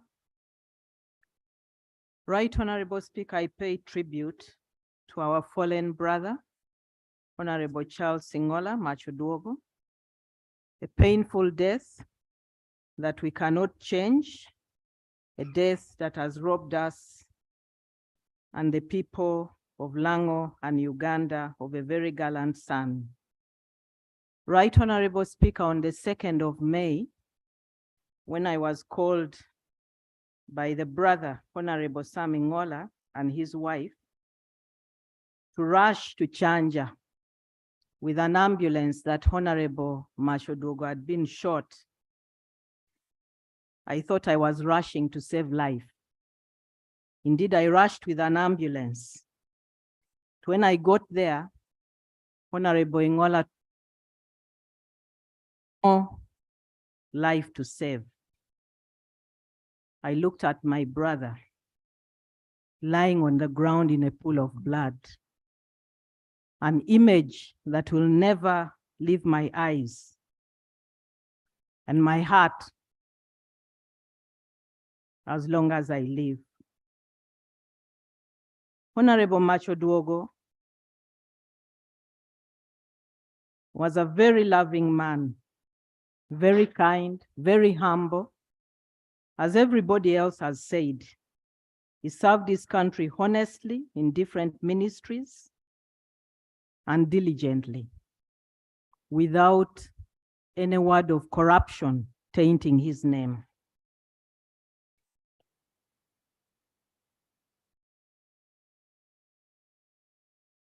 I want to appreciate his wife, whom I had to look for on that day and bring back home because she was so stressed. She was in a clinic, and I told her, Joyce, I call her Joyce because I have known her, you have to be strong. I want to appreciate her for being strong, and the entire family. Because had she broken down, many of us would not have been able to bear this terrible pain that we are going through. Right Honorable Speaker, and for many of you who are present in this parliament, the area of Chanja and Kulambiro needs extra attention from the security people. If you look closely and look back at the deaths, Kawesi, Chirumira, our Honorable General Katumba, my brother Honorable Macodwogo, Isma yesterday, and many others are all happening in the same area. For us who are prayerful, we believe that there is a spirit that needs to be broken. And I want to call upon the security people really study that area. I know there are many other areas where such things happen, but study that area very carefully.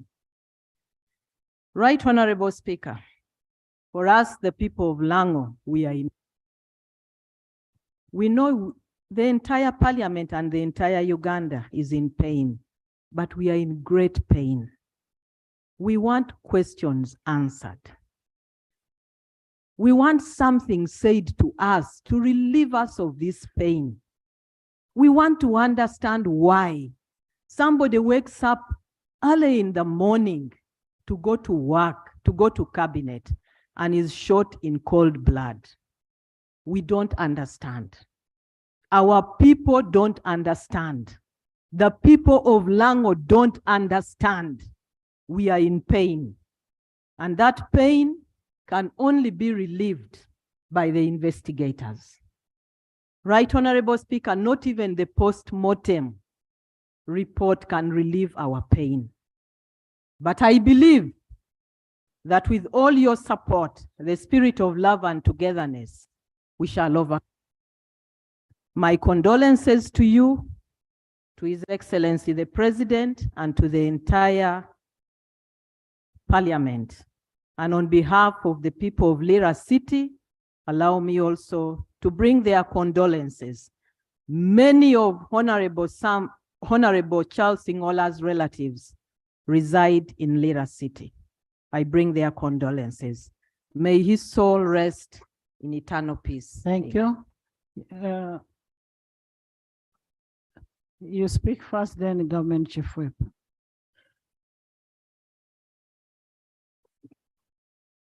Right, Honorable, 2 minutes, members. Right, Honorable Speaker, I had already indicated to you that I want to move an amendment to the motion moved by the Right Honorable Prime Minister. But before I do that, Right Honorable Speaker, allow me to raise just 2 points. One is that allow me with a lot of difficulties to appreciate the role President Museveni played in identifying the fallen brother, son, and friend of ours, and making him to demonstrate that indeed we still have young men and men who can serve with the lion brand. So the lion brand did not go with Lokech. The lion brand was still with our brother, Charles Engola. And I believe we still have lion brand in this country. So may we preserve them and use them properly. Secondly, Right Honorable Speaker, I want to say that I'm not speaking as a politician. I'm speaking as a member of the family. My beautiful mother, who passed on a couple of years ago, came from the family of Okello Engola and Sam Engola. The beauty you saw in her is the beauty we all carry the genes of. So I'm very proud of being associated with that particular clan. That's why you And why you Miss Uganda. That's what they claim. They claim that I've been Miss Uganda because of them. But the Right Honorable Speaker, and one of the things that we need to note about Engola is that it would surface at the time of need. Charles Engola was recruited by his brother, the older brother, along into the army when he had just left school. And the boy was able to prove his skill as a young man. And by the time the NRA came to power, he was already artillery commander, but deployed in the West.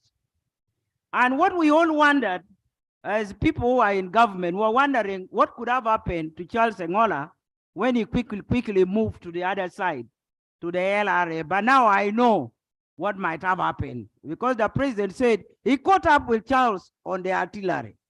So now we understand what happened. But I really appreciate that the president was able to identify Charles Engola to make him to play a role, the critical role that we have shared today. Right Honorable Speaker, I want to move a motion. I have read the motion, and I feel that this parliament has come up with a lot of issues. You're moving another motion without a notice? I'm moving an amendment. Sorry, I'm moving an amendment.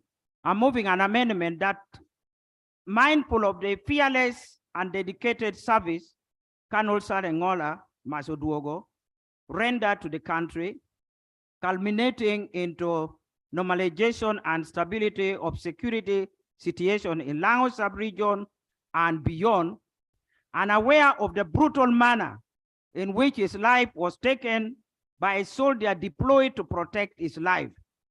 We therefore move as follows: that the government considers posthumous elevation of his rank from that of colonel to brigadier general, and that the government further considers reasonable and compassionate remedial package to take care of the widows and orphans, many of whom are still school-going age.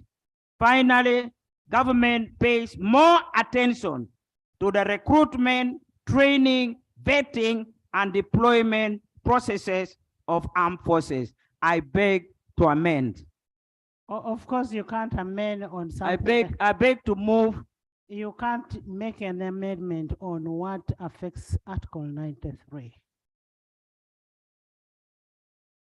You cannot do that. Right, It Honorable has an effect on Article 93. Can we hear from Honorable Mao? I had consulted all of them, so I knew what I was. Honorable Mao, can the amendment be made when it has an effect on the financial implication? Madam Speaker, a resolution of parliament means the prevailing sentiment of the legislature. There is no bar because it is still at the discretion of those concerned to decide whether to do it or not. But it is in order for this parliament to express its prevailing sentiment. Government Chief Whip, leader of government business. I need a statement from you so that before I put a question, I don't want an aspect of I was forced.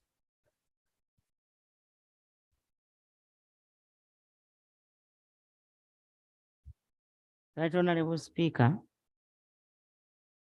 it is difficult for somebody to make a decision now, bearing the situation under which we are.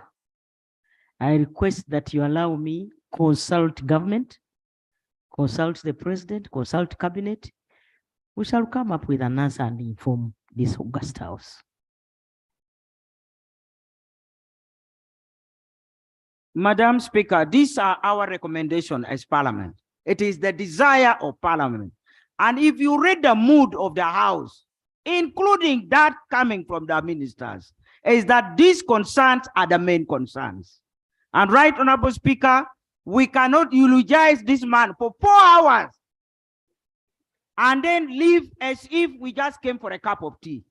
We are leaving a widow, we are leaving children. There are over 150 children who have to go back to school that the colonel was paying. So Right Honorable Speaker, we cannot just leave because we are consulting. Consulting who? His Excellency the President is even following our debate and he knows what we are saying, and I'm sure he will also subscribe to what we are saying right now. Because Colonel Engola was his cadre, and the children who are left are going to be his responsibility. So we want to help the president to take care of the children and to take responsibility. And therefore, Right Honorable Speaker, we have to register our concern. And now you are pushing me to speak as an elder when I was actually just speaking as a humble legislator pleading that case. Honorable members, you've had the amendment on the prayers. On the motion, you've heard, is that seconded? Seconded by who?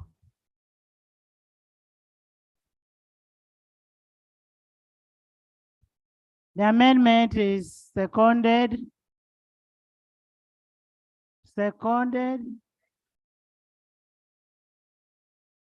It is seconded by the whole house, with the exception of Nandu,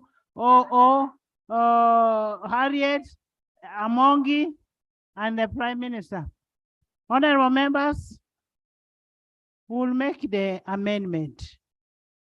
It is upon government to see whether to implement it or not. This is a trying time. Honorable Engola was gunned down by a soldier on duty. And that's why I'm saying we need to know the cause. Much as we are saying we need to support the family of Honorable Engola, we should also support the family of Sabiti. And as we look for why did Sabiti do that? Sabiti has died on duty. Honorable Government Chief Whip.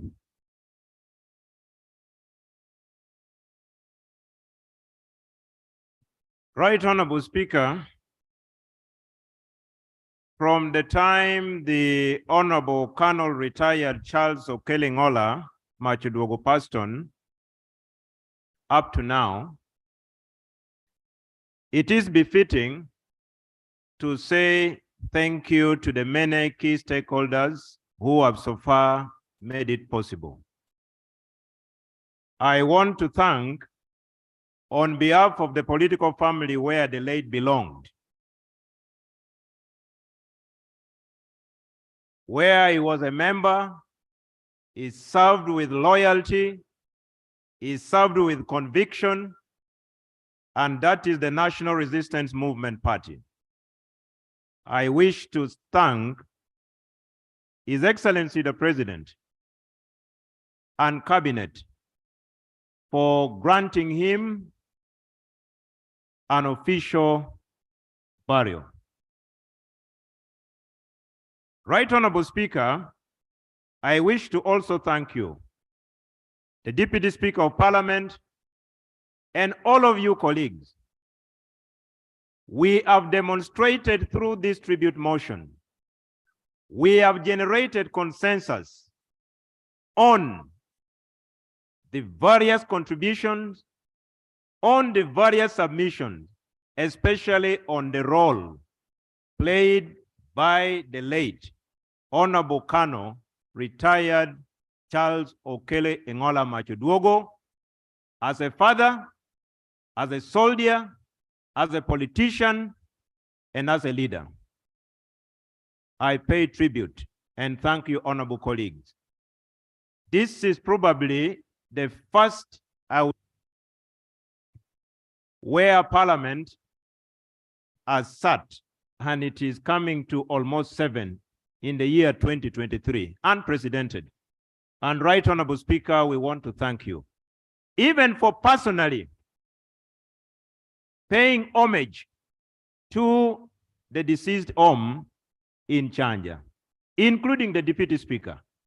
And we want to thank you for your personal contributions that you have made, and also the official one on behalf of the institution of Parliament. I believe that, honorable members, the journey has not yet ended. Tomorrow we are at Kololo at 10 in the morning. Kindly spare time and come to Kololo. Whether you have taken a COVID test or not, please spare time and come to Kololo. On Saturday, we pray with you that again get time and come to Yam, where our colleague will be laid to rest at his ancestral home. Kindly get time. Oyam from Kampala up to there is about 3 hours, 30 minutes, average speed. So we want to pray with you, honorable colleagues, that find time, come and stand with the people of Lango. Right, Honorable Speaker, let me state this, that in every culture, especially in Africa, in every society in Africa, there will always be this figurehead that is an authority on a particular subject matter.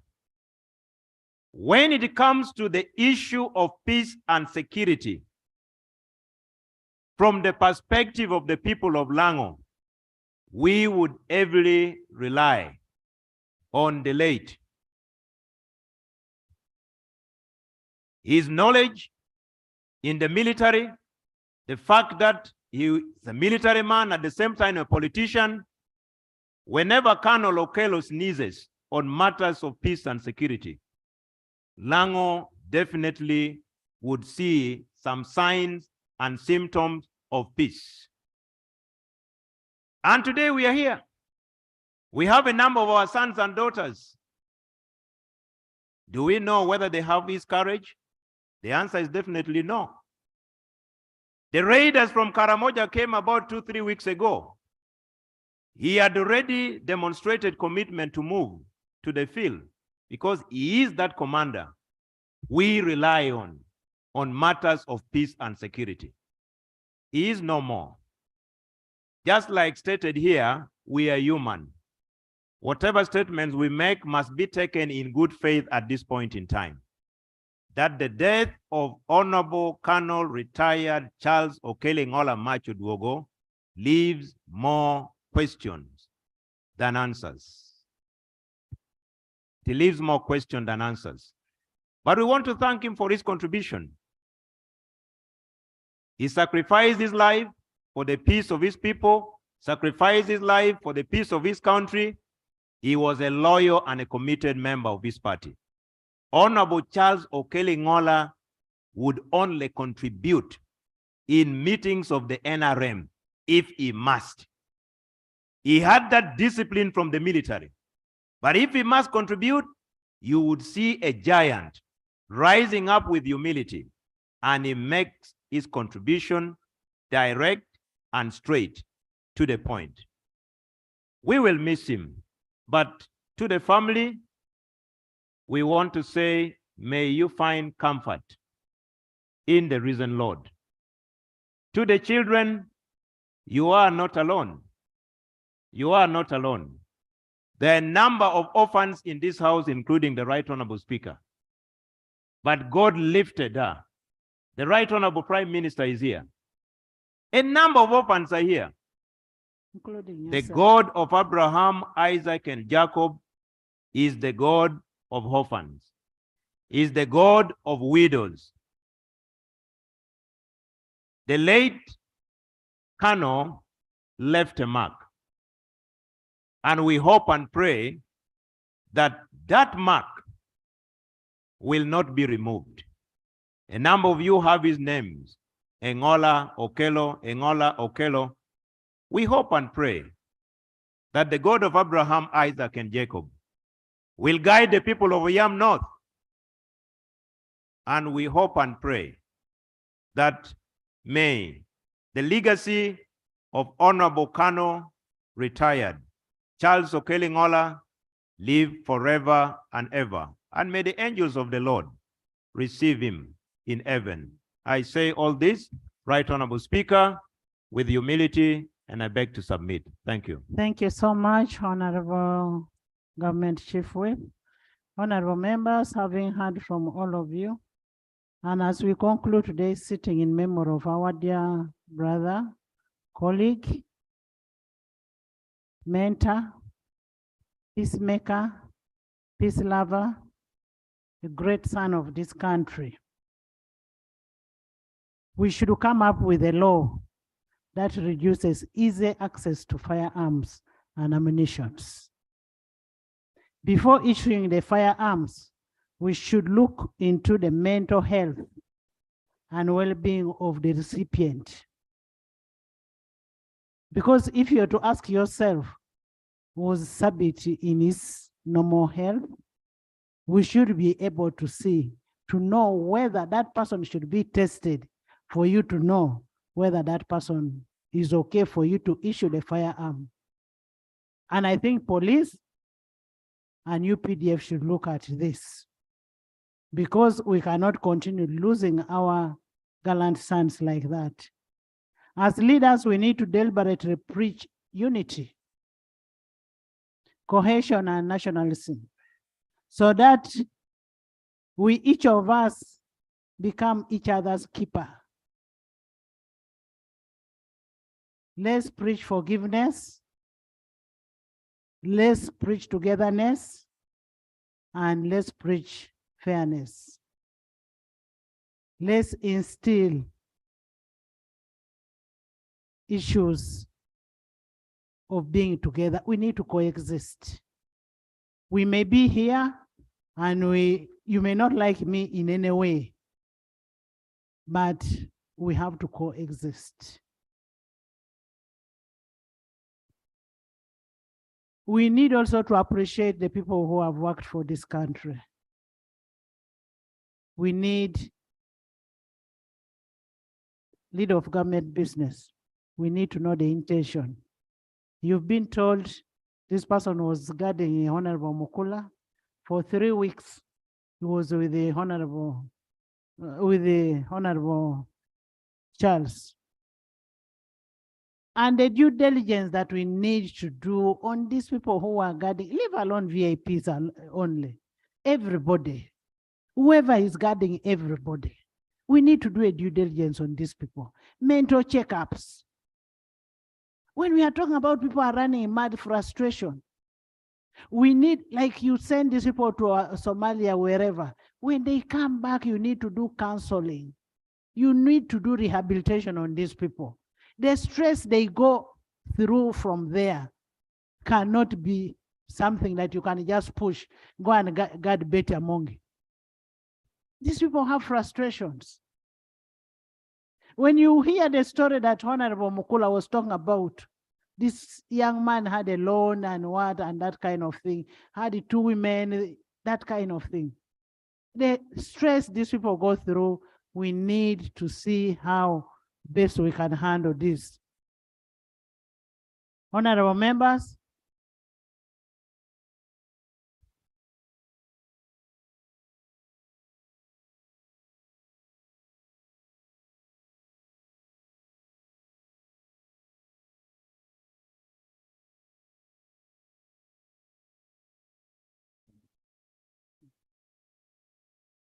Honorable members, as we conclude, what Honorable Imat Cecilia was talking about is only urging government. We urge government. We are not saying government, we urge you. And that's why I said, it's upon you to do it or not do it. If you loved your person, do it. Honorable members, I want to end here by urging all of you. We have never lost, we've never failed to lose, support our fallen colleagues.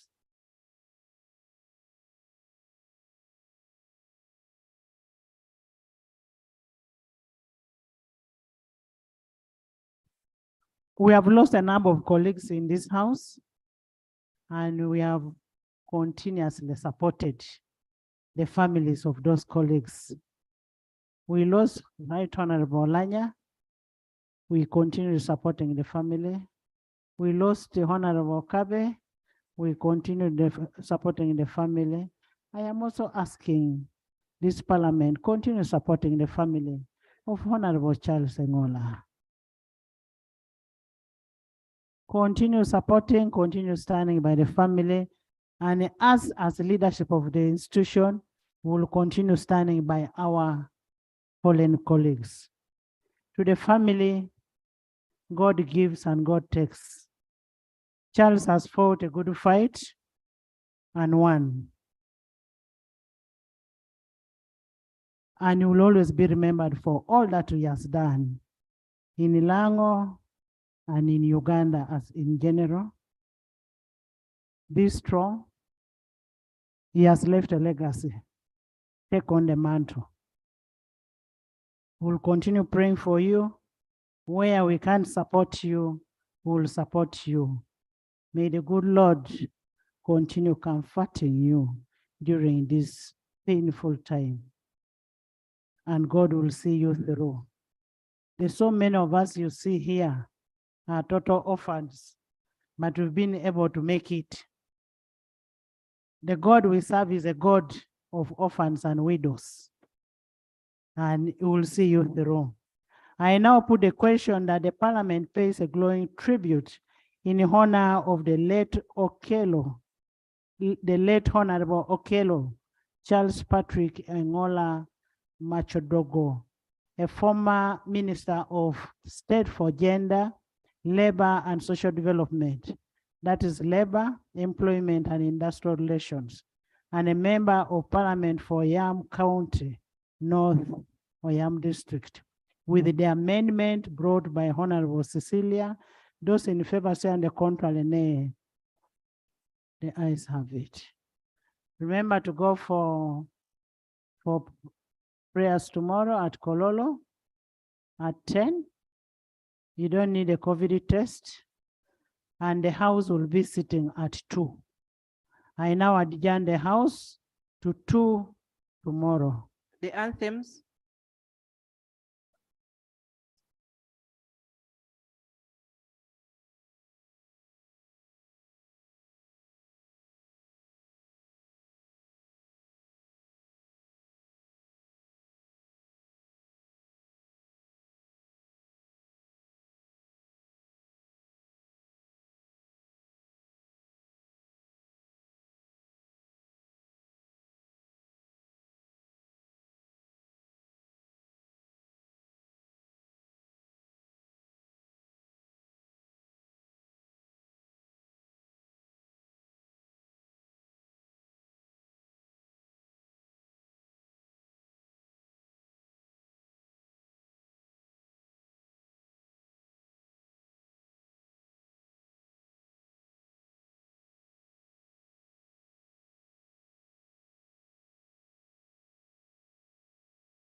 Let's remain standing as the body is wheeled out of the house.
Honorable members, please sit.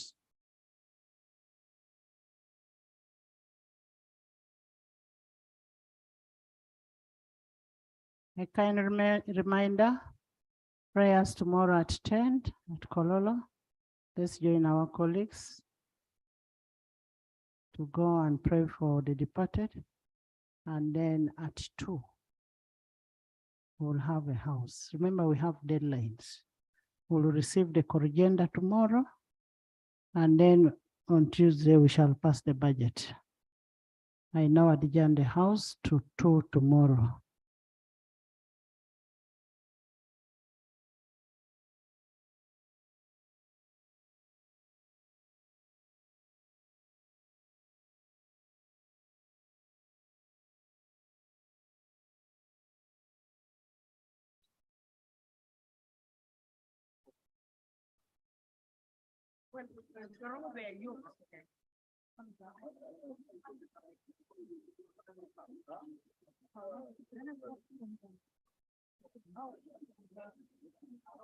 Get your sanitizer.